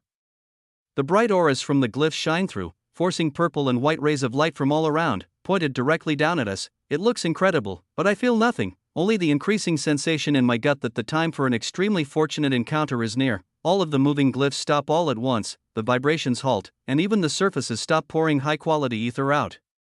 If it were not for the moving mist in the air, making the rays of light flicker, I wouldn't be able to tell that time is moving forward at all. All of a sudden, every single one of the Dryad's glyphs holding this ritual site in place all pulse, then disappear into thin air. An extremely strong ripple of the warm, inviting pressure I've received from the domain barriers before surges into my psyche. When it does, I realize it knows what we are, and what's about to happen is no normal ritual for a random demon that would walk in here. Despite the heads up, I have no time to react any differently. All of the remaining demonic glyphs, white and purple, left behind, meant for generations of demons to use to awaken their imprints, all burst off the floor and pillars. They all fall inward toward the single point on the floor where we stand. There is no artistic ritual where the glyphs circle us, or the gentle layered approach to ease us into this inheritance ceremony. Instead, faster than I can blink, every single glyph is forcefully shoved into our souls. At the same exact instant, all of the primordial aura left behind by the evaporation of the Dryad's glyphs is released. The air becomes thick with an overwhelming wave of pure, uncontrolled primordial aura pouring out. It erupts upward to create an invisible pillar surging through us, and out into the rest of the domain. The shock of having to digest hundreds of times more glyphs than I managed to drain off the first blood completely shatters my soul, yet, the Dryad's aura around us emits so much pressure that we're forced to stay still in place. A very recognizable healing aura pours through us as well. It sparkles with a white and yellow light, leaving aftertones of green. Its scent reminds me of the restoration skill Abby used on me many times in the lower realm. Walking into this ritual site, I was expecting something like the one Ulgar let us use in his domain, where a portion of our glyphs are stimulated by a calming, non-intrusive display, or best-case scenario I inherit more visions of the past. Neither happens. Instead, for a moment in time, everything feels like it goes dark. It's like all of reality around me disappears. The system is gone, all of my glyphs go dark, even my grasp on divine energy, vibrations, and ether itself. They all are deleted for an instant. The only thing I feel is Maria next to me in this darkness. The outline of her being does not have a shape, but I know she's here too, experiencing this moment of nothingness. We both stare down at darkness, but it isn't even that. It is just the logical mind trying to comprehend that there is absolutely nothing. However, at the edge of nothing, or possibly the center, or the beginning. Whenever I try to understand what I'm looking at with the human mind, it does not make any sense. Whatever it is, it has no shape or form, but we both know it's here, behind it, or inside it, or above it. There is something. Or maybe, everything. It manifests itself like a membrane, the outside of a bubble. Then, images of the strange place I saw glimpses of when we came in contact with that void creeper linked to the creator's legacy in the ravine come to mind. It was a place filled with hundreds of billions of stone tablets, with no sense of direction or time at all. There were only void creepers watching and waiting for something. Whatever we are managing to catch a glimpse of right now, it is a very similar place. The moment we both realize this, while floating outside everything we know, the visual explodes like the edges of a balloon inflated too far. All connection to this place severs. Reality flows back into our minds. And it is far more potent than it was the moment we left. The dam in my soul has broken, and a bottleneck that was present before, constraining me, is completely gone. The high-quality ether that is floating around us quickly starts flowing inward toward us at a single point and flowing directly into our ether pools. At the same moment, the extreme tension in our royal vibrations also snaps like a million rubber bands pulled at once. They erupt outward with a chaotic nature, flowing out through the cracks between the pillars in this site, and flow to the far corners of this entire ritual domain, over 10 quadrillion kilometers away on every side. It is like they need breathing room. Acclimating to their new frequency, adjusting to the overwhelming strength of a high royal, our primordial aura follows, flooding outward to tether to our vibrations, filling this entire domain. I feel hundreds of thousands of stray ascended demons die instantly from the pressure of our auras. Our glyph imprints have increased in volume by many times over. They are brighter, stronger, and are rising to the surface of our souls just like the glyphs that were on these walls and pillars. When I take a deep breath and look to my side to lock eyes with Maria's sparkling diamond blue gaze, I peer deep into her soul, and she does the same for mine. Our bodies and souls are perfectly intact. Like they never shattered. The Dryad's primordial aura is gone as well, like it was never here, and when we look past each other, the pillars that surround us have turned jet black, devoid of energy. They begin to crack and crumble down all around us. Chapter 977. While this massive structure falls, and the black stone crumbles to dust under its own weight, all of the high-quality ether in the surrounding area is pulled in toward us. It feels so refreshing to finally experience the full range of natural energy flowing through the purple zone. Before, all we could do was absorb small pockets of celestial energy that didn't even fill a single-digit percentage of the atmosphere. Now, finally, we can take advantage of the pure ether that once filled the entirety of the lower realm. Not only are we absorbing the high-quality ether that was expelled during the ritual, but our presence moves out to every edge of this domain. All of the natural high-quality ether in the air. And the energy expelled from killing the hiding ascended demons, it all begins to flow in dense white pathways toward us. There are a few obstacles we avoid, the first three being Ulgar, Vardon, and Axel. It isn't fully conscious, but instead, the moment our new primordial aura and high royal vibrations touch them, they only had two options to choose from: be instantly vaporized like all of the ascended demons, or accept a link of loyalty under the rising emperor and empress that are making their presence known. Each of them adds a few million worlds to the worldwide connectivity system, but they are not the only ones I feel being linked, as our shockwave ripples through the forest. Our primordial aura overrides the pressure coming out of all of the primordial trees. Over 1 billion notifications hit my mind, and the intricate aura of each individual tree now makes far more sense. Each one of them in this domain grants me millions of worlds each. My glyphs all flicker, and small spurts of potent memories flow in through miniature enlightenments. Not only do I master the Dryad's language further, and comprehend their glyph patterns on a much deeper level, but I understand their history too. I don't lose consciousness. I'm able to continue staring out over this domain while watching how these trees came to be in the back of my mind. I see the scenes I inherited earlier. Of the millions of Dryads that all poured their life essence into creating the invisible domain's barriers. However, in those old memories, there were no trees yet in the purple zone. Memories flash by of many Dryads pouring into the domains after their protection barriers have been completed, and the strongest leaders take root into the bottom of the zone. Hundreds of millions, even billions of years pass, and these protectors filter the air, refining the ether brought up to this zone by their underlings, while their leader, the current overseer, watches them all from above. When other races enter this zone, they grant them safe passage, and a place to transfer their inheritance to future generations. Then, eventually, a safe place to live indefinitely in the outer settlements once their time in ritual domains is complete. However, there is a violent shift in the peaceful order of things. The exact cause for this shift is unknown in these memories, but I can feel their pain, as somehow, their overseer has fallen. Many of these Dryads went into a permanent state of dormant shock after the severing of their connection to their leader. In their current forms, they cannot die, but they have been stagnant in a state close to death for what feels like an eternity. I can feel that there was a message sent to all of them right before the severing, but these memories were not inherited in a normal fashion. When I try to probe for it, it just fades. All I can feel is that it was linked to the sense of hope they hold on to, and that very feeling is what is triggering right now. It's the warm and trusting aura that wants to help Maria and me whenever we make physical contact with any leftover ether commands. I still do not know why, but over 1 billion ancient worlds that were connected to these dormant Dryads connect to the worldwide connectivity system, and I feel strands of primordial aura flowing downward through the zones, and spreading out deep into the lower realm. Instantly, the new worlds I'm connected to enter my consciousness, but I also feel the intensity of everything else going on below me. My primordial aura floods into these points where the pressure of my links of loyalty's wills are the strongest. The closest specimen is of Seraphel and Abby going through a transformation in the Cyan Zone. An enormous tree is forming around Abby in her immortal healer's body as portions of the Dryad's legacy awaken in her. she has already drained the entire zone of its ether and divine energy stores, and the roots of her tree are breaking through the bottom of the zone.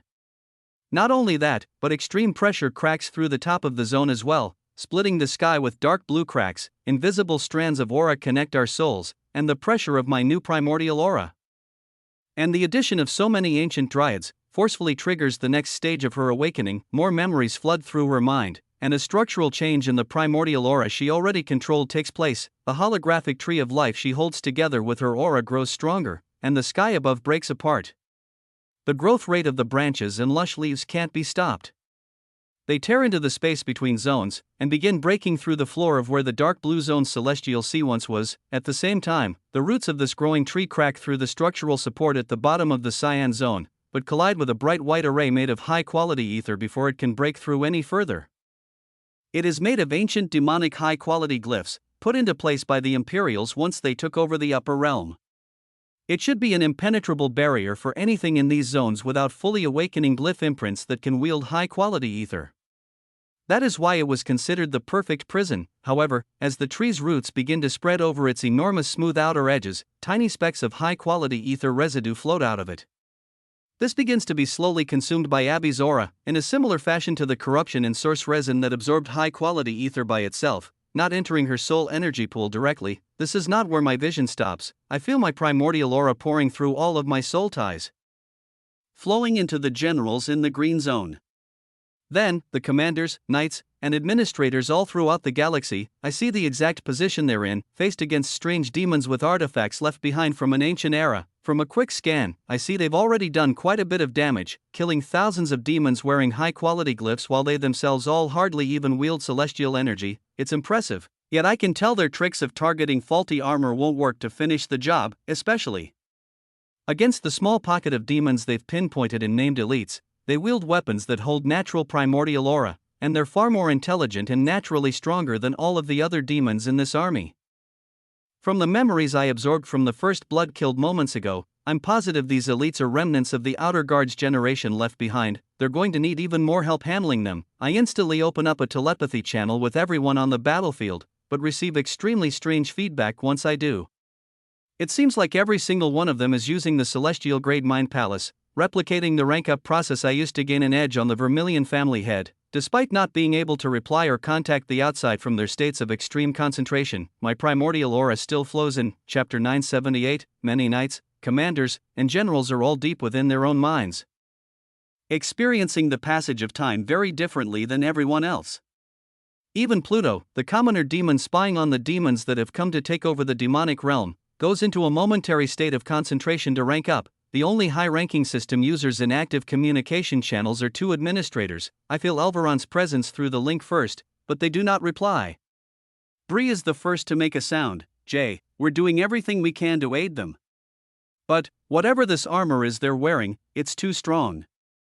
Even Fisher and Lydia cannot break through. I smile back and share a visual of what I perceive through the advanced spectate feed. Over 20 quadrillion kilometers of primordial forest flood into her mind. And Alvaron's too. I can feel their processing speed take in the data at different rates. Bree solely takes in the enormous scale and beauty. All of the glyphs and intricate details of how my high royal vibrations exist in this plane do not sink in.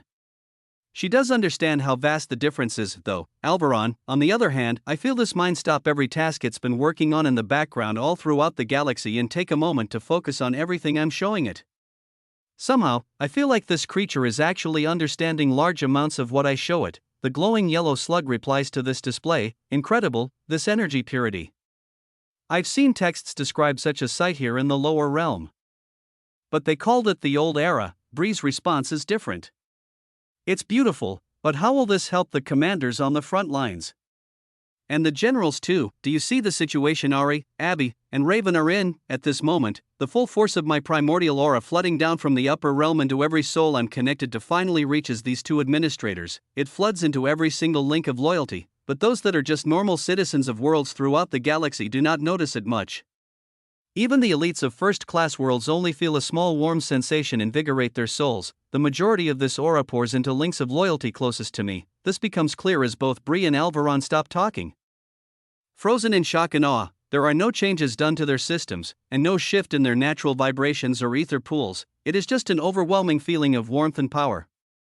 Their divine cores feel stronger, but there is no physical change. All they know is, their significance in reality has just increased by an undeniably massive amount. I nod and smile even wider. I wouldn't worry about them. You've done the work to organize the troops and get them in the correct positions on the battlefield. I've granted them enough power to awaken their own strength and finish the job themselves. The celestial grade mind palace works slightly differently for every user that activates it. In the green zone, Ava walks through a mossy stone path manifested in her mind and sees many stacked stone tablets evenly arranged in a small village that looks very similar to her home world. There is the illusion of a green forest out of sight at the outer edges of this manifestation, and small houses with deeper core memories inside, stolen from its original source. This story is not meant to be on Amazon. Report any sightings. Whenever she touches the smooth stones, visions of her past flow in. Raven's mind palace looks very different. All around her, there is an empty desert. It is the battlefield where she first fought against the rising emperor. There are black filing cabinets scattered all over the desert with no clear pattern to them. A few are very closely bunched together, while others are all alone. The ones she walks by now are glowing very brightly, as they are newer memories and closer to the heart. Far away, deep in the desert, there are tall dark structures. She can see inside very evenly stacked filing cabinets of her life before, when she worked in the association on the human world. They are very orderly, but they are old and gray. Ares' mind palace is very abstract. It looks like he is in some kind of lush jungle, and there are black blurs of energy moving around just outside of his view wherever he turns. However, he summons a white bow made of energy in his mind, then closes his eyes and constantly shoots it off in many directions. These manifestations of arrows hit the fast-moving targets wherever he looks without a single miss. Every hit leads to his old memories flooding back with vivid details. In the lower realm, Lydia climbs a narrow icy mountain path. Every drastic curve in the trail allows intense memories to flow in, while the individual snowflakes that fall from the sky and touch her skin let lighter, easier to digest memories hit her mind. She controls this manifestation and can have the weather change to snow less or more, however she wishes. Fisher sits out on a large boat in the middle of the ocean. With a rod in hand, he pulls up fish from the sea one after another. The moment they hit the deck, they dissolve, and their corresponding memories flash in his mind. There is an assortment of rods lined up against the railing of his ship, and instinctually he knows which one to cast to receive certain types of memories. Pluto finds himself in the same dungeon boss room with his bonded dragon, the one that the rising emperor saved him from spending an eternity in. The walls, ceiling, and floor of this cave are covered in spiked rocks. He can use his earth summoning skill to move them around and control their size as he wishes. Whenever he walks over and touches any individual stone, memories of his past flow in as though he's reliving it in the present. All the knights of the Crimson Army that are on the battlefield all find themselves in their own unique worlds. Some as simple as a library or even a large transmission tablet that easily sorts their memories, while others are as complicated as huge cities or vast forests. Everyone admires the nature of this skill at first, as time passes so incredibly slow here compared to the outside. They shift through important life events, old battles, and most importantly, the shared spectate memory that Bree shared before they went in, detailing how the rising emperor used this skill when it was still in its divine grade state to trigger his rank up and defeat a family head. They compare the rising emperor's changes before and after and relive the moments of battle they've just experienced, and do not see how doing the same will allow them to beat their enemies with these strange glyphs for armor and primordial aura around their weapons that will certainly kill them on the spot if hit once. However, if they can rank up, the common thoughts here are that a stronger battle form will give them an edge to be able to survive longer and find a way to win with a newly upgraded pair of eyes. Each of them finds a quiet place to sit, whether that's on a flat icy cliff, in a warm pile of sand, or beneath a large jungle leaf. They all close their eyes and press rank up on their internal status screens. Within these mind palaces, their consciousness goes completely white, sinking even deeper into the cores of their minds. They cannot even wake up to sense the manifestation of memories around them. The outside world is much further away. Hours pass for some, as their minds, souls, and systems are using copious amounts of energy to unpack their raw talent and fighting styles to create a new battle form for every one of them based on their extensive pasts and potential futures connected to the system. In the very middle of this process, an outside force flows into their minds. It is invisible and has no physical effect on the mana manifestations or ether flowing through these celestial grade mind palaces. However, the fact that these are all made up inside their heads means it does reveal itself in the physical form that many perceive it, liquid glass, with areas that look like they are reflecting mirrors of their surroundings.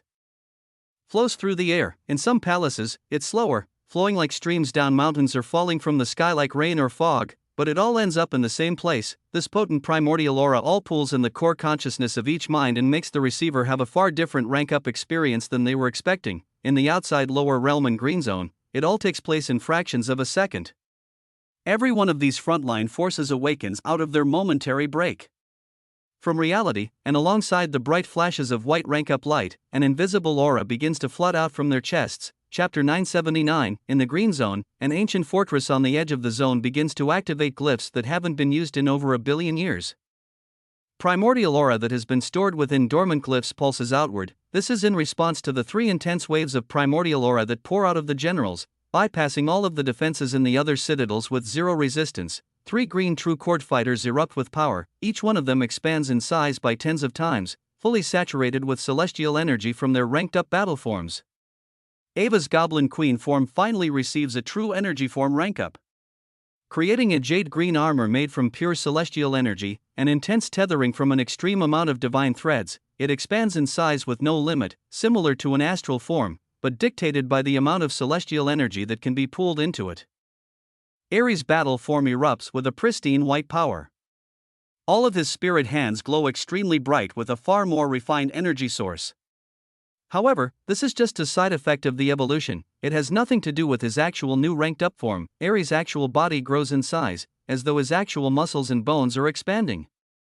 From the outside looking in, it's extremely similar to a noble bloodline transformation, where the human body grows into a new superior form. His skin, muscles, blood, and bones all begin to harden and strengthen with a glossy, obsidian-like finish, and his vibrations all tighten and mutate with it. The archer's eyes grow sharper, and the structure of his pupils change. His focus and sight increase by hundreds of times, picking up details and shifts in energy and movements no normal human eye can. When he grabs his main soul bow, any arrow pulled back directly from it becomes glossy black just like his skin. Unlike all tens of thousands of other white spirit arrows drawn back in his spirit hands, Raven receives a new energy form too, allowing her old mana-based one to become obsolete in comparison. It is similar to Ava's in that its size and strength are dependent on the celestial energy channeled into it, and its root in reality ties to the divine threads making it grow. The form is sleek and looks crimson from some angles, but also hazel, similar to the color of her eyes. From others, it's extremely hard to see, even when it's not activating its special perk, allowing it to slip away into the stealth dimension she has access to from her true core's ability. It is hard to tell in this moment if it acts so differently, making her stealth dimension so much more secure because of the rank up, or if it's because of the invisible aura that floods out from her chest during the change. Primordial aura flows into every cell of her body, saturates every energy wave in her greater forms, and even floods into her stealth dimension. Raven has no clue what this power is. She knows the demons that are out to kill her wield the same thing, and she's aware it's a gift from the Rising Emperor to help her with her rank up. The only thing she knows is that it makes her feel extremely strong and energized. All of her thoughts and actions feel more potent, and it's like second nature to wield this strange invisible force. She knows every action she makes now is being amplified by thousands of times without any excess energy input on her end, but does not know how. It's clear her rank up's efficiency and reward potential were also heavily increased, like the strings of fate were just artificially bent upward in her favor. This invisible force flows through Ari and Ava in this moment too, fully saturating their minds, bodies, souls, and vibrations. It floods outward to the far corners of the green zone. As it's less than 100 million kilometers wide, virtually nothing compared to the raw power of this primordial aura, all 3 of these generals turn and let their strongest attacks loose on the closest demon to them, before falling into their mind palaces. The strongest elites that come from the same generation as the outer guards all begin taking control of the battlefield. They are more intelligent and powerful than any of the mindless drones that were killed by faulty armor before. None of the demons have a fast enough reaction time to see this coming. 3 elite demons are hit by invisible dual swords, an obsidian arrow, and a massive green hammer, each of them supersaturated in primordial aura, and slammed against overconfident elites that were ready for an easy kill. Soul weapons shatter, and the seams of their high-quality armor shatter apart. The pressure of the force from each of these attacks is too absurd for any of the demons to block. It is the equivalent of using a devastating tsunami to get rid of a single ant walking along the sand of a beach. Explosions of high-quality ether glyphs malfunctioning fill the air. The wave of these attacks begins to hit the ranks of hundreds more demons far off behind them, and many are killed in the same fashion. As their armor can't withstand the pressure, the automatic marching demons do not deviate from their paths, but the remaining elites near the backline that were expecting an instant kill of their enemies send warning pings to every major contact they can. This includes all of the elites in the lower realm, and to all emergency channels above. It has already been established that the Imperial family head has shut off all contact in preparation for the sealing, so these pleas for help may be falling on deaf ears.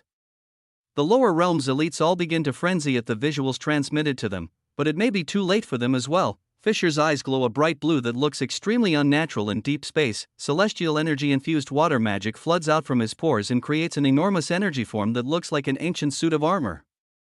It covers every bit of his body head to toe, and even adapts to his soul sword. It looks like ocean waves are crashing constantly when he moves.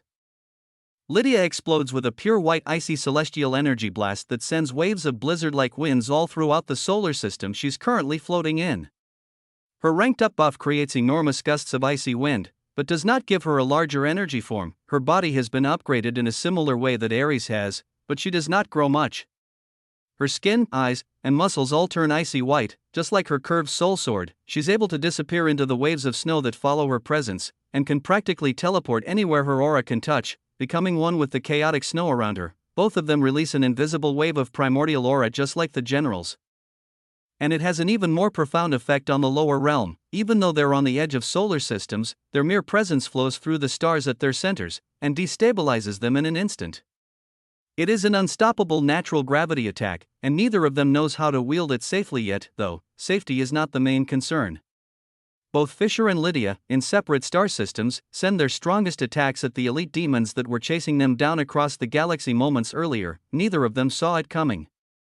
They thought they were just chasing their prey, and would have to until these humans got tired, but both demons that survived from the ancient era are instantly killed on the spot. Dozens of knights explode with celestial energy forms of their own, and immense amounts of primordial aura. Some of them face elites, while others are only battling with armies of mindless demons using the high-quality white armor. It doesn't matter who they face, the result is the same, instantly killing these demonic forces the moment they awaken from their mind palaces. Pluto and his Earth Dragon both come out of their connected mind palace, and a very dark demonic aura explodes out of them. It's infused with a massive amount of primordial aura, and no matter how strong the celestial grade stealth skill they were using was, there is no hiding their location anymore. All of the elites in the demonic realm look to the sky and see an unknown enemy looking down on all of them with killing intent. I watch this take place through my many spectate feeds with a satisfied smile on my face. White streams of high-quality ether are still being funneled from all of the far edges of this ritual domain into mine and Maria's ether pools. While the nourishment is very welcoming, I bounce many ideas off the mind of the archangel I float next to. Not only can we feel every speck of energy in this domain, we can also feel its edges, and its subtle connections to the other ritual domains in the primordial garden. They're like small soul bonds. We cannot feel the exact location or distance, but the direction is clear. Quickly, a plan forms in our minds to hit as many of these ritual sites as possible before the Imperial family head finds us first. Chapter 980, Did it work? Did they fully awaken their imprints? Bardon's words hit my ears from hundreds of trillions of kilometers away. If that's not what a full awakening looks like, I don't know what could possibly top it. Axel replies. There's a long pause before Ulger speaks to both of them. No, as impossible as it sounds, that isn't a full awakening. I saw them have a smaller reaction back in my domain. You can look closely on the edges of their souls in their current forms. Many of the glyphs have still not floated to the surface, some have not even begun to glow yet. He waits in silence, then speaks again. But Axel, you're right. They've grown many times stronger than First Bloods. I don't think we can comprehend their potential if they awaken more. All three of these monsters slowly float back to us with wide eyes. Their minds are being bombarded by messages linking them to the lower realm with ease, a place none of them ever thought they'd be able to access again. Not only that, but they even feel a strange connection to all of the primordial trees within this domain. Their perception doesn't travel quite as far as mine and Maria's, but instead of foreign towering living structures that would normally suppress their primordial aura when floating by, they feel like allies.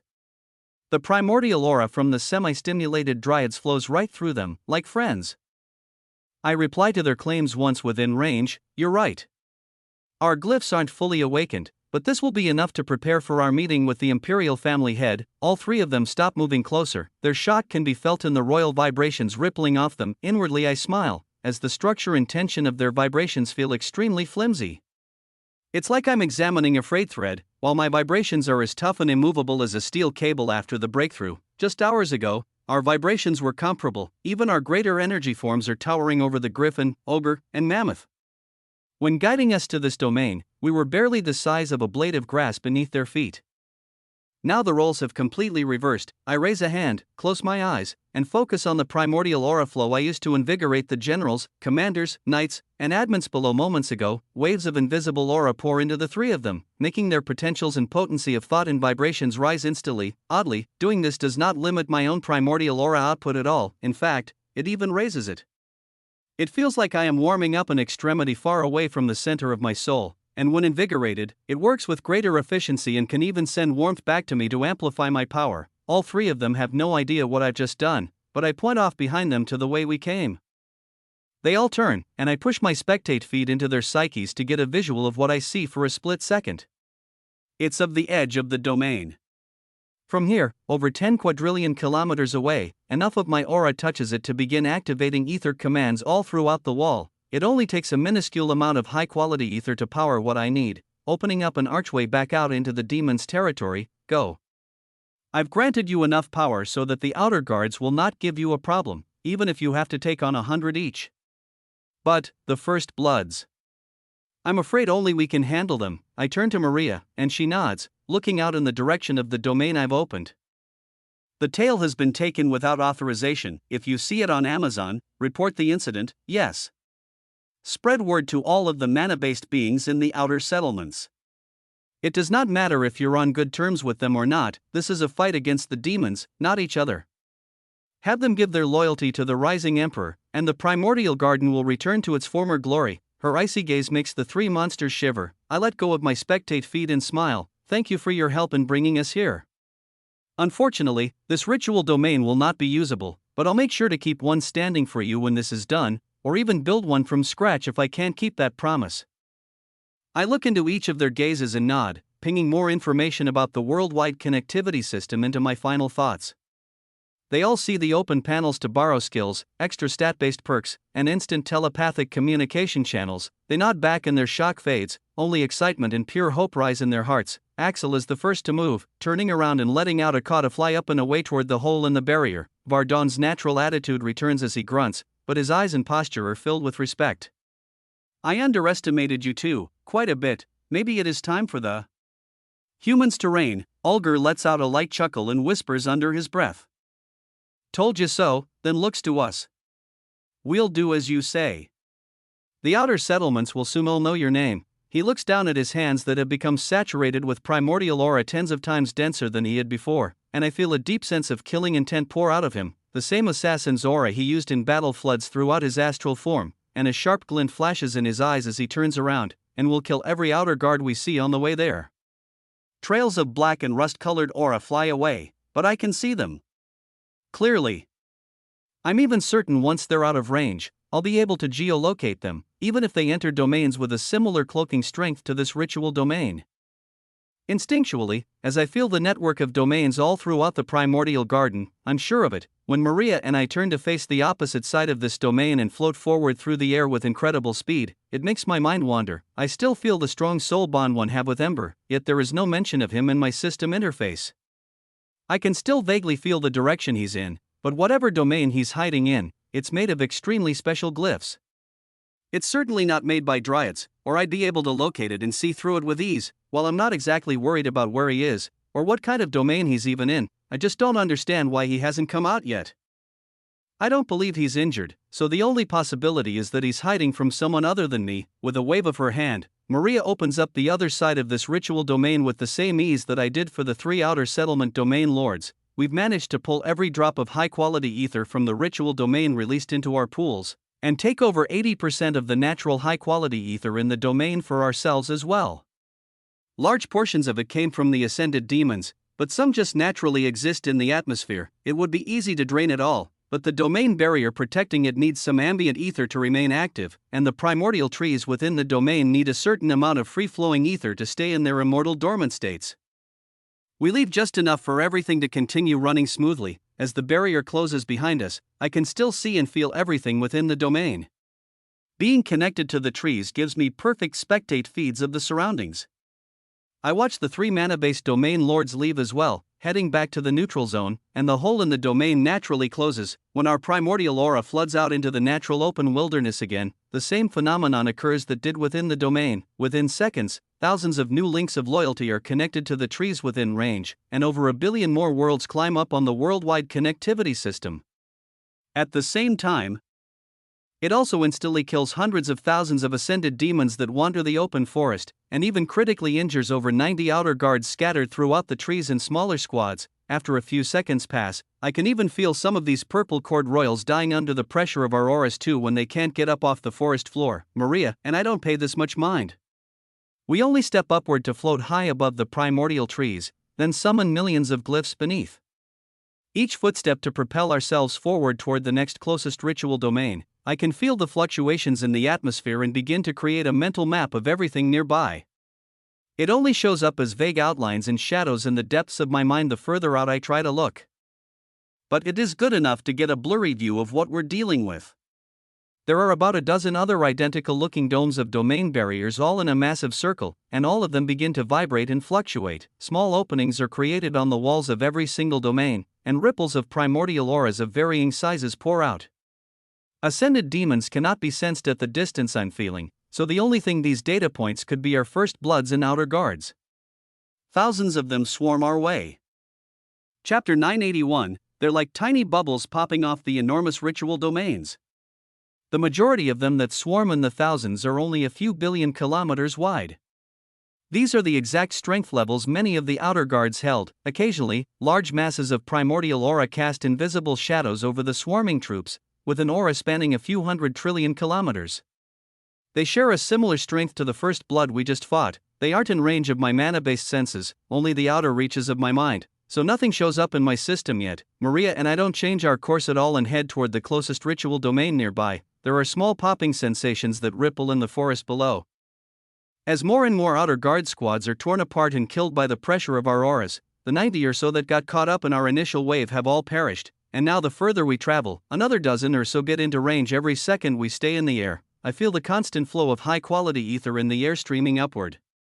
There are visible tendrils of white energy, like reverse twisters, pulling up all of the ambient ether from below into both mine and Maria's pools, along with the natural clouds of ether, and with the purple and black essence from the outer guards that flows up our auras into my corruption. There are trillions of fractured glyphs per millisecond that are digested by Maria's source resin. Upon closer inspection, they're mostly from the ascended demons, whose kill count is well into the millions now. They do not stand a chance, and don't even struggle like the outer guards, they just explode into white glyphs and mist. By the time we're floating high above the next ritual domain, I'm certain we've killed over 200 outer guards. When I open a hole in the top of this domain's dome with ease, and our aura pours in, even more demons instantly die on the spot. We pinpoint the ritual site and fly downward without bothering to look anywhere else. Every single primordial tree in this domain basks in our primordial aura like we're saviors, and another billion or so worlds linked to my worldwide connectivity system.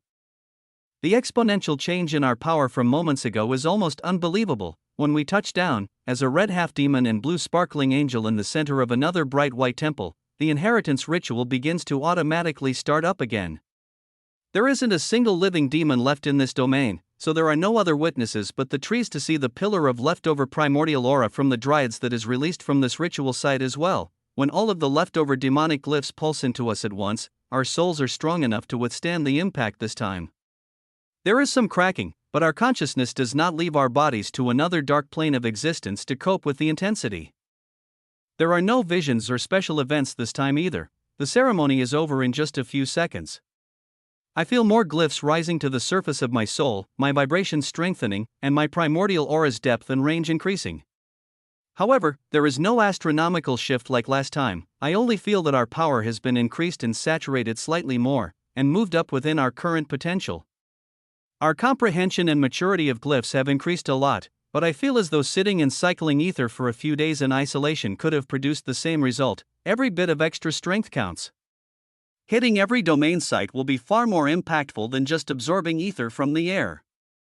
Maria remarks out loud, as she can hear my thoughts and feelings of dissatisfaction from the underwhelming second ritual. I nod, and both of us jump upward out of the crumbling domain site of now black and empty pillars. When we leave through the same hole we left in the roof, countless white strands of ether connect us to the domain inside, as we're still absorbing all of the ambient ether in the air, making sure to leave some behind for the trees. We stop just above the top of the dome, leaving an opening to finish the job, and my mind races as the seconds pass. It feels like an eternity as I can feel thousands of primordial auras flying our way from many directions. It also gives me a moment to realize something about the ritual domains.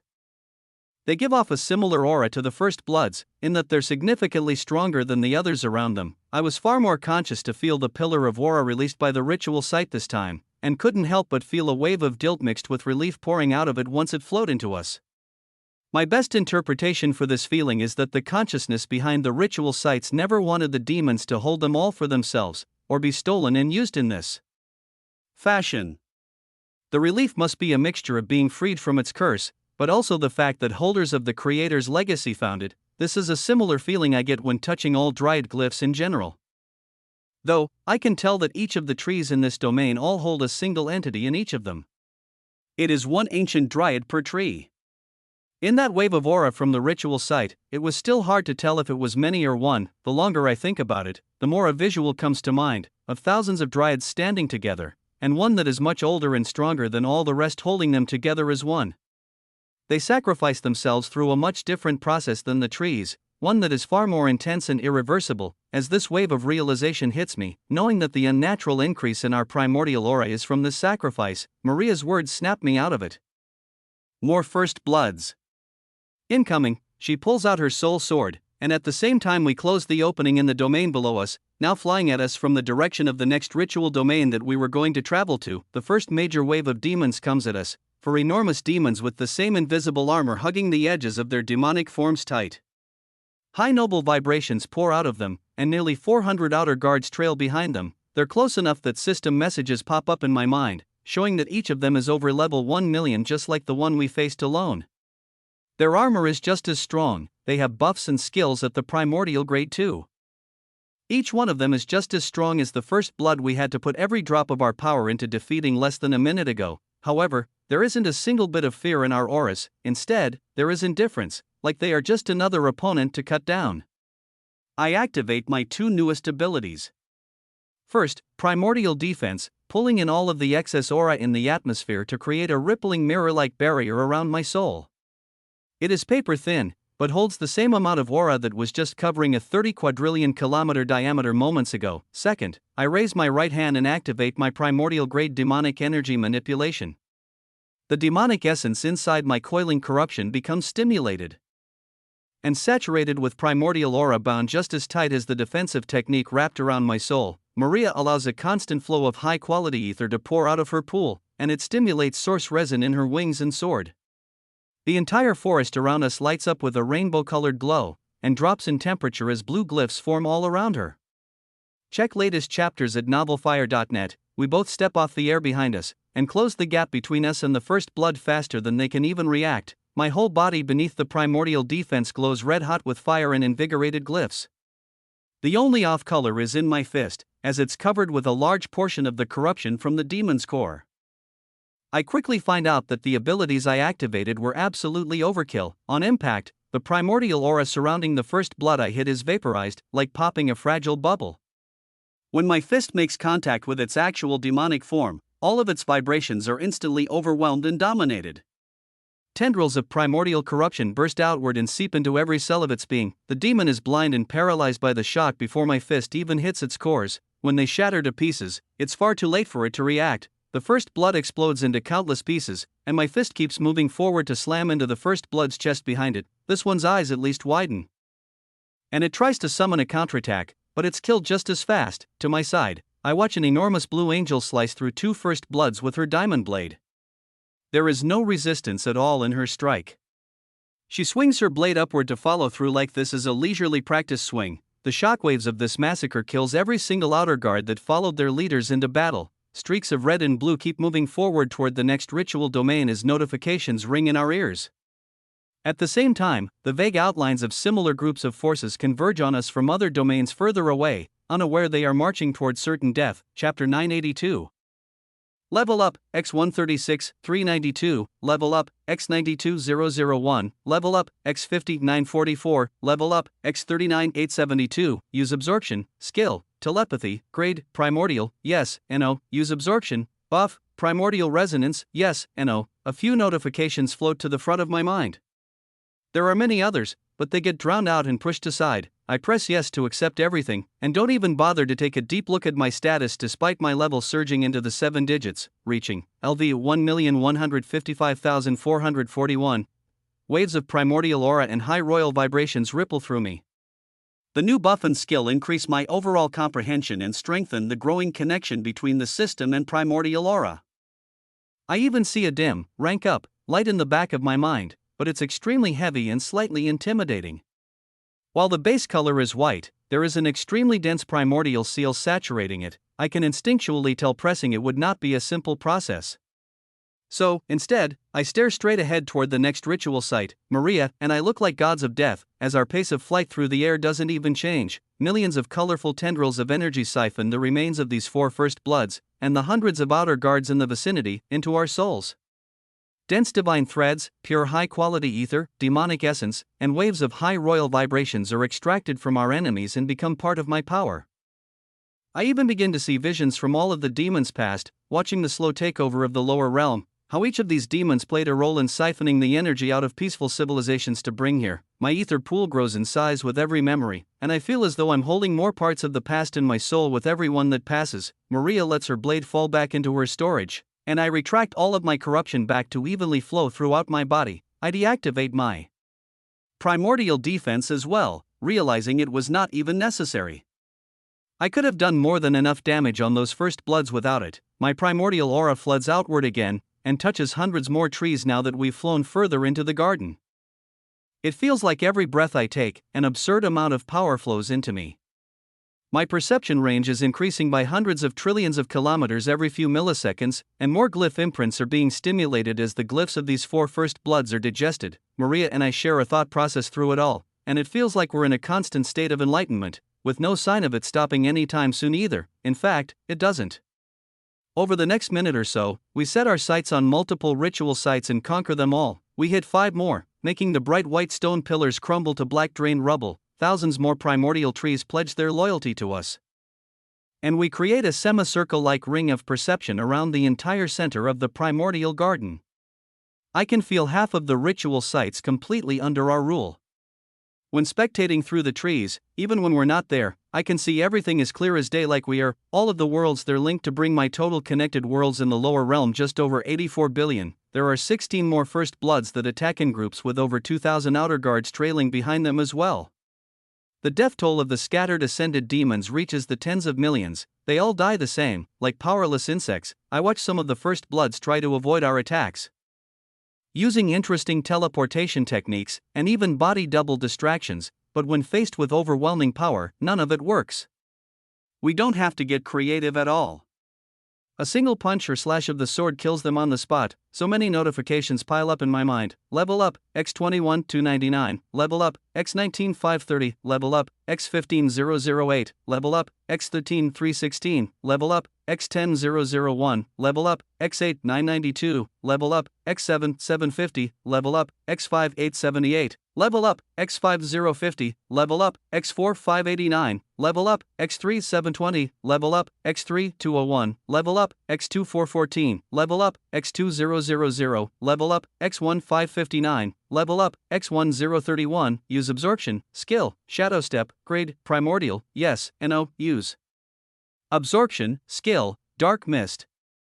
Grade, primordial, yes, NO, use absorption, skill, body double, grade, primordial, yes, NO, use absorption, buff, primordial strike, yes, NO, use absorption, buff, primordial infusion, yes, NO. I press yes to automatically accept everything that comes my way, and realize the level ups are slowing down as I reach LV 1,280,779.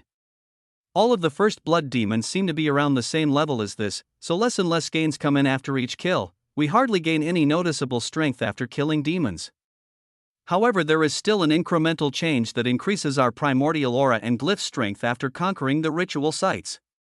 So, completing the second half of the ring becomes our only focus. I can feel that there is a domain in the center of the ring, but every time I think about flying in closer to it, my instincts yell at me to turn away. I've seen exactly where it leads from looking into the collection of memories that have accumulated in my mind. There's no doubt that this is where the tree of life, or at least what remains of it, stands.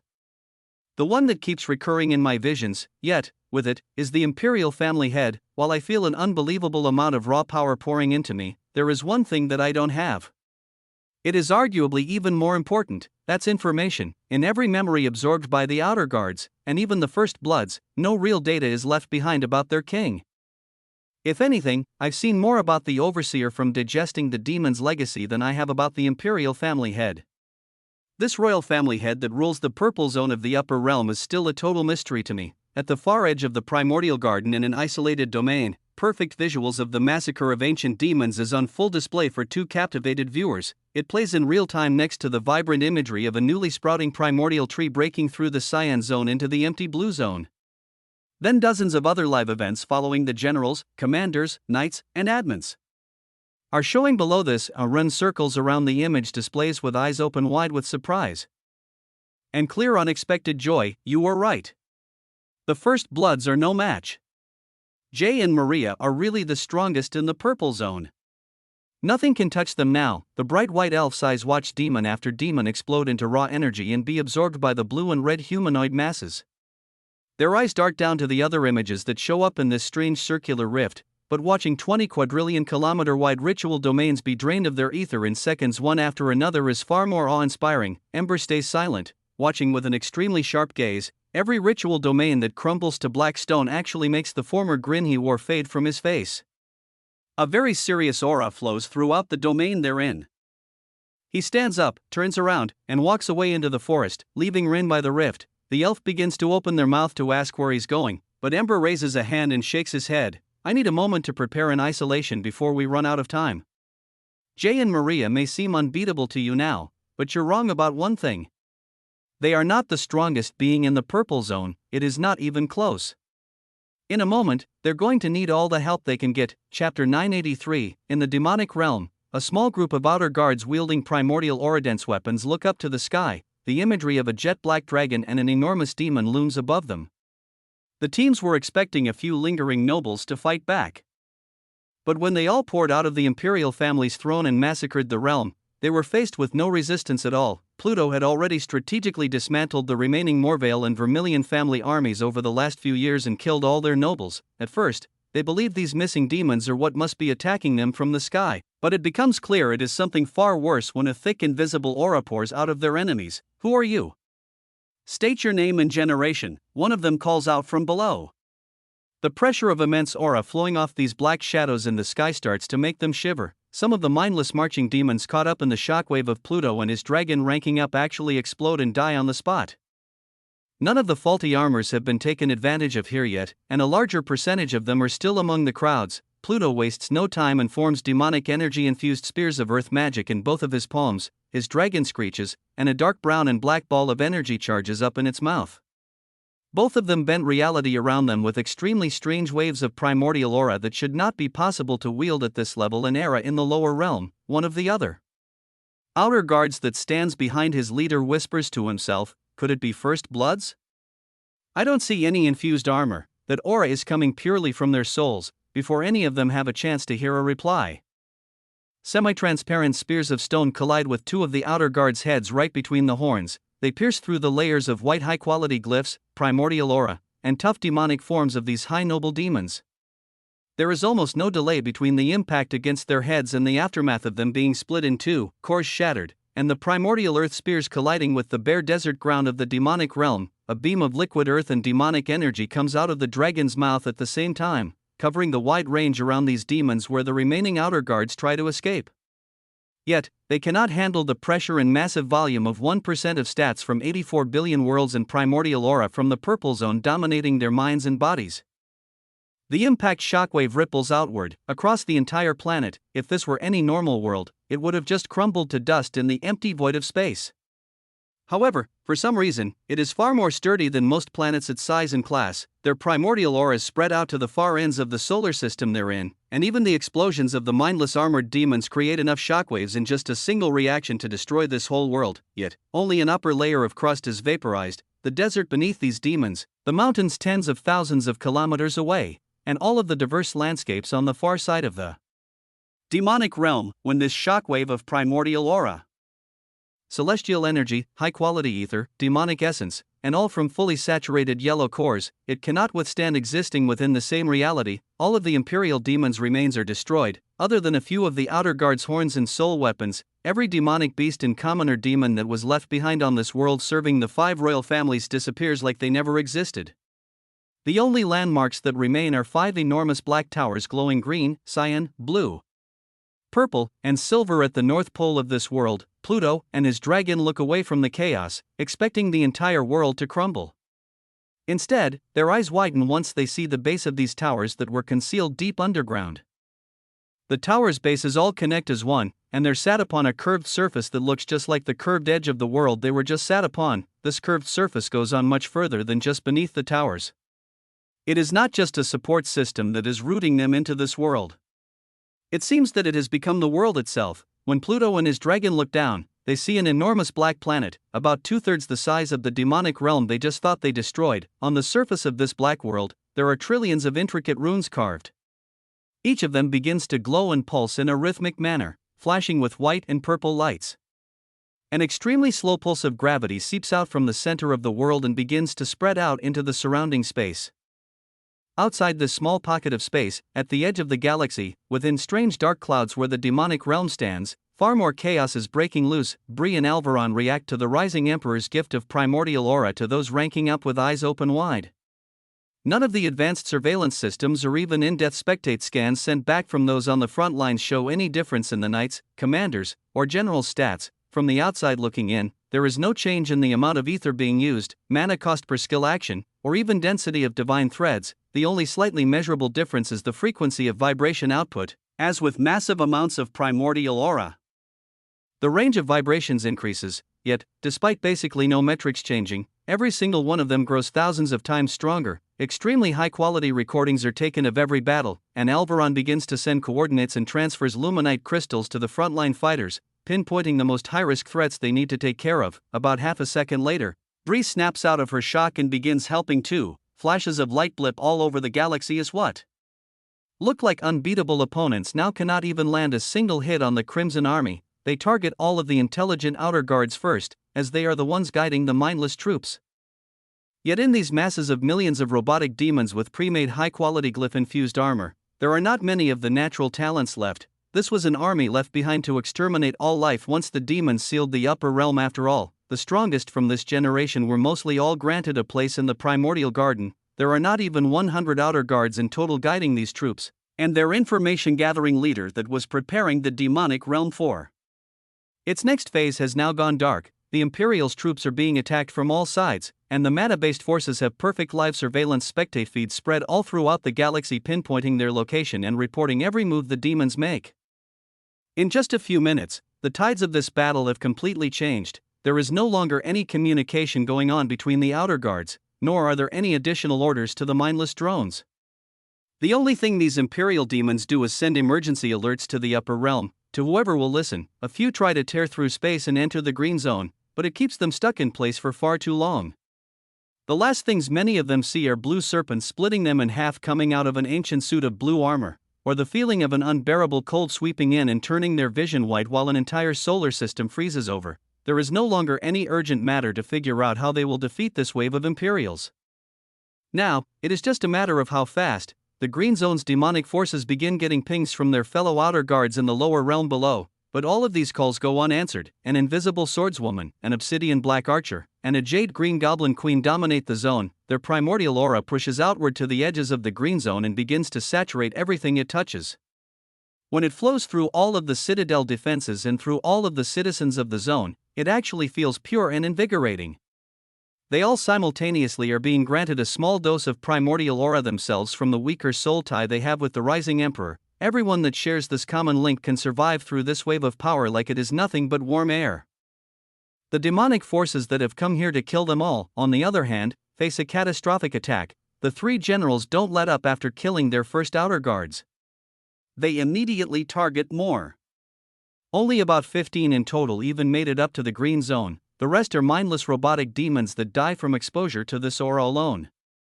NW novel chapters are published on novel white concave sided diamondfire.net. The green zone turns white with high quality ether residue, but this does not slow Ava, Ari, and Raven down. Less than a second after the first kills, they land kill shots on another set of outer guards. Their numbers fall to single digits, and silver swords, a black arrow, and a jade hammer turn toward the remaining demons that try clawing their way through space, attempting to open up manual rifts to the cyan zone to escape their ends. However, whether they're in the lower realm or the green zone right now, it is becoming even harder for them to tear through the zones. It is not because they are terrified and not in the right mind, or even lack the energy they did when they tore through the zones before. It is because the fabric between zones is humming and starting to pulse with a dim white light. It is only visible through the tears in space that the demons are making, which are broadcast through many spectate feeds. However, Abby also shares her live spectate feed in the cyan zone as her metamorphosis takes place. She cracks through the bottom and top of her zone, and a dim white pulsing light can be seen in the fabric of space between zones. Even the enormous seal above the cyan zone's ravine pulses with a faint rhythmic light that wasn't there before. There is only one person that sees everything as it is, happening all at once. Monk has all of these spectate feeds of zone rifts open, watching the slow pulse gradually grow in luminosity. Everyone else is helping to pinpoint enemies and coordinate battles, but he sits alone with his eyes wide, connecting the dots. The spectate feed in the center of all these images of zone tiers is from Pluto's point of view. He watches the glyphs all over the core of the demonic realm pulse with the same exact rhythm. Chapter 984. In the center of the primordial garden, there is a small fluctuation in the air above the stump of an enormous primordial tree. The ripple in space grows larger and larger, tearing open the atmosphere to let a single demon walk out. The Imperial family head has a calm expression on his face as he strolls to the far edge of the tree's stump, and the rift behind him slowly closes. Faint glimmers of silver light are left behind deep within the rift, but it is mostly residue from the being he was just speaking to. It does not act like a normal tear between zones, it is far more stable and does not lead anywhere. It appears as though it can only act as a medium. This demon scans his surroundings and finds that there are no first bloods present in the domain like he was expecting. After all, he sent them all out to the ritual sites moments earlier to give orders to the outer guards, and to kill the intruders holding a stolen legacy on site if they came across each other. Such a simple task should be complete by now. Notifications hit his senses from all sides. There are many that come in as dim white alerts on the outer ring of his mind. They cannot be fully perceived unless he lets them in. They are the updates from the outer guards and automatic alerts sent when even the mindless demons of the ancient army are killed. Without opening these messages, the pure volume of it lets him know there is certainly something going wrong.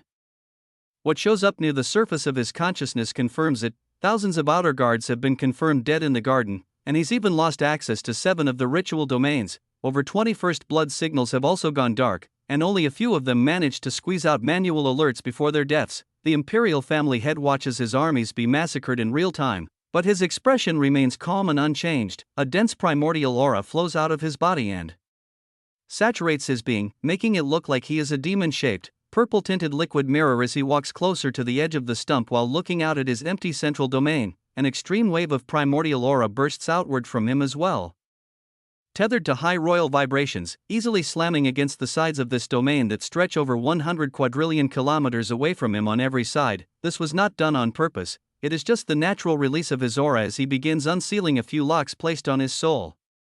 The glyphs all over his body dimly glow purple. They're stimulated, but it's clear this is just their resting state, and they are not being used for much. The dense primordial aura that saturated this demon's body also does not appear to dissipate. He stays wavering like a glass demon even with his aura bursting outward. The Imperial family head is not concerned at all about the first bloods or outer guards, because in the center of his mind, he watches the demonic realm pulsing slowly, activating many glyphs left behind during his generation. The sealing is now in process.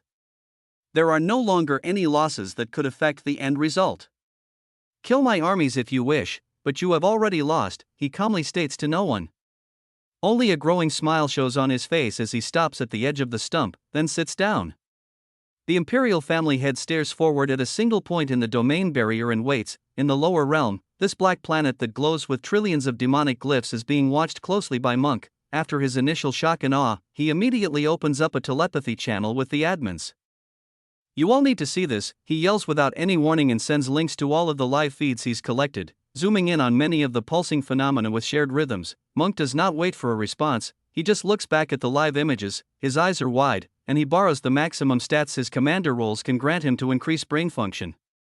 At the same time, a warm pressure grows in the depths of his soul too. Just like the fighters on the front lines, they all have extremely flashy reactions to this power, but Monk's adaptation is far more subtle and calm. He does not have any greater forms active, and he is not even being physically active. He only uses his mind. Similarly, both Bree and Alvaron have exactly the same result take place. They are not moving, but use all of their mental power to focus on the lower realm at large. Slow mutations start to appear, but none of them are aware of this invisible force making the potency of their thoughts far greater and full of depth. Monk hears notifications back from the two of them about getting more eyes from elites and knights on the scenes to get better angles and data, but his full focus has returned to the black planet that was once the demonic realm. His mind processes the glyphs in front of him faster and faster. There are invisible ties that begin to form in his mind, connecting old memories of artifacts he used to study on the human world. And even the many new artifacts he got to see while using the worldwide connectivity system the past few years during the last realm wave. It's like he has a picture-perfect memory. Every single symbol he's ever seen floats to the forefront of his mind, and connections of their meanings start to form that he never pieced together in the past. He always had the information in front of him, but they were scattered all over the galaxy, and lost behind dozens of layers of separation in connecting the translations. What should take archaeology teams and entire races thousands of years to unravel, he is connecting every millisecond. All of the other notifications in his mind blur away. The only thing he reacts to are new angles of live feeds shared to him by admins or members of the Crimson Army as he falls into a flow state that cannot be broken. Luna is transferred to Illuminite crystal from Alvaron directly. Over the course of this invasion, many crystals have been sent to her to check on fighting grounds and gather data on demons' locations. However, this white stone is different. When it's crushed, she finds herself in a desolate area of space. When she looks around, there is a red sun in this star system, but the sky around her is almost completely dark. There are only a handful of visible stars. Other than that, it feels like she's floating in a void of empty space. Behind her back, hundreds of enormous eyes begin to open up wide, then blink, scanning her surroundings with a wave of perception, this time saturated with primordial aura. Her suspicions come true as her wave of aura floods out into deep space with speed that breaks the laws of nature. The primordial aura does not cause any gravity fluctuations, or even make the stars flicker that it flows through. It just maps out everything within the dark cloud she's been transported to at the edge of the galaxy. The first thing she senses is a demon and a dragon floating nearby, as they are the source of the ability to teleport to this strange place. The second is the enormous artifact the size of an entire world they all float above. When this spectate feed of the scan through Luna's senses is shared, Monk's understanding of the structure increases thousands of times over. Its purpose in the lower realm starts to become clear. Chapter 985. Every time the black planet pulses, there are extremely faint waves of primordial aura that flood outward. For the first few pulses, it was impossible to notice, but the longer Monk studies its runes and Luna's eyes look deeper into its structure, the veil of its mysterious nature is slowly lifted. Dense structures of primordial aura surge out in every direction. A large majority of them seem to be colliding with the edge of the black mist that conceals this artifact away from the rest of the lower realm. When it hits this mist, the exact location it travels becomes unknown to the spectators. However, Monk starts to see where they're headed when the glyphs in place read out their purpose in perfect clarity. This is the anchor for some kind of massive seal. He whispers out loud while grouping together certain collections of glyphs in his mind and linking them to different streams of primordial aura. Some are programmed to just flow outward and saturate the lower realm with its aura. Others are meant to create barriers around its outer edges. A few even move in a direction that is very hard to comprehend to the mind of a human living in the lower realm. The aura bends through space to link to higher zones, seemingly disappearing. Monk and Luna both lose track of these streams, but the data is sent to the administrators to interpret. Alvaron does not possess the same creative nature that Monk is able to produce in his psyche. But with all of the data laid out plain and simple, this admin does far more logical computations faster than any living being in the lower realm can carry out. All this mind flayer needs are some leads, and simple labels from Monk of the glyphs' names and use cases when put together. This entire structure is picked apart in seconds.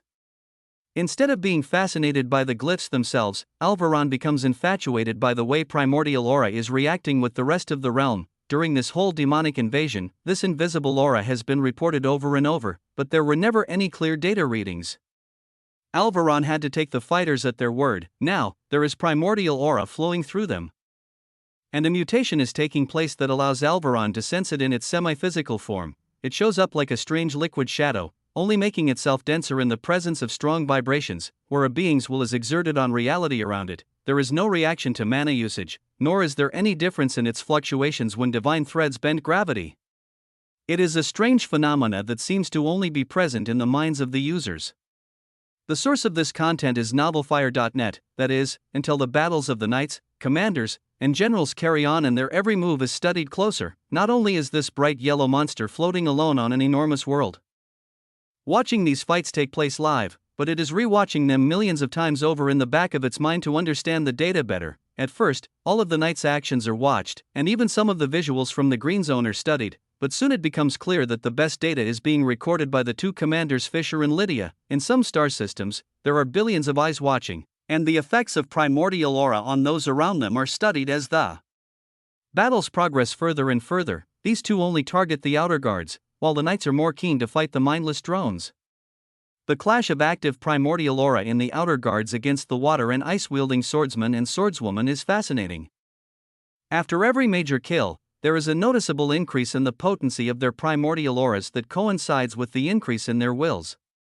It spreads their influence outward, but a second phenomena actually makes this invisible pressure seep into the system itself. It is incredibly hard to sense, but their souls are beginning to claim this gifted primordial aura as their own, and it's starting to bond with even the system text that connects them through the complex system created by the Rising Emperor. This shatters a glass ceiling in Alvaron's mind, and a moment of enlightenment bursts through this ancient creature. The vast web of soul ties that spread all throughout the lower realm appear crystal clear. And the thick streams of primordial aura pouring out of the black planet also begin to make far more sense than before. At the same time, a red-haired dragon in human form sits alone at the other side of his private domain, and slowly floats around the rift, waiting patiently and watching the events of the outside zones, and occasionally glances in the direction Ember left. His eyes are closed, but there are faint traces of silver light that flicker beneath his eyelids. A constant steady stream of primordial aura flows out from beneath him, and disappears as it phases through the thin barrier between the purple and blue zone. This aura pours into the blue zone undetected.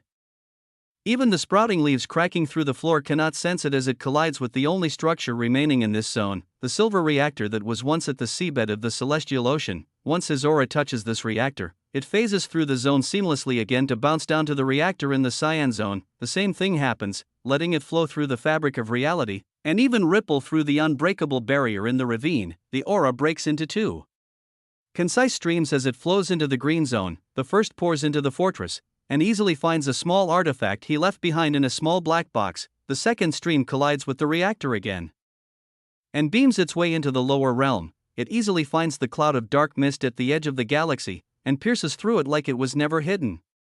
The aura hits this artifact and finally stops its journey through the zones. The silver light behind Ember's eyelids starts to fade, and instead a rhythmic white pulse starts to shine out instead. It is within perfect rhythm to the glyphs on this black planet. Ember's cold and serious face starts to change, and a slight toothy grin returns, one that usually only shows itself when he knows his enemy has just lost an advantage in battle. Meanwhile, Maria and I continue working toward our only goal: to get as strong as possible in as little time as we can. The distance between each ritual domain that we destroy stays constant, but the time it takes us to drain its high-quality ether, primordial aura, and kill the first bloods that come to try and stop us keeps getting faster. Level up, X8273, another 23 first bloods are killed, and some of them are even a lower level than us by the time we make it all the way around the ring. Others are so close in level we only gain a few hundred levels. Maria and I use the experience sharing perk after every kill, so our levels both even out to LV 1,289,052. By the time the last swarm of outer guards and a few first blood leaders march to their own death, many other notifications ring in my mind. As everywhere our aura spreads, more primordial trees instinctually submit to us. My worldwide connectivity system assimilates billions more worlds to bring the total links up to 91 billion worlds. A perfect ring around the center of the primordial garden is clear in my mind. My perception can see everything within a 500 quadrillion kilometer diameter. Yet, a dark blind spot in the center where a strange domain still sits, the faint feeling of links of loyalty forming way outside my perception starts to form in the outer settlements too, meaning the mana-based domain lords made it back safely, but this is far from what is at the forefront of my mind. All I can see now is the black hole in the center of my vision. Blocking out this massive domain, there are even squads of First Bloods and Outer Guards far away in other regions of the Primordial Garden. Some are staying put while others fly our way at high speeds, but these are as meaningless as a few flies swarming around my head. It is easy to ignore. Maria and I don't move, we just float above the last ritual site and face the direction of the inner domain. Yet, every time we attempt to move forward, something deep down screams at both of us to stop. It is pure instinctual fear, and for some reason, I can't fight against it no matter how hard I try. It would be easy to circle around the central domain as many more times as we want, but getting closer to the center makes my stomach drop and all of my energy pathways seize up and force me to retreat. Maria and I bounce countless ideas off each other, but can't begin to understand what is going on. Our primary source of growth has just been entirely drained, and the only remaining option to overcome this mental barrier we can come to are the rank up notifications still floating in our minds. Chapter 986. The longer I stare at the rank up box in my mind and think about pressing it, the primordial aura saturating the system text becomes far more dense. It's like trying to push two magnets that repel each other together. The harder I try pressing it, the more difficult it becomes. I've never faced any resistance inside the system itself like this. Every feature that has a yes and no option has always been seamless.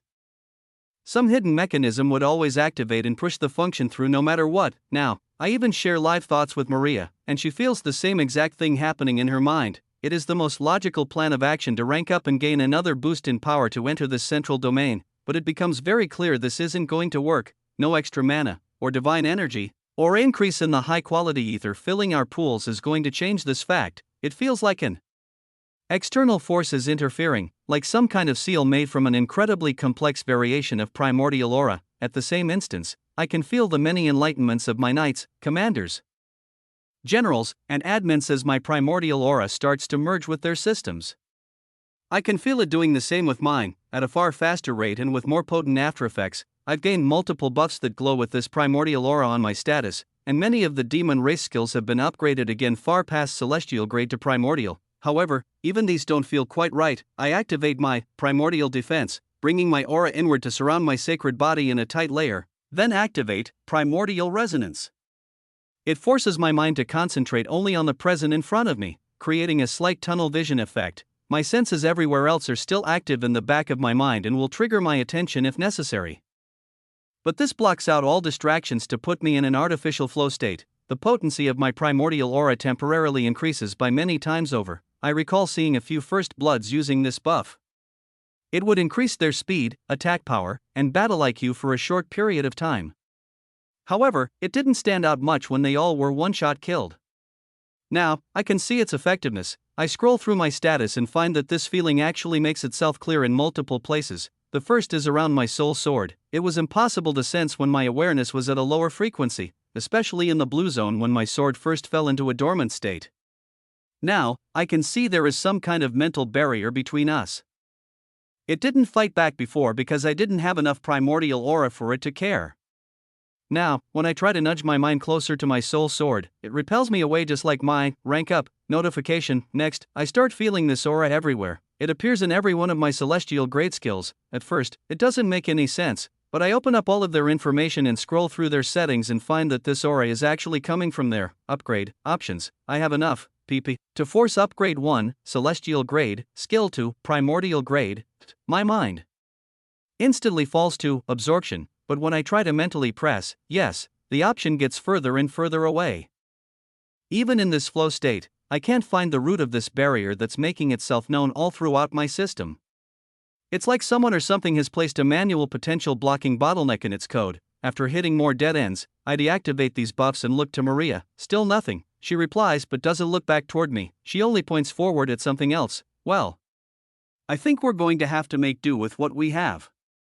There's no need to break through the central domain barrier if they're letting us through. The dark void of nothingness in my mental image of the central domain starts to show a small crack in its outer edge, and of all places, It appears right in front of us, visible to the naked eye. Massive white high-quality glyphs start to glow, revealing themselves from the invisible state they were cloaked in moments earlier. I can recognize all of the symbols as the Dryad's language, but I don't feel any primordial aura coming off them. When my own aura tries to flow toward them, it's blocked and repelled by an ominous invisible force. Just like the feeling inside my status, an archway slowly opens up, large enough for both of us to fit through in our enormous battle forms if we wish. Yet, there is no one greeting us on the other side of the opening. My eyes are sharp, and corruption pulls up in my fists while Maria pulls out her blade. But it is for nothing. The only thing revealed behind the archway is an empty forest filled with ascended demons and primordial trees. I can see them clearly, white blurs of demon-shaped light flying through the forest. Yet, I can't sense the primordial trees at all. It's like a window was opened up into the central domain, inviting us in, but I can't sense anything inside. All I do know is that the barrier of strange primordial aura that was covering this domain is not present in the small archway that's opened up. If we move forward now, we could easily make it through. I stay silent and try to analyze the scene before me, but no additional information becomes clear. There is not even a trace of the aura left behind from the being that opened this archway in the barrier. I'm almost certain the Imperial family head is going to be inside, but I have some doubts. If he is so close by, why would he let us destroy all of these ritual sites and kill off his armies of outer guards and first bloods? It wouldn't make any sense. Yet, the longer I stare forward, imagery of one of the visions I inherited from the demonic glyphs flashes in my mind. It's of a demon and dragon flying over a final stretch of forest before coming across an enormous primordial tree of life. While I can't sense their auras, my natural eyesight is strong enough to see and put together the patterns of the trees. I quickly realize that this is the same exact stretch of primordial garden and sapling trees that I saw in the past are right in front of us. I feel a hand hold mine, then squeeze it, breaking me out of my daze. While all of this information rushed through me in about half a second, it is close to an eternity when faced with our dilemma. So, do we accept the invitation? Maria remarks. In the back of my mind, I begin to see chaos among the higher-ranked system users in the lower realm break out once they all catch on to Monk's discovery. I slowly nod and drown out the system messages and stare forward.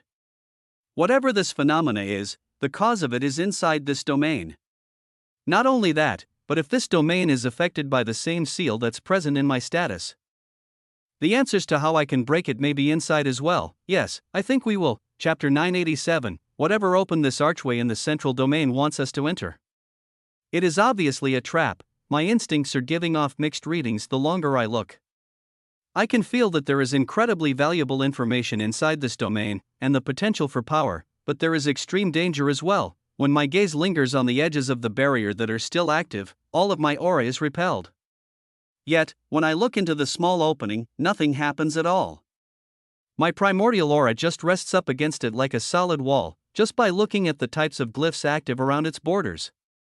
And my intuition alone, I'm sure once my body makes contact with it, it will let us through. All of my energy pathways increase in effectiveness as I fall into an adrenaline-like fighting state. I can still feel the aftereffects of using primordial resonance for a few seconds, and my natural aura begins to replicate it. As Maria receives my memories, her primordial aura starts to rapidly fluctuate and do the same. Both of us fall into a hyper-focused state while slowly floating forward. Ready for anything, our focus gets more intense the closer we get. Our primordial aura even compacts inward, similar to my primordial defense buff, making all of our senses even more potent as the pressure increases.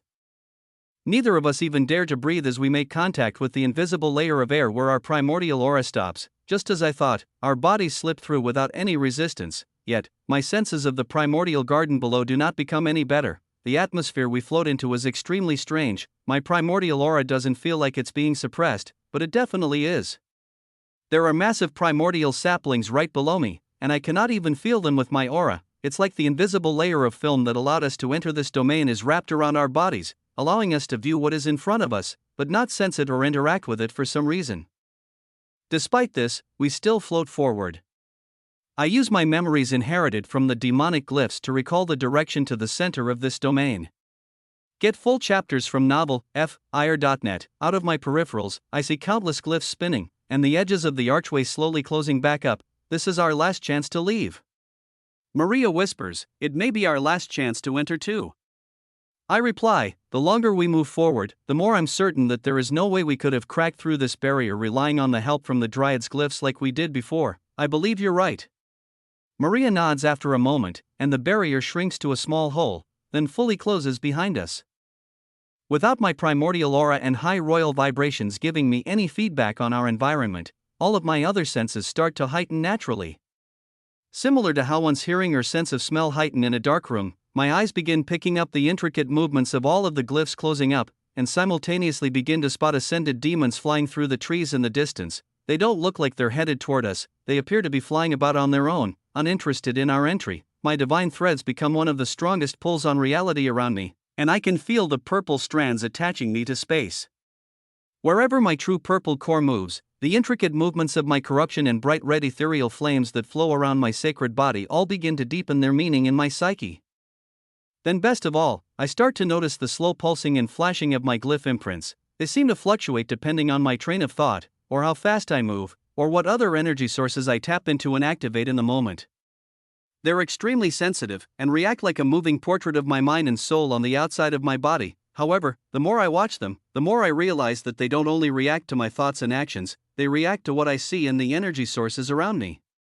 When Maria makes sudden movements, or even has potent thoughts, certain glyphs of mine rise to the surface or glow with higher luminosity, in just a few seconds, as we peacefully float over many primordial trees.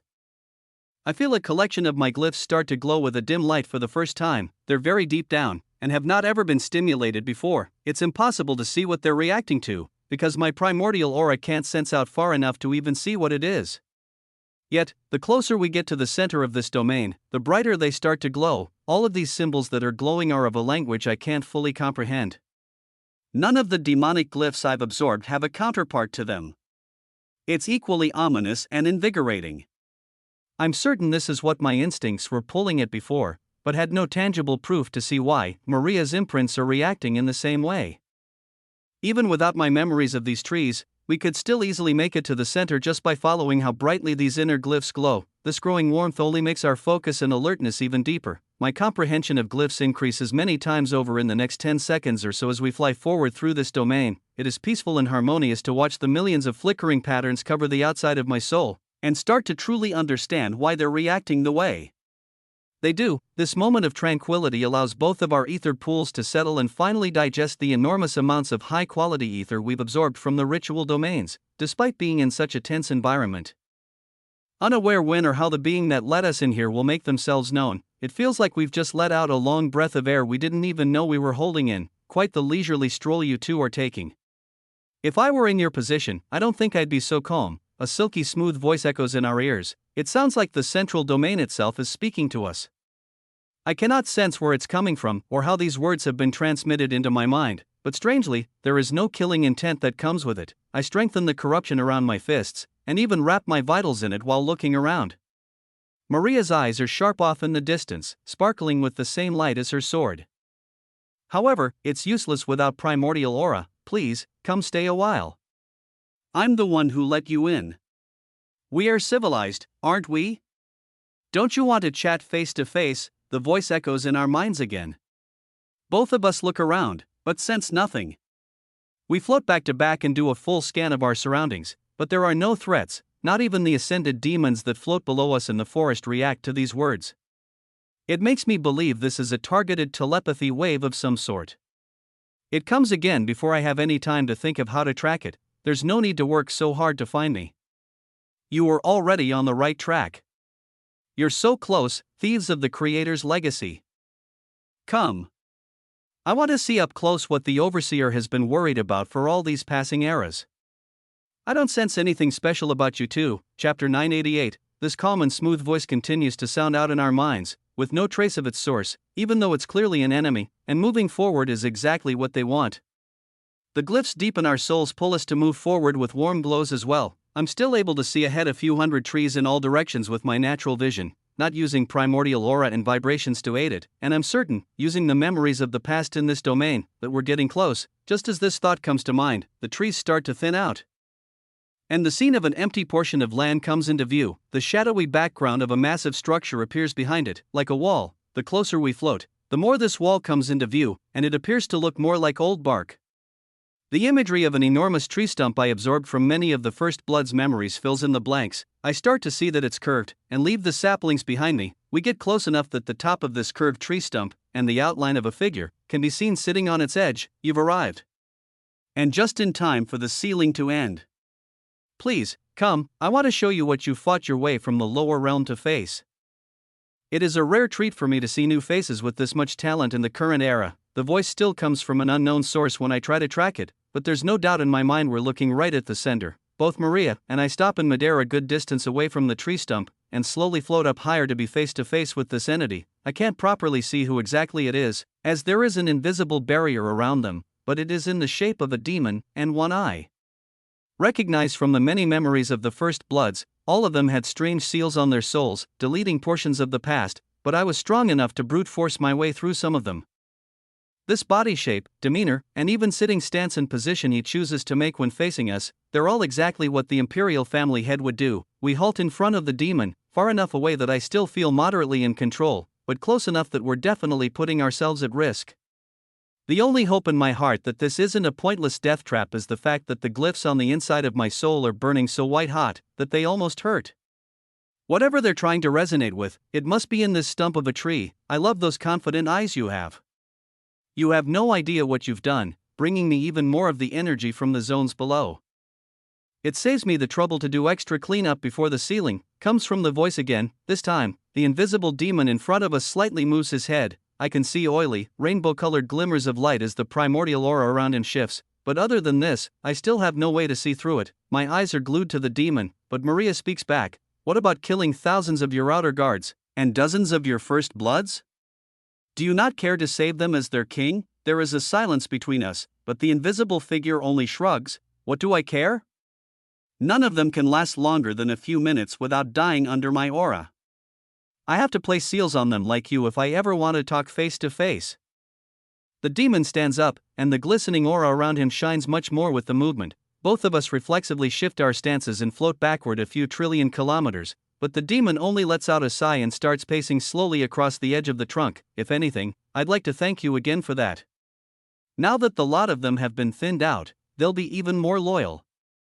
And king? Is that what they still call me?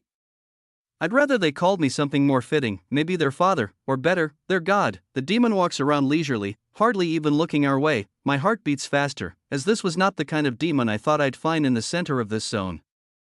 I can't tell if he's indifferent to our arrival, or outright insane. If I could gauge his actual level of power, I'd have a better idea of what's really in front of me. My eyes keep shifting away from the demon, and back toward the center of the tree. Maria's eyes follow a similar track to mine. The demon stops in his tracks once he notices, and reaches behind his back with both hands. It isn't too fast to see, but it isn't slow enough to put me at ease. The movement looks extremely fluid and graceful though. I can't help but watch as he grabs two soul weapons out of thin air. At least, they were hidden behind a layering of primordial aura that I couldn't sense through. My eyes track upward. As a third soul weapon floats up behind him and points toward us, hovering in the air between his horns, they're 3 daggers, all of which glimmer with far more primordial aura than his body. They look almost orange-red, and fluctuations of blue, yellow, and purple make them flash with light. They look like they're made of chaotic opals. I can see outlines of glyphs deep within them, but the majority of the symbols are covered and blurred out by primordial aura. He points the 2 daggers in his hands at us as well. What? You don't want to hear what I have to say? You're already scheming to get your prize? Come on, entertain me. I want to see what the big deal about this creator's legacy really is. Can the two of you truly control fate? If you wish me dead, will I truly die? Even if the strength gap between us is so large, he twists his hands around, and the 2 daggers playfully spin, but the one above his head stays steady. Maria and I freeze in place, and don't dare to make a move. The heat of the glyphs in our souls is getting so hot that I even feel it melting through a strange invisible film, like there is an inner layer to our glyph imprints that hasn't been exposed to the outside world yet. However, it feels like we need to get closer to this stump to actually melt all the way through. I muster up the courage to reply, we've made it this far. What's to say we can't control your fate like all the other family heads below you? You're not even who we're aiming for. Who's to say humans can't be the next overseer? The demon leans back and laughs, then throws his daggers down by his sides. They both stab into the dense wood of the tree beside him. And to think I was even a little nervous the old texts were true. If you don't even know your own race's history, why would I be worried about some stolen legacy? It must have been a race-activated tomb. The two of you must have opened it with dumb luck. The only reason we couldn't open it was that humans never made it this far up into the upper realm. The demon starts pacing back and forth again, passing his two daggers by while the third still floats above him, but it spins leisurely in circles now. For a moment, the tension is lifted, but the demon turns back to us. I did hear a rumor that the fallen one was spotted in the green zone just before you arrived. Though, he must have been killed in the war against the Vermilions. The demon leans in toward both of us and examines us for a few seconds in awkward silence. I don't sense any true soul bonds with dragons on either of you, so this doesn't add up either. He begins pacing again, then stops, and using a jerky movement that ends up being strangely graceful, he grabs both of his daggers out of the ground and points them toward us. Or maybe he didn't die, and he's masked his scent. This could be another one of his plans to get back at the Overseer. The one who broke the great cycle. The tension between us spikes again, but we don't say anything. We only stare back at the vague outline of a demon before us. Seconds pass, and the demon loosens up, and begins pacing again, twirling only one of the daggers in his hand while he just grips the other and swings it around. It appears as though he's thinking, and after just 4 strides, he stops. Well, there's only one way to find out. He turns toward us, points all 3 of his daggers our way, and the invisible, faceless demon's eyes finally shine through his disguise. At the same time, I feel the seal around us protecting us from the outside aura begin to fade away. Chapter 989. The thin veil of protection around us disappears like tissue paper being burned in a fire. Small holes form at first, but they open up and spread quickly, exposing us to the open atmosphere almost instantly. I was already on guard, ready for an attack at any moment, but this is far beyond what I expected. It feels like the weight of the entire zone is pressing on me from every side. It starts off in a small pinhole, but quickly starts compressing my entire soul from all directions. The dagger above this demon's head moves forward at an extremely quick speed. Again, it is not too fast that my eyes can't track it. It is just so elegant with fluid movements that it feels like it's meant to hit its target no matter where it's aimed. When the seal is completely lifted, the gravity around us increases by tens of thousands of times. If I wasn't completely focused, I probably would have been pushed out of the sky and pinned to the forest floor. Yet, my soul is layered with millions of structural glyphs to keep my sacred body intact. The moment the seal is lifted, not only does this demon's primordial aura press inward on us, but our primordial auras are able to push outward again. My advanced senses rush back in, but only in a limited range. I can feel that behind us, the density of the primordial aura is less dangerous, and if we were to take a few strides forward, closer to this demon, it would become so overwhelming that I probably wouldn't be able to move a finger. So, I don't even try to push my aura forward. I only let it ride the path of least resistance, downward and backward, into the forest and back the way we came. It's tough, like spreading thin tendrils of mental power through thick molasses, but a large amount of the aura makes it far enough away that the resistance becomes less overbearing. Thin lines of my primordial aura touch the trees and begin sliding across the forest floor further and further away. At the same instant, using another active part of my mind, I raise both hands to create a protective array. It's flooded with red, black, and white glyphs. Maria holds up her sword in front of her body with one hand, and holds up the other to form blue, white, and sparkling source resin-infused glyphs to combine with mine. Her primordial aura stays around her as she uses the mimicked versions of my primordial defense and primordial resonance buffs to strengthen her techniques. Hundreds of millions of glyphs form in an instant and create hundreds of layers of shielding in front of the single dagger this demon has thrown. Yet, on impact, the tip of this invisible dagger, covered in dense primordial aura, makes every single array it touches shatter to dust. There is a fine-pitched breaking sound like glass that echoes through our minds every time, as the dagger sustains no damage and doesn't slow down at all. Not only are our summoned glyphs destroyed, an even more horrifying phenomenon occurs that I didn't believe was possible. As the dagger tears into our defenses, it slices through our primordial aura and high noble vibrations that are imbued into these arrays.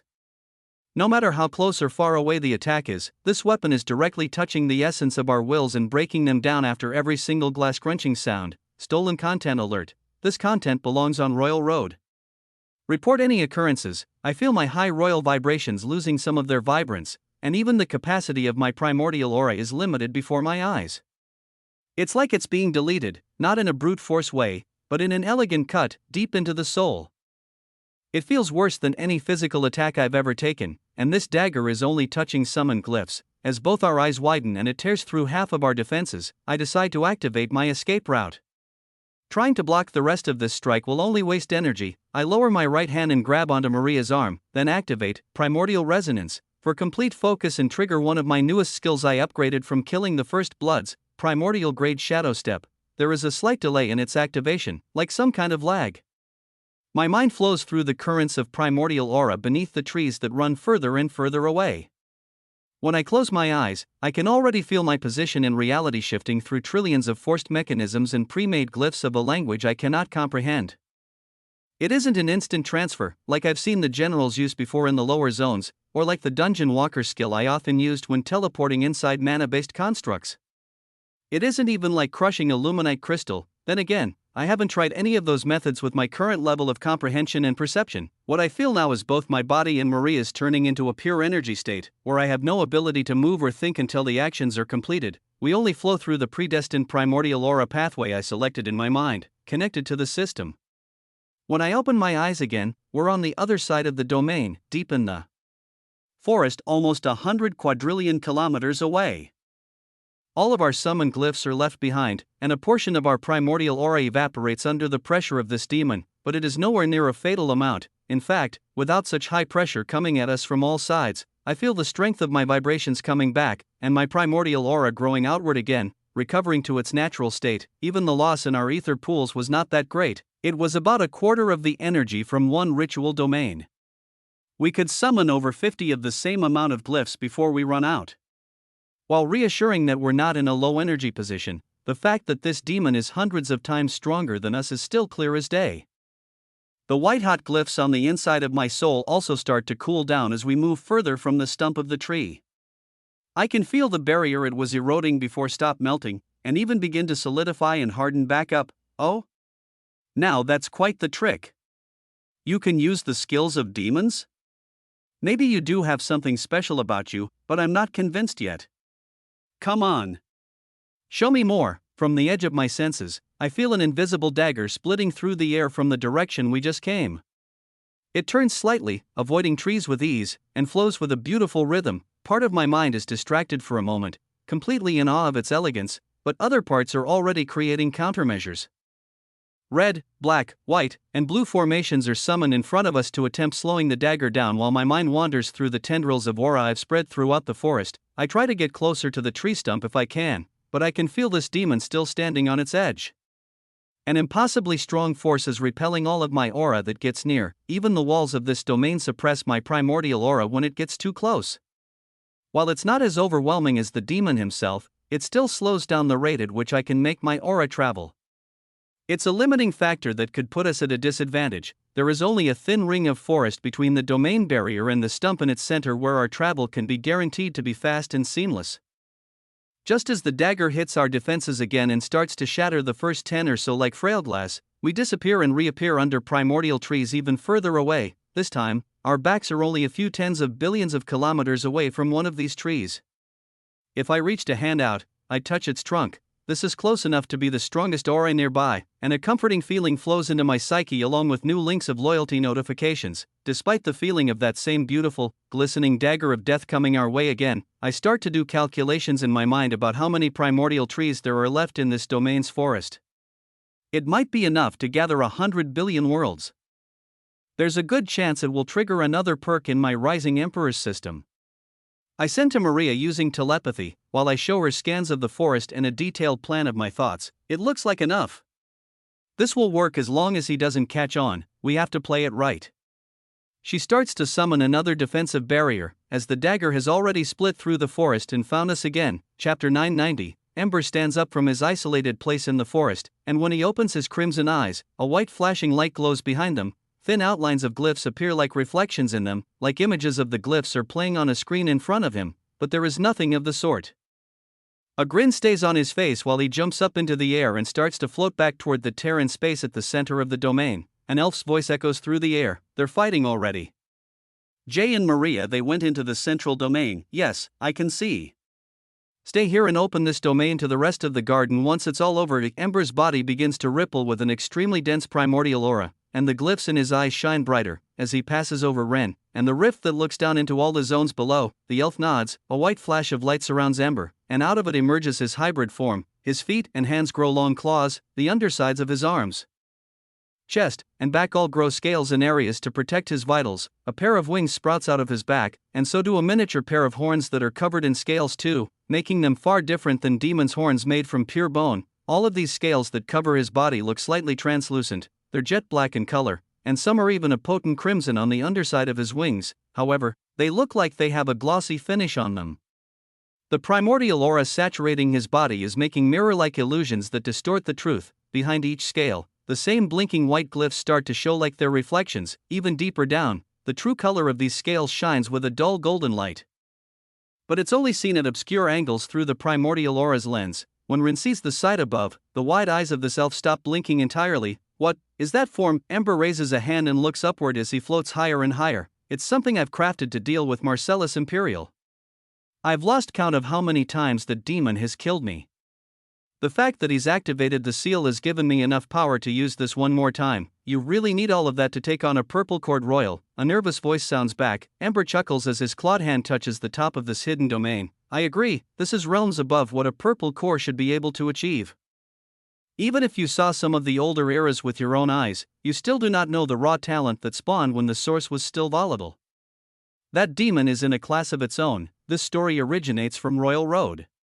Ensure the author gets the support they deserve by reading it there. A bright ripple of glyphs begins to spread out across the curved invisible barrier in the sky. The ancient Dryad's aura that is still present in this domain reacts fondly to Ember's primordial aura to help out and move some of the key glyphs with more efficiency, but there are many layers that he has to manually brute force open himself. This is no normal domain barrier. It shares similar properties to the central domain. Using a strange kind of primordial aura that repels anything it touches that is not on its level, Ember mumbles to himself but still makes strands of aura flow down so that they hit Ren's ears. In the other systems, we would call an existence like him true anomalies. Most of the time, they all kill each other in the earlier eras.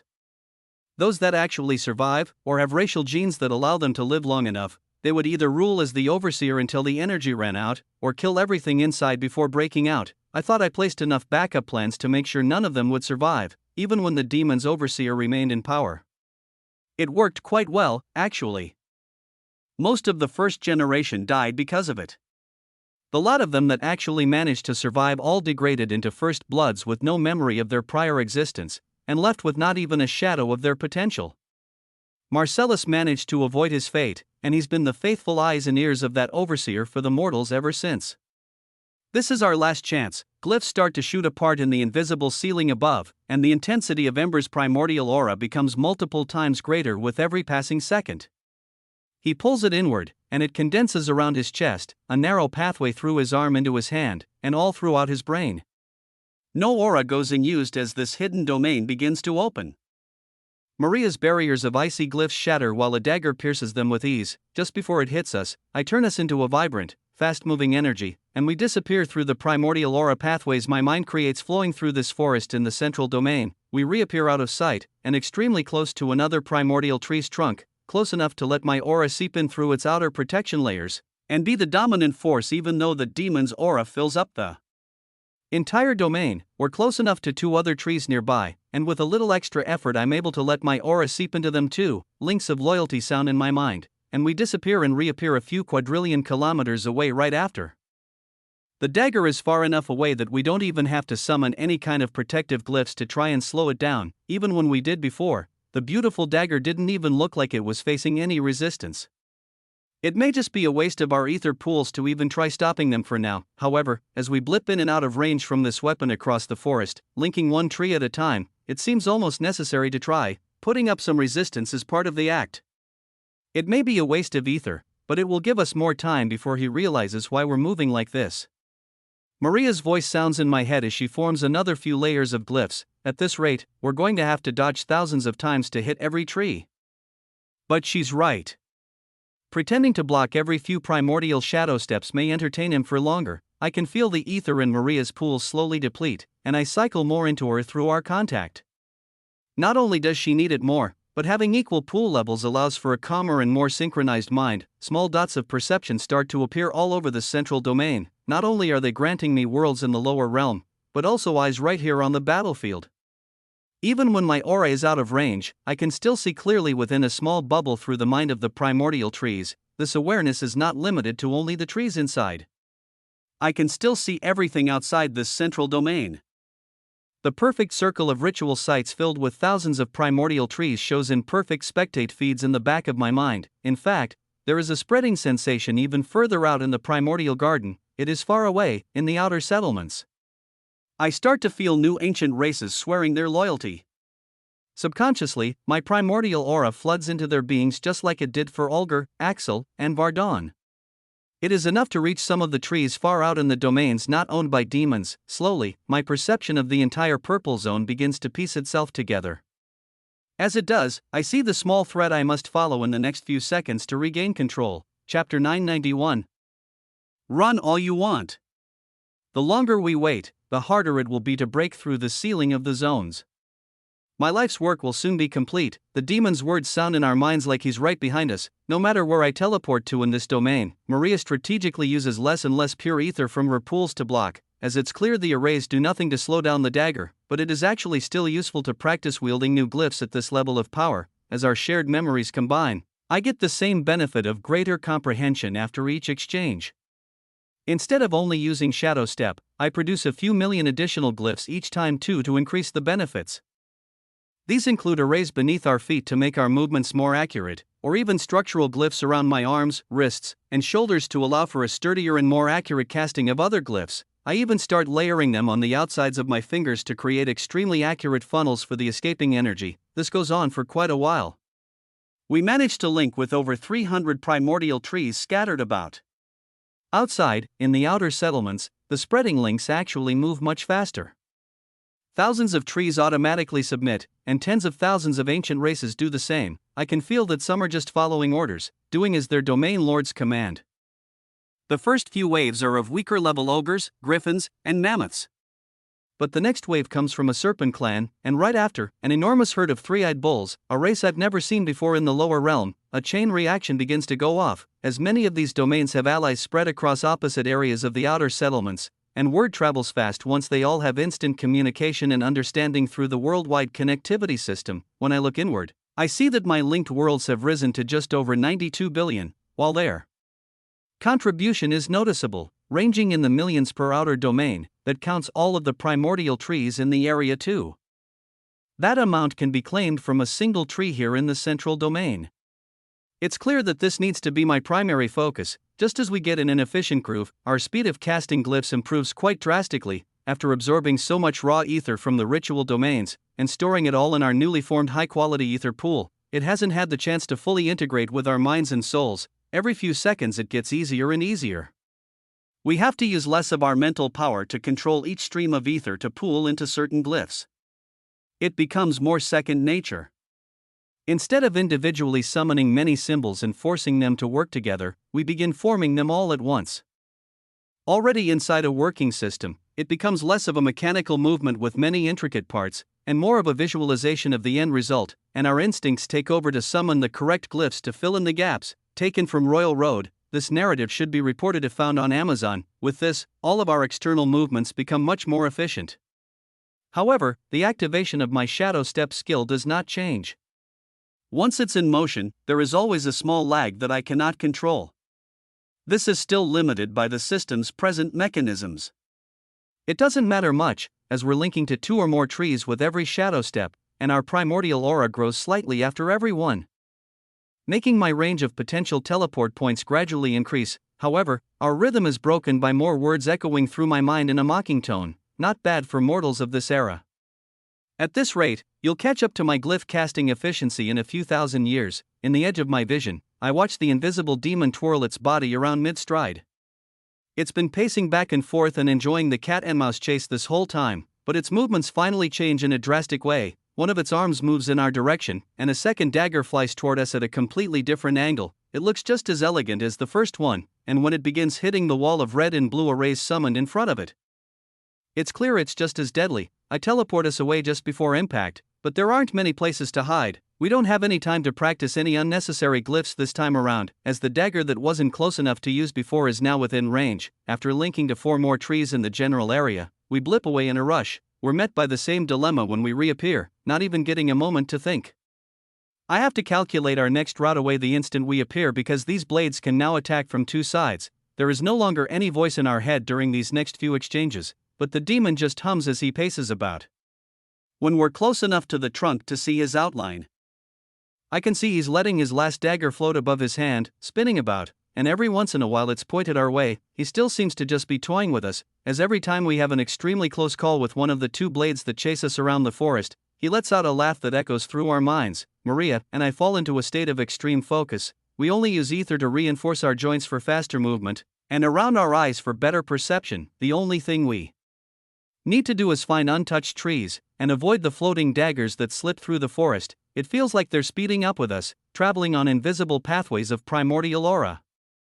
Every time we get an edge, and it seems like we may have a moment of rest or time to calculate a better route, the daggers appear from a strange angle. The primordial aura that surrounds them becomes more and more vibrant as well. I can start to see so many more colors and patterns of glyphs engraved in the blades. They're all layered, like they have unique glyph imprints of their own. Yet, each glyph is infused with primordial aura as its base energy source, not high-quality ether. Still, there is a protective barrier around them that makes it impossible to fully inspect. My linked worlds slowly tick up to 93 billion, but I can feel mental fatigue already starting to kick in. This is nothing like activating normal mana-based system commands. Every single time we teleport through the forest, my entire primordial aura trembles. My high royal vibrations are squeezed with tension, and it puts an extreme amount of pressure on my mind. I can see all of the trees I need to get to, but a voice rings in my head that makes me question how it will be possible in the time I have left. You were interesting at first, but it looks like you cannot improve any further. Oh well, another disappointing challenger. In the back of my mind, the demon lets go of his last remaining dagger, and all of the mental pathways I thought were safe to travel to moments ago are all cut off. This method of teleportation is not fast enough, nor is the range far enough for what we're facing now. I grit my teeth and send Maria a telepathy message. Instead of disappearing together, we create a collection of arrays in between us, and they explode in a violent burst of fire and ice. She borrows one of my newest upgraded primordial grade skills I gained from the First Bloods, and in a series of bright flashes, many body doubles of a red demon and blue angel appear all throughout the forest. Chapter 992. When my body doubles activate and spread out in all directions, there is a clear difference between the real me and the 9 other copies that burst outward after this recent skill upgrade. The number of doubles has increased, and instead of being a pure mana clone, each one carries dense primordial aura as well. The clear difference in mine is that the copies do not carry corruption, nor any high-quality ether. However, they do all carry a strange echo of my high royal vibrations carry through the primordial aura that is infused within them. With that, purple divine threads keep the entire mana-based structure rooted in reality. The same exact pattern follows with Maria. Copies of her disperse all throughout the forest, paired up with versions of myself. Yet, none of hers carry any source resin in their bodies, and the swords that are replicated appear as bright blue rather than the diamond one in her real body's hands. When we blip away from the 3 daggers, they collide with a pair of our doubles instead, very similar to how they make our glyphs shatter like glass. The 3 rainbow weapons tear holes through our body doubles like papier-mâché. In fact, the small holes that are torn through them grow in size like lit tissue paper once they come out the other side. I can experience the sensation through the double's eyes without being in any danger, and it's quite horrifying. The advanced version of primordial aura that was on the outer barrier of this domain, and that surrounds this demon, that is what spreads through the doubles. It feels like it's cancelling out the primordial aura and pure mana that make up this manifestation. There isn't even any resistance, the power difference between auras is too large. Yet, I'm certain it's not pure raw power that makes the gap. There is something very strange about this energy. Even when it destroys a fragment of my consciousness and forces it to rejoin with my main body and mind, I still get the sense of elegance and beauty. It looks and feels like the 3 daggers were meant to tear through that double all along. I can't understand this feeling, but it begins to show up over and over again. Moments after our first pair of doubles is killed, another is targeted and obliterated on the spot. They aren't as fast as our real bodies because there are no glyphs enhancing all of their movements. Yet each double is playing their part. Using shadow steps only, the lag time between activations does not give us enough time to react to the fast-moving daggers. However, the instantaneous shift using the instant transfer perk between doubles is much faster. Enjoying the story? Show your support by reading it on the official site. There is no need to set up defensive arrays or even mentally prepare for each transfer. We can wait until the last moments before impact to swap our bodies out for the doubles that are quadrillions of kilometers away. Each blow does cause my mental fatigue to grow worse, but it's temporarily solved our speed problem. In fact, it solved other problems too. Not only can these conscious blobs of mana and primordial aura be used as meat shields, but they can also influence the primordial trees. The strength of each of their auras is not as strong as our real bodies either, but when they make physical contact with a primordial tree, it gets added to my links of loyalty, even if it's killed the moment it touches a tree. In addition to this, large amounts of the ambient primordial aura disconnect from the body doubles the moment they're killed. While the physical body is deleted from existence, it leaves an invisible cloud behind, and other doubles can lock onto the aura and make it their own. These doubles all shadow step to the best spots they can while they're not being targeted by the daggers. To give us even better options to instant transfer to, as well as contacting more trees, instantly, the thin ring around the tree's stump lights up with energy as there's over 10 times as much movement and chaos happening.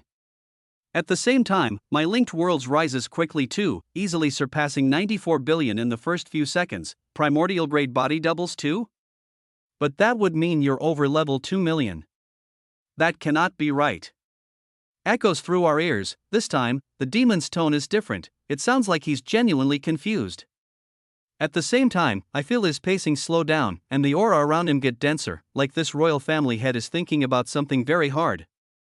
It feels like the temperature inside this domain rises slightly as he does, and my movement speed even takes a few extra million glyphs per action to keep the same rate of motion. The gravity definitely increased, and the general thickness of primordial aura in the air increases. I don't react at all, and only stay focused, watching my linked worlds surpass 95 billion. Maria and I both have to resummon all 9 of our body doubles tens of times, and our primordial aura is starting to deplete faster than it's regenerating, but we're getting so close. Over 1,000 of the primordial trees in this domain have submitted their loyalty to us, and in the back of my mind, more and more patches of outer settlement domains are starting to get the word. It's risen from just a few to now dozens, and they're starting to spread in a crescent shape, beginning the pattern of what must be an enormous circle around the primordial garden. The pressure in the air rises again. Our movement speed becomes even tougher to maintain. The daggers stay moving at the same speed, but our doubles do not have the glyphs to keep up. Half of the doubles we spawn now are destroyed before even touching a single primordial tree. That's it. One of you must have a power stealing skill. I've read an originator text about someone like you. The demon's words echo in my mind with a sharpness none of his other words have ever made before. He even stops pacing entirely and turns his head to lock onto our real bodies. All I can see are his bright purple eyes layered with glyphs infused with primordial aura. They shift back and forth between us, like he's looking for something in particular but can't find it. No matter how many times we instant transfer to safe positions in the forest, his eyes still track us with ease. Before there was only pure intrigue and a playful attitude. This is the first time I feel as though he's looking at us like prey, and a sliver of killing intent pours out from his aura. Chapter 993. Chapter 993. The killing intent is visible to my eyes. I don't even need to rely on any other senses to see it. It lights up like red and purple lightning bolts streaking through the primordial aura in the air. Almost instantly, every single one of our body doubles is struck, and they freeze on the spot, unable to move at all. I get to feel the absurd sensation 9 times from my own doubles, then 9 times again from Maria's before I feel the aura actually hit my real body. It gives me just enough understanding of the situation to put up the proper defenses. I activate my primordial defense and siphon all of the corruption filled with primordial grade demonic essence up through my arms, past my neck, and into my head. Bright flashes of source resin flood away from Maria's wings and out from her sword to cover her head as well in a similar fashion. Still, the intense shock of the mental attack hits our psyches with so much pressure we're frozen in place for a few milliseconds. The control over my energy forms even wavers, the glyphs reinforcing my body shift in strange patterns, and the shock of the blow completely disconnects my senses from the outside zone for a moment. The fact that so many doubles were just destroyed, and I don't have the conscious idea to create more, sets 2 things in motion. The first is all 3 daggers coming toward our real bodies, and the second is all of the spread out blobs of primordial aura connecting directly to me rather than finding a new body double nearby. It increases my recovery speed and shakes me out of my daze in time. I have to use the outdated escape method, grabbing Maria's hand and shadow stepping away. We don't even go to a new area of forest. I retreat even further away from the royal family head, into a portion of primordial trees that are all entirely claimed. As the corruption and source resin spread back out into our bodies, we activate our body doubles again to give us more mobility before the daggers catch up. However, there is a horrific ringing in our ears, and my perception sensitivity is half as clear as it was moments ago. I start to cycle my bright red ethereal fire through my body, and use an old cycling technique to pour it into Maria's body as well. The pristine white and blue archangel's form is flooded with red fire, and we continue swapping our way through forest that's already been traveled through while healing. In a matter of seconds, the foggy vision and ringing sounds go away, but the royal demon's yelling in our minds does not. Where is he? The fallen one. There is no way you could have made it up this far without him, especially with that skill. We don't respond, and slowly get back into a rhythm. Just as we break out of the forest we've already linked to my system, and begin touching new trees, another shockwave of killing intent destroys every one of our doubles, and puts us into a moment of shock again. Do not ignore me. You. The one who wields fire. Show me the sole weapon you've been hiding. It must be you. Last time, we only regained our consciousness moments before disaster. This time, we were stuck much further away, and structured our mental protection in a more efficient fashion. In fact, I don't even lose any major sensory function, there is only a sharp pain and some ringing. We're able to summon our body doubles and continue linking worlds almost instantly. I watch my linked worlds surpass 96 billion in the back of my mind as he yells again and sends another wave of mental attacks from afar. This is enough playing around. I've deduced enough. She holds the resin of an origin world, and you must be the one who steals skills. Tell me, other than the creator's legacy, you must have come in contact with another fated soul artifact. The originator's texts have never been wrong.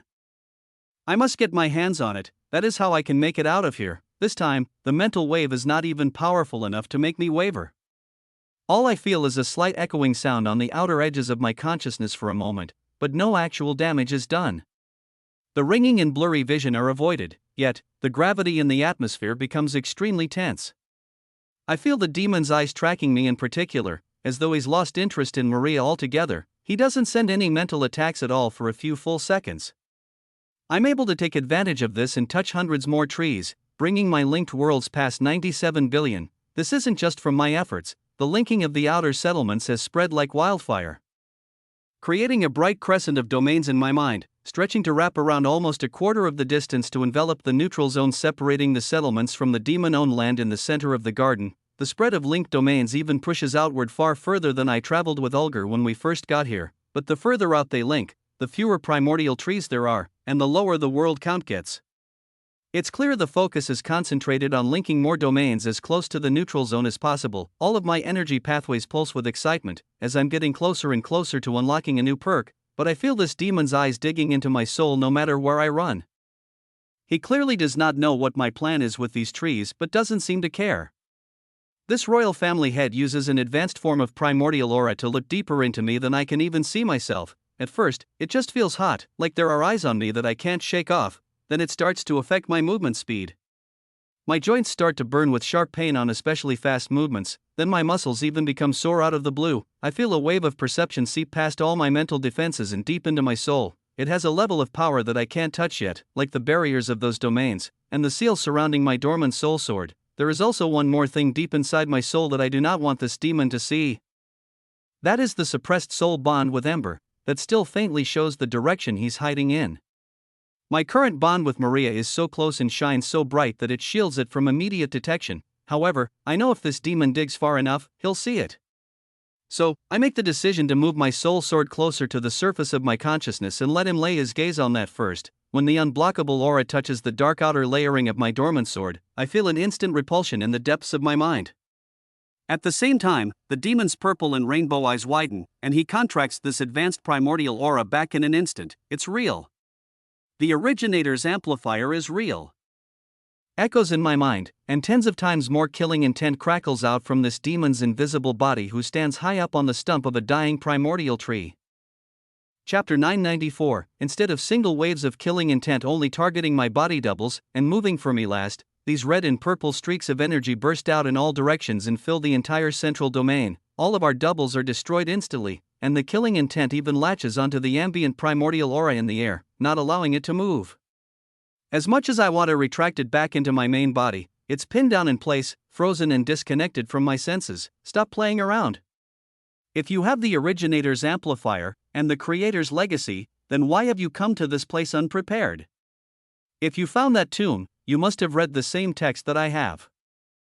And in full, not just the copied version the overseer provided. These are the last words I feel echoing through my mind as too many streaks of dangerous aura pour into both of our real bodies. I've learned how to block against these mental attacks with my corruption pretty well, but after the first few hits, some of the attacks begin seeping through. My mind and full attention can't focus on anything else.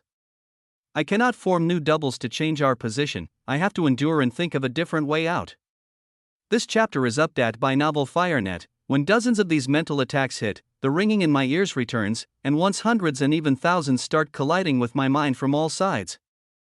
I get hit with the same shock as I did the first time I was struck. Temporary blindness hits me. I can't perceive anything at all around me, and even my summoned glyphs go dull and start sinking back inward toward my soul. It feels like I'm being forced to sleep, and there's nothing I can do about it. I can't even perceive the passage of time while I fall unconscious. The only thing I can feel is the fast inhale. As my eyes open wide, it feels like all I did was blink. However, millions more worlds have linked to my system in the outer settlements, so I know at least half a second has passed. Maria flashes out of her daze at the same time. I try to feel through the pathways of primordial aura.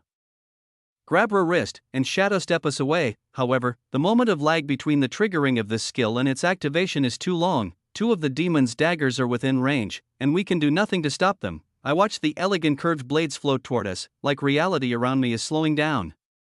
My mind is perceiving their movement, but my body isn't fast enough to stop it.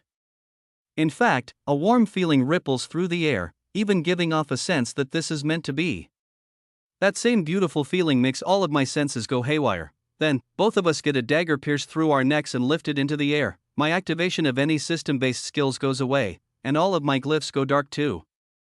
An invisible aura floods through my body, and I can't help but think of two other times I've felt something similar to this, the first being any time I touched originator artifacts back on the human world. They would block out mana-based system activity to a certain extent. The second being in the ravine, when we were too weak to push our wills out through a high-quality ether shielding array. It actually doesn't feel painful, I just feel cold and disconnected. The only thing I can feel or see is Maria next to me, and our corruption and source resin are the only things still functioning in our bodies. Her archangel form still holds, and my sacred body keeps its form as well. But I can't move a muscle. We're both dragged upward and back closer to the stump of the tree to face the demon that's captured us. The journey from deep within the forest back to this family head only takes a few seconds, and there is a third flying dagger tracking right behind our heads. It gives off the beautiful ripples of aura as well. When I see the royal family head's outline come into view this time, it's actually far easier to perceive now that I'm not trying to view it with extra layers. I can see its pure form, in terms of primordial aura alone, like a vibrant rainbow demon is standing before us. Tell me, why have you caused such chaos? Even in your mortal bodies, you could have waited far longer. There was no need to target the royal family this early and force my hand to trigger the seal. What is your game? What have you read that I have not? I'm still in a daze, and the ripples of primordial aura that move around this demon get brighter and brighter in this strange new sense I'm tapping into. In fact, I can even start to see the ripples in the air, tracking where the demon's voice is moving, and finally understand how it's making words sound in my head. Neither of us speak, and this only causes the demon to grow more angry. Tens of thousands of red and purple bolts of killing intent flare out again, but they just flow through us without any damage done. We've been pinned to a strange plane of existence with these daggers, making it so physical attacks like these, without primordial aura as their base, do absolutely nothing to us. It is extremely eye-opening. I feel like every microsecond that passes, I'm learning exponentially more about how primordial aura actually works. Maybe I should just kill you here. I have a technique to extract soul weapons after a system user's death, even if they don't take it out. It's like I'm talking to a pair of corpses already. He says. But when I watch the ripples that come out of my eyes, head, horns, and even spine in a few areas, I can tell this is a bluff. Moments ago I would have been terrified, but for some reason, I know he's lying. I turn my eyes over to Maria. We cannot communicate through the system or even through our souls, but she can read my eyes, and I can read hers back. when we straighten our gaze to the demon again, it even grits its teeth in anger. I watch the waves of energy coming off of its body become more and more intense, and every single fluctuation makes my comprehension rise. The third dagger floats around from our back and begins to waver in between us, pointing back and forth, rippling outward with the same exact aura. Now, with all distractions gone, it feels like I'm staring into the real fabric of reality. Every time in the past when I looked deep into mana constructs, or divine threads holding the zones together, or even very recently figuring out how to wield high-quality glyphs, they all seem like simple concepts that happen to exist in the reality I'm seeing now. When I look at the edge of this blade, and feel the dagger in my throat holding every fiber of my being hostage, one last memory clicks into place. I feel Maria shivering beside me as she realizes it too. This is the same sensation we felt going to that space when coming in contact with the Void Creeper who presented us with the creator's legacy. The film on the outside of that reality, outside of space, it wavered just like these daggers. Chapter 995, I can see the pressure that an intelligent mind exerts on reality, and it makes the movement of matter and physical energy quite dull. Do you hear me? Or have I caused you too much shock and broken your human minds? Are my abilities too unfathomable for lesser lifeforms to grasp? Even with the help of this system's greatest treasures, every word that leaves this being's aura becomes more and more clear. I feel like I'm floating in a black abyss, yet it doesn't feel like I'm being suppressed or limited at all. If anything, the dagger stabbing through my neck is acting like a lightning rod, allowing me to sense an array of frequencies and energies I had no idea existed with such intensity moments ago. I don't even need to move my lips, or activate any system commands. Instead, I command the void in between us and respond. I can hear you loud and clear. But I think you're the one who was unable to grasp the situation. My words are a bluff. I know our lives are in the palm of his hand right now, but I also know he wants us alive to extract some kind of information that he cannot find when we're dead. I remember the waves of energy I saw when I realized he was lying, and fill my thoughts with memories of the past that trigger both the most extreme pain and pleasure I've ever felt. It distorts the signal enough to make my waves unreadable on the surface, especially after just one line. The royal family head's eyes open with disbelief once I respond in this fashion. My comprehension speed is slightly faster than Maria's when our minds aren't linked. But right after my words I feel the waves of advanced primordial aura around the edges of her body fluctuate according to her will. There is a strange reaction with the source resin that is mostly stored around her head, and near the curved dagger in her throat. Instead of becoming obsolete like most other physical matter, all of the sparkling particles begin to flow within her primordial aura, and brush up against the sharp blade of the knife. Each one that passes steals aura from the blade, and it begins to make the mind-numbing beauty of the dagger dull.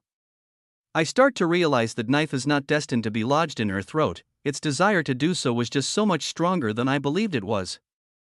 I go through a mental battle of trying to imagine the dagger in my own throat coming out, but there is a calming sensation that makes it want to stay. It attacks the logical parts of my mind, and shows up as orange and blue strands of chaotic energy, overpowering my normal senses. If I didn't see Maria start breaking down this strange energy, the idea to do so would have slipped away from my mind. Every moment I spend thinking about how to break it down myself, my desire to do so fades too. I channel my corruption, saturated with primordial aura, and give the millions of demonic wills trapped within its space to exert their own dominance on the outside. Usually, I would conquer them all completely. But now I use a ripple of the new primordial aura I'm learning to master and give them a single simple idea, and the freedom to carry it out in whatever way they wish. Next, I sever my conscious thought from the task before I completely lose the desire to carry it out, and focus back on the demon before me. What do you think you're going to achieve by coming here? The more minds there are in the system, the faster the final cycle of energy will run out.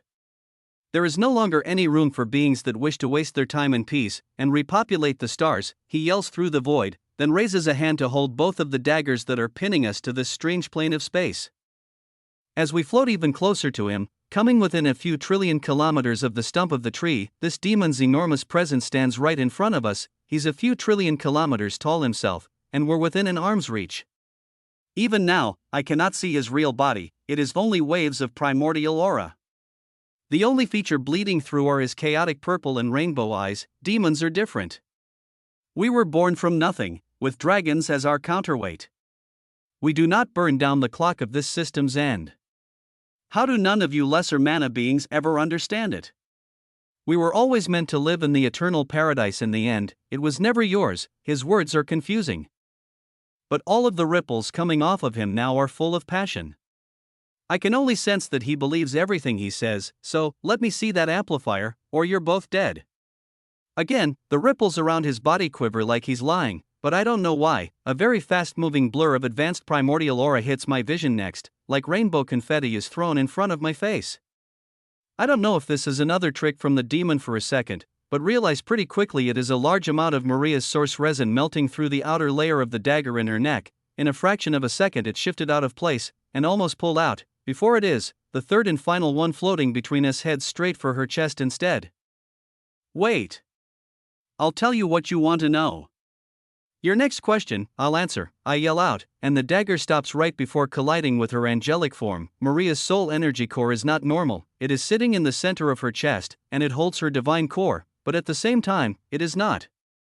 All of the energy she wields has collapsed in on a single point, and technically does not take up any true space right now. I don't know how she would be affected by that hit, but I don't want to find out in this way. The demon's chaotic eyes turn to me. They are the primordial aura equivalent of bloodshot, as the glyphs inside them and the energy pouring out is strained and at its breaking point. Fine. You do not want to show me your soul sword without reason, I can accept that. But answer me this, if you do not, your angel here dies. There are no ripples of deceit in his words, I nod, and the simple ripples of advanced primordial aura coming off me hold no complex emotions either. It's clear that I understand. Where is the fallen one? He vowed never to return to this zone again without the means to restart the cycle. You two are here, yet he is not. I repeat myself, where is the fallen one? Where is he hiding? The family head's waves of intensity become so strained that I feel them making my own waver. It's like another version of these daggers' strange effects. I do not have any control over my will for a moment, and it bends to his wishes, making me answer truthfully whether I like it or not. He is hiding. I try to fight it, but it becomes the right thing to do in my mind, like I'm meant to spill this secret whether I want to or not. I can picture the soul bond's last known direction clearly in my mind. Even now, in the depths of my consciousness, I can feel my senses trying to probe for its latest position again. However, once I get a reading, a strange anomaly makes my altered will waver. I gain a moment of clarity instead of pointing where he was before we entered this domain. My eyes track upward, away from this demon, and to where this soul bond leads my thoughts now in the present. A new foreign advanced primordial aura starts to touch my senses, and cracks start opening up near the top of the central domain. Chapter 996, the blade hovering in front of Maria's chest begins vibrating violently, like it's about to move forward again. So you do know the fallen one. Where? Tell me where he is, echoes through the void. At the same time, I feel this soul bond that has been dull since we left the green zone start to warm up deep inside my chest. I cannot sense mana, divine energy, or my glyph imprints at all, but I can sense the invisible tie that links me to Ember. My eyes open wider, as diamond-shaped cracks form all over the sky, like the scales of a dragon. Are being printed into this primordial void, the energy that leaks out ripples with dark and dense energy, that feels cool and peaceful. Like I'm watching the birth of serenity itself flow through the gaps in the domain. I grit my teeth and the demon tracks my gaze upward while I reply, you really want to see him so bad? Here he is, I've arranged you to an appointment. Shock vibrates out from this demon's psyche, and at the same time, a burst of black and chaotic energy explodes around my neck. It took a little longer, but my corruption achieved the same feat as Maria's source resin. Just enough of the outer layer of advanced primordial aura that was touching my skin was broken down. And the will-altering aura has been pulled from my mind. I give the dagger a violent twist, tearing a hole in my throat.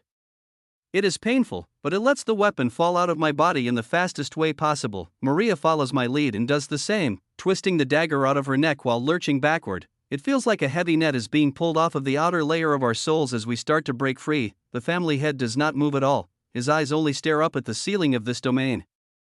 I can't even make out the emotions rippling off of him. There's a combination of shock, fear, disbelief, and most of all, pure excitement. You really came back. Ha! You almost made me believe you'd stay wasting away in the thin air of the lower realm for eternity. I thought these two humans would be my last bit of entertainment before sealing the fate of this system. But no, you've come to watch me give it the send-off it deserves. He even starts laughing, sending waves of chaotic primordial aura out of his body. It even starts disrupting the process of us escaping from the dagger's auras, and some of the strongest waves pulse upward to collide against the cracks in the ceiling. A strong familiar voice echoes in from above, carried by soothing waves that appear extremely dark. But my brain registers them to almost appear white in this altered form of sensing energy. I have returned. Marcellus, your perspective is far too limited to hold all the power that this system contains alone. I must put an end to this ceiling before you make a mistake that no one else can undo. Whether his aura is black or white, I cannot tell, but I do know it's heavy, calm, and smooth.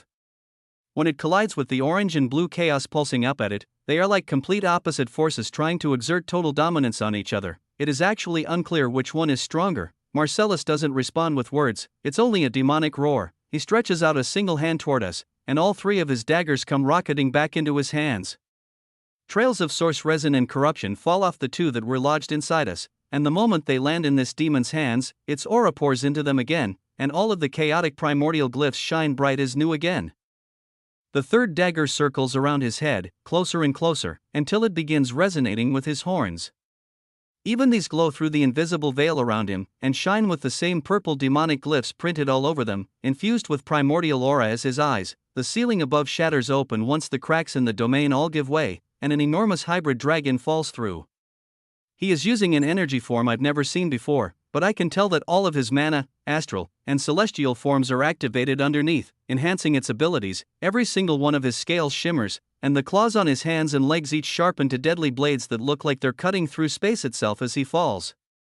Ember's wings spread out, and his long pointed tail curves behind him. The humanoid features of his face and eyes, gleaming a vibrant red, are still there.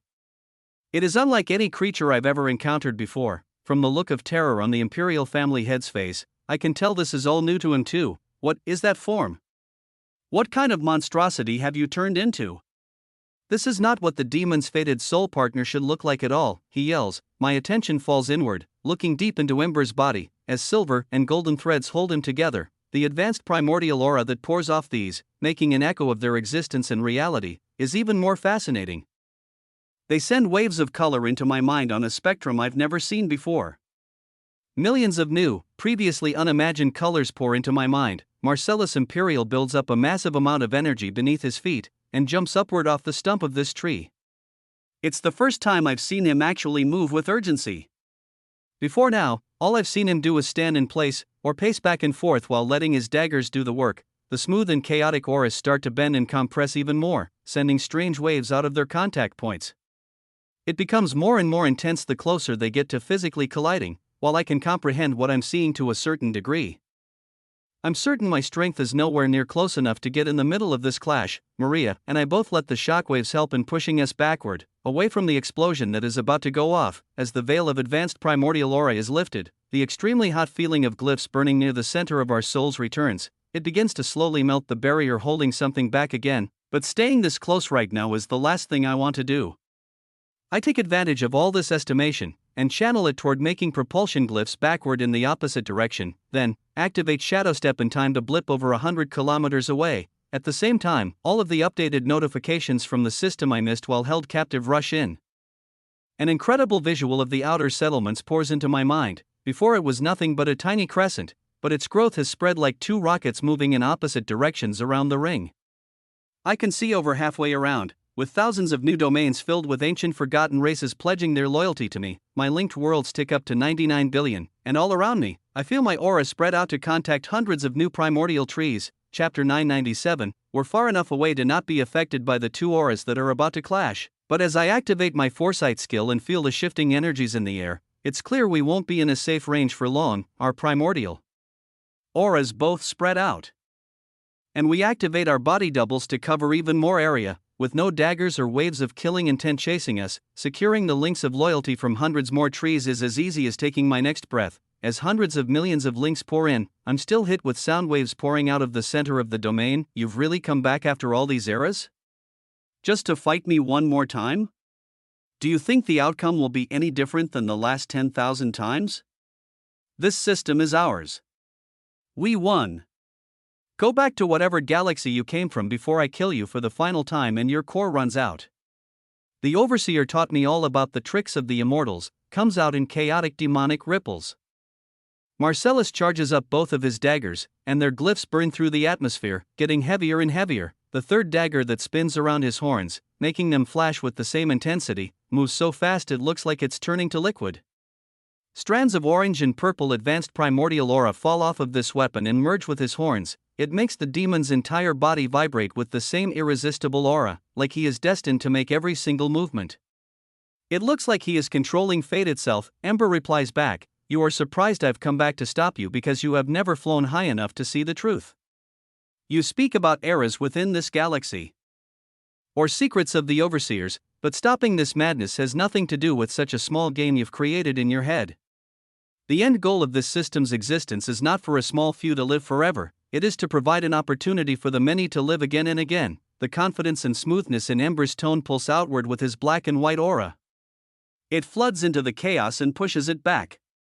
The illusion of this family head's fated actions is pushed aside as a force that seems to operate on its own plane of superiority challenges it. Both of his front claws move forward, and Ember's sharp-toothed hybrid humanoid draconic mouth opens up wide to show bright white flames building up inside. Their core swirls with too much energy for me to comprehend from this distance and perception ability, yet, the closer these two figures get, the gravity in the entire central domain becomes heavier and heavier. The pressure of their auras pushes each other back, making them slower and slower the closer they get. Maria and I burst around the entire ring of primordial forest, blipping to the least paths of resistance. Where the violent aura hasn't spread to, it becomes harder and harder to watch what is going on because it takes more of my mental and physical energy to do so.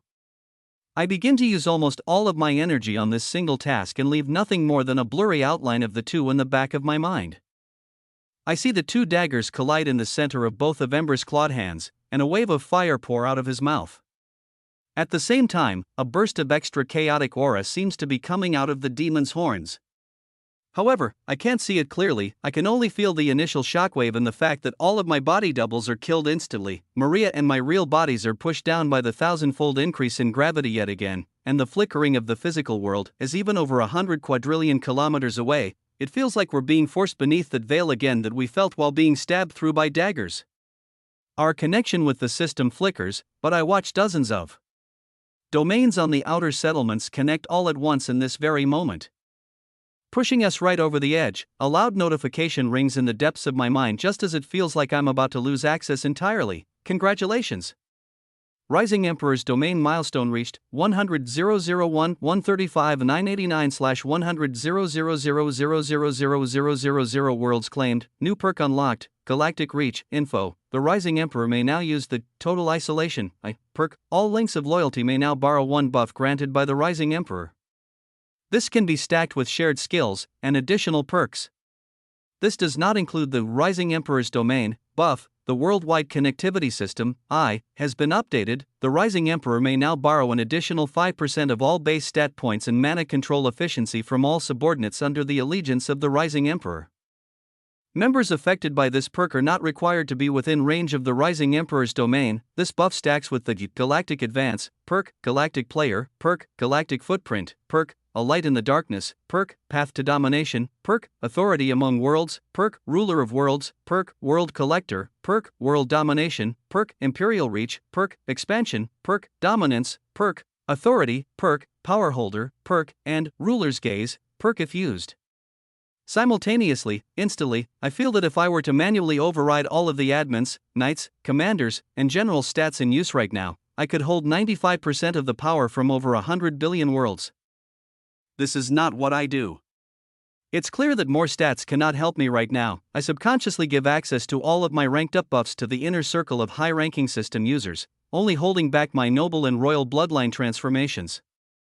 I allow Bree to use her admin status to control the allocation of these buffs to the masses in the lower realm. Some of my energy forms are far too dangerous and powerful for just anyone to use. There is a wave of my primordial aura that ripples through the worldwide connectivity system, triggering its update, but I do not have enough mental space to examine what it is right now. I know it can't help me. All of my focus falls on the single new perk I've been granted, called Total Isolation. It does not show up on my normal status, but I can feel it inside my Rising Emperor's interface. When I try to activate it, empty slots pop up under it, and I have the ability to drag any system user into the activation with me. The slots are endless. If I wanted to right now, I could enter every single one of my links of loyalty, but I only choose one, Maria, and I stop teleporting all over the central domain. We stand together, as the full brunt of the primordial aura shockwave hits us. we should completely lose access to the system again. However, more notifications ring in both of our ears. When the wave hits, I can still see all of the mana-based features clear in my mind. And our glyph imprints that went dark last time we were under that much pressure, they shine bright red and blue through the chaos and serenity that fills the void. My eyes open even wider in shock. When all of the noise and blurred visuals blocking my view before are lifted, I can see Ember and Marcellus clash as clear as day. Chapter 998, a very strange feeling comes over me. It is that same feeling of a veil being pulled over my senses, or like the isolation from the system I experienced in the ravine of the Cyan Zone. It wraps around the outer edges of my soul, and when Maria is linked into this perk, the same barrier forms around her as well, unlike the daggers that held us in place. This barrier feels like it's completely under our control. With a simple thought, I could deactivate it. However, there is another very drastic difference as well. It feels permeable. When I push my senses through it, I can feel the entire domain around me with a strange echolocation-like technique. It's made of primordial aura, and it's certainly a version far more advanced than normal, but it is not my own. Whatever this aura is, it's come from deep within the Rising Emperor's system interface. Not only can I see beyond the veil in perfect clarity, but inside, the outer layers of my soul feel exactly the same. It's like all of my energy is perfectly contained. Not even the oppressive waves of gravity from the clash of the battle outside are affecting me. Maria and I both look at each other in shock, because it feels like we're able to move and function as freely as though we were standing in the lower realm. Yet, we have access to all the power of a purple cord primordial. Even our glyphs pulse with more power than they did moments ago. Not having to use up mental and physical energy just to stay standing upright from the pressure has elevated large amounts of raw power that can be used for whatever we want. Instantly, we start cycling my ethereal fire through both of our bodies to heal. The energy flowing through our soul energy cores flows through the barrier like it's not even there. Even as primordial trees are bending over and drooping from the pressure of the atmosphere.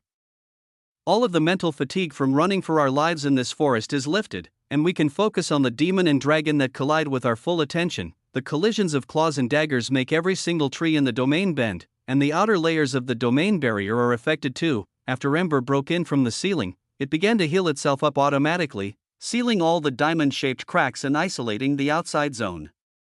However, this clash sends a shockwave into these cracks faster than it can fully recover. An enormous spiderweb of fractures pierces through the entire inner side of the dome. It does not break all the way through, but it's clear that there are now tension points all over it. Not just in a single place, the two monsters in the center of the domain bounce off each other like they have collided with equal force. There is no injury in Ember's palms, and the daggers in Marcellus Imperial's hands only glow brighter. A wave of chaotic aura pulses out of the demon's horns once it absorbs its third dagger, and this is enough of a disturbance to block the white wave of fire that comes out of Ember's mouth. They each float in the air, now on opposite ends of the enormous tree trunk in the middle of the forest, and look at each other with disdain. Ember yells, "You haven't grown rusty, good for you." The overseer has a loyal dog that keeps itself fit. Marcellus yells back, "I wish I could say the same for you. I know how much power you have left, there's no reason to hide it. Even if you manage to change fate with a newly born anomaly from the lower realm, it is meaningless. I will kill you here again as many times as it takes. You will never touch the membrane again." They both blink forward, clashing in the center of the stump again, two daggers against two clawed hands. Both swing their feet out to try and claw at the other, but they're met by perfect counters. Waves of chaotic energy clash with a serene wave of white flames filled with too many colors and energies for the unaided mind to comprehend. However, through the permeable barrier that surrounds us, I can see what is happening crystal clear. That does not mean I have the full understanding of how the energies clashing work, but I can see them, and with every passing moment, they are making more and more sense. Warm waves of understanding hit the outside of my soul. They are pure shockwaves of advanced primordial aura being digested by the defense mechanism released by the Rising Emperor's interface. Instead of destroying the harmful energy, it absorbs it and integrates it into its own barrier to become stronger. There is a decent amount of runoff that floods into my mind as new comprehension. With my mind and soul link with Maria returned, we can both bounce these understandings off each other and progress even faster. I start to realize the barrier around us is kind of like the situation within the primordial trees. The trees are the remnants left behind by many ancient dryads, containing their wills.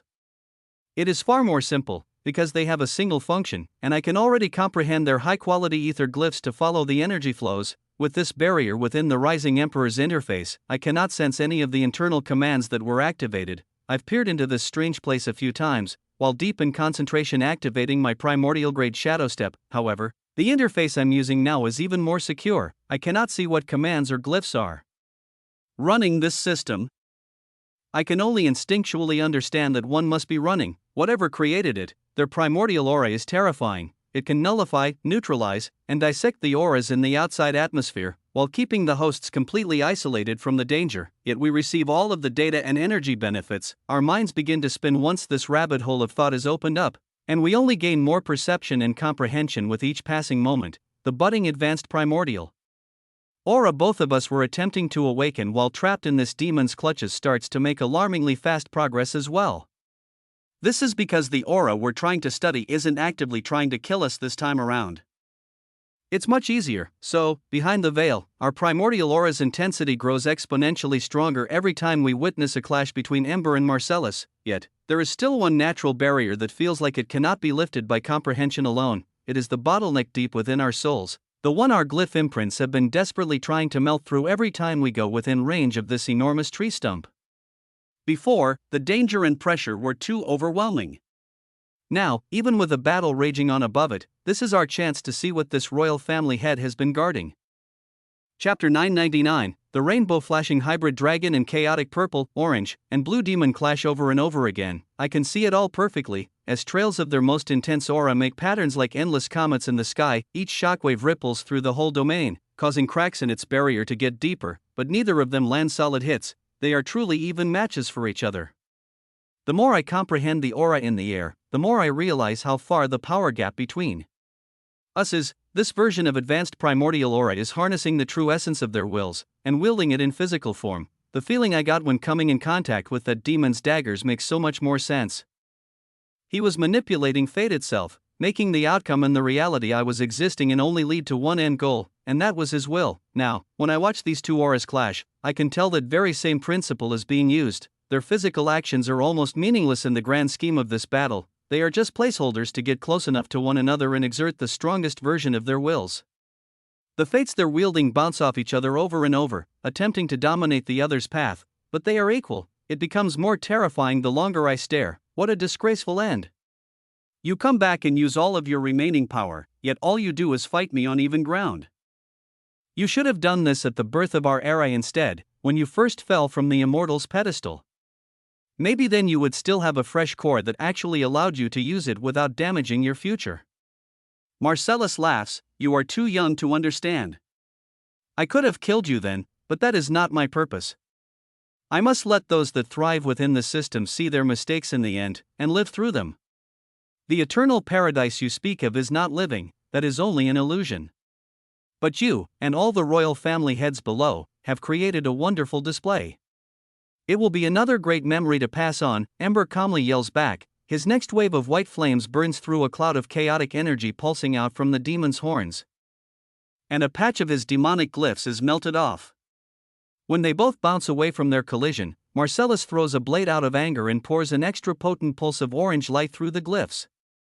It hits Ember on the leg in an area where his hybrid form does not grow scales. This leaves a chaotic gash behind. The dragon's eyes do not waver, and he takes advantage of the overdraft of energy used to strike. Marcellus' retreat is slightly slower than usual, and this is enough for Ember to let out another pillar of white flames before his defenses can come up again. The demon dodges, but his left shoulder is badly burned. Both of them return to an even clash after this, conserving their energy and healing their wounds. You always speak in gibberish. Maybe spending billions of years system hopping scrambled your brain. Don't you think you've tricked enough budding intelligent races into playing the same old game over and over? I wonder, what did the originators think they were getting into?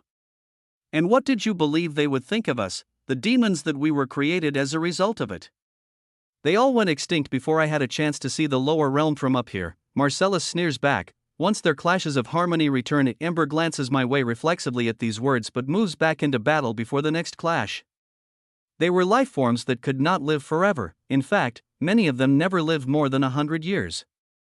It is quite amusing to me that life forms like this understand the scale of the system better than you. They would have been delighted to know an entity like you exists, and the chaos you have caused throughout the eras. because there would be no reason for the lesser races to excel and strive further without it. Disdain fills the demon's aura, and the orange in its chaos turns to a bright red. At the same time, Maria and I move forward. Comprehending the strength of the auras around us makes it extremely intimidating to get closer to it, because logically it feels like we are walking into the death of our own fates. Our internal intuition cannot filter out the total isolation aura that shields us. All of the natural danger signs are still blaring in our instincts. We fight through these thoughts, even when dense waves of white fire or chaotic energy collide with us, it phases through like we're not even here. I'm positive that even if that demon appeared right in front of us and stabbed me in the chest with his dagger, I wouldn't feel a thing. It gets easier the closer we get, and the blaring survival instincts are pushed away. They fade into constant noise that is filtered out in the back of my mind. Instead, I focus on the warm feeling that finally returns in the depths of my soul. Many of the bright glyphs that disappeared before are floating back up to the surface to become visible again. Maria and I both make it to the tree line where the forest stops, then float higher up into the air to get to the edge of the tree stump. The glyphs are burning hot now, just like they were when we first were released from the demon's hold this close to the tree. The closer we are to this tree, the hotter they glow. A solid seal begins to melt slowly, and right above us, Ember and Marcellus relentlessly clash, reach the center. There is little time left, echoes through my mind with Ember's voice, but it comes out for all to hear. Even the demon fighting turns his head to see us hesitating at the edge of the tree. No, the key. How have you? His yell is interrupted by Ember's claws colliding with his blades. Two streaks of blue and red light fly across the stump of the tree and stop in its center. Along the way, the demon tries to veer out from his battle in the sky to stop us. He even throws waves of concentrated chaotic advanced primordial aura down directly on our heads. However, it does not do a thing to us, it only gives Ember more openings to strike. The demon's body becomes covered in scratches and burns by the time we're both stood in the center of the stump. Its eyes are open wide in horror. I feel millions of new glyphs floating to the surface of my soul, and the solid barrier melting to liquid, becoming thin and malleable, trying to let something out deeper down. This is the hottest essence I've ever felt. But it becomes extremely euphoric and pleasurable as well. I'm certain a breakthrough is on the verge of triggering, but there is still a strange final barrier holding everything in place, not letting the bottleneck break. As flashing lights of battle continue to burst overhead, I get the sinking suspicion the only thing holding us back is the one thing that is protecting us. Chapter 1000. Whatever is in the center of this tree stump is making the glyphs at the core of my soul burn like 1,000 blazing stars. They are spinning and pushing outward into the liquefied wall that was keeping them in place like they're trying to break out and bloom. Marcellus referred to it as the key. But there is still a film of protection containing this liquid, keeping me from fully tapping into the power that's attempting to release. After all, the total isolation bubble is not letting any energy in, and now that I attempt to push my senses downward, into the tree, I find that it is not letting us push any true energy outward either. We're unable to interact with reality around us at all, we can only perceive it. There is a warm, abstract energy that is being digested by the isolation barrier, but it is only made of a decompressed primordial aura in its raw and untainted form. It is mostly from the intense clashes up in the sky. None of the ether-based fluctuations below us can be transmitted. To completely break through, we're going to have to take down the barrier. Maria's voice echoes in my mind, I know. But we're not ready yet. I reply while continuously updating my comprehension of the battle above us. The second we take down this defense, we would be struck by hundreds of shockwaves of aura powerful enough to melt our minds and shatter our souls. The primordial aura we're capable of wielding now, compared to the clashes above, is a whole different realm of power. It is like a basic system user back on the human world relying on the system commands alone, trying to fend against a hunter with extremely refined mana control. We are hardly tapping into the potential of this energy source. Using it like a shadow, when it can be compressed, refined, and wielded to bend the wills of other system users around us, there is no other way to do this. We need to fully comprehend this power. Ember came here to give us the opportunity, let's take full advantage of it. I close my eyes and sit down in a comfortable position. Maria nods as she receives my thought process echoing through her mind and sits down right across from me. In between our legs sits the center of the tree, where billions of growth lines all converge on a single point. Our eyes close, and the only source of stimulation we receive is from the constant digestion of advanced primordial aura waves beating down on us. A mad roar comes from the sky. What did you give them? What is this artifact? Just moments ago they were as fragile as bugs, but now they can move freely in this environment. Why have you never used something like this before on your last bonds? You could have been invincible. This novel's true home is a different platform. Support the author by finding it there, Ember laughs back. You think this is my doing? You think any of this is my doing? Maybe this is why your primordial aura stopped progressing where it did. If you really believe that I can control the outcome of this system, it means there was still doubt in your heart all along. Draconic claws lunge forward at an awkward angle and leave gash marks across this demon's torso that flash with colors that do not yet have names. He tore through this demon's chaotic aura in its moment of weakness, but once shot flying backward, Marcellus recovers with a roar of agony. That is not true. I once believed you could climb again, but you showed me that even emperors fall. The Creator's legacy was only named the Supreme Legacy because no others dared to rise above it. We're living in a system where that is happening. Do not bring the stories of your past to the present miracle at hand. Even if you manage to kill me here, the seal has already been set in motion. You will be the one living in my eternal paradise instead. This brutal tear sends extremely vulgar shockwaves into the atmosphere, and it increases my comprehension many times over. But it is nowhere near enough. Marcellus pours aura into his torso, and the claw marks begin to fill back in with chaotic energy. He flies back toward the center of the domain to swing his daggers again, and begins to strategically bring the battle lower and lower, closer to the stump of the tree. The demon may think he's hurting us, but the denser waves of aura that hit us while meditating actually pour more understanding into our minds and souls. He lands a few more dagger hits on Ember's humanoid flesh, leaving chaotic clashes on his thighs, wrists, and lower legs. Ember lands waves of white flames, and even a few more horrific clawed gashes back, but as the battle goes on, I see a problem. Every time Marcellus is struck, it looks like he is pulling from an endless pool of aura, healing on the spot and diving right back into battle at full power. Just like the start, every time Ember is hit, his wounds heal slower and slower. The power he's tapping into is not one gained from our bond, it would show up on our system interface. The power he's using now is one that is fueled by his immortal core. I see no silver or golden threads being used on the outside, but deep down inside his body, they are swirling and glowing bright. Even a single small use of his silver threads in the lower realm would take a toll, leaving him asleep for months, if not years. The power output he is using now is nowhere near comparable. This demon's words about him wasting all of this power, and affecting his future, now echo through my mind with far more depth. It makes every single wave of his aura that hits me mean even more. Marcellus sees this slow decline as well, and starts to laugh back, gaining all of his confidence and edge again. You believed you could win. Look at this. The all-powerful fallen one. He who dissolved his bond with the Emperor to live with the mortals again. Just because you did it once does not mean you can do it again. You've lost, and I get to witness the final fall. Even the lower races you've brought to watch will not last. Look. Whatever this barrier you've placed on them is, it blocks them from claiming the key.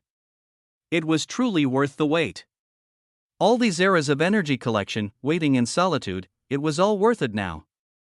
I will get to see you break. Ember only grins back at this mad demon, showing his sharp teeth. A blinking white light starts to show itself in the back of his eyes, perfectly in sync with the seal Marcellus has tried to activate on all the zones below. I did not come here to win. I only came here to give those that could a little more time.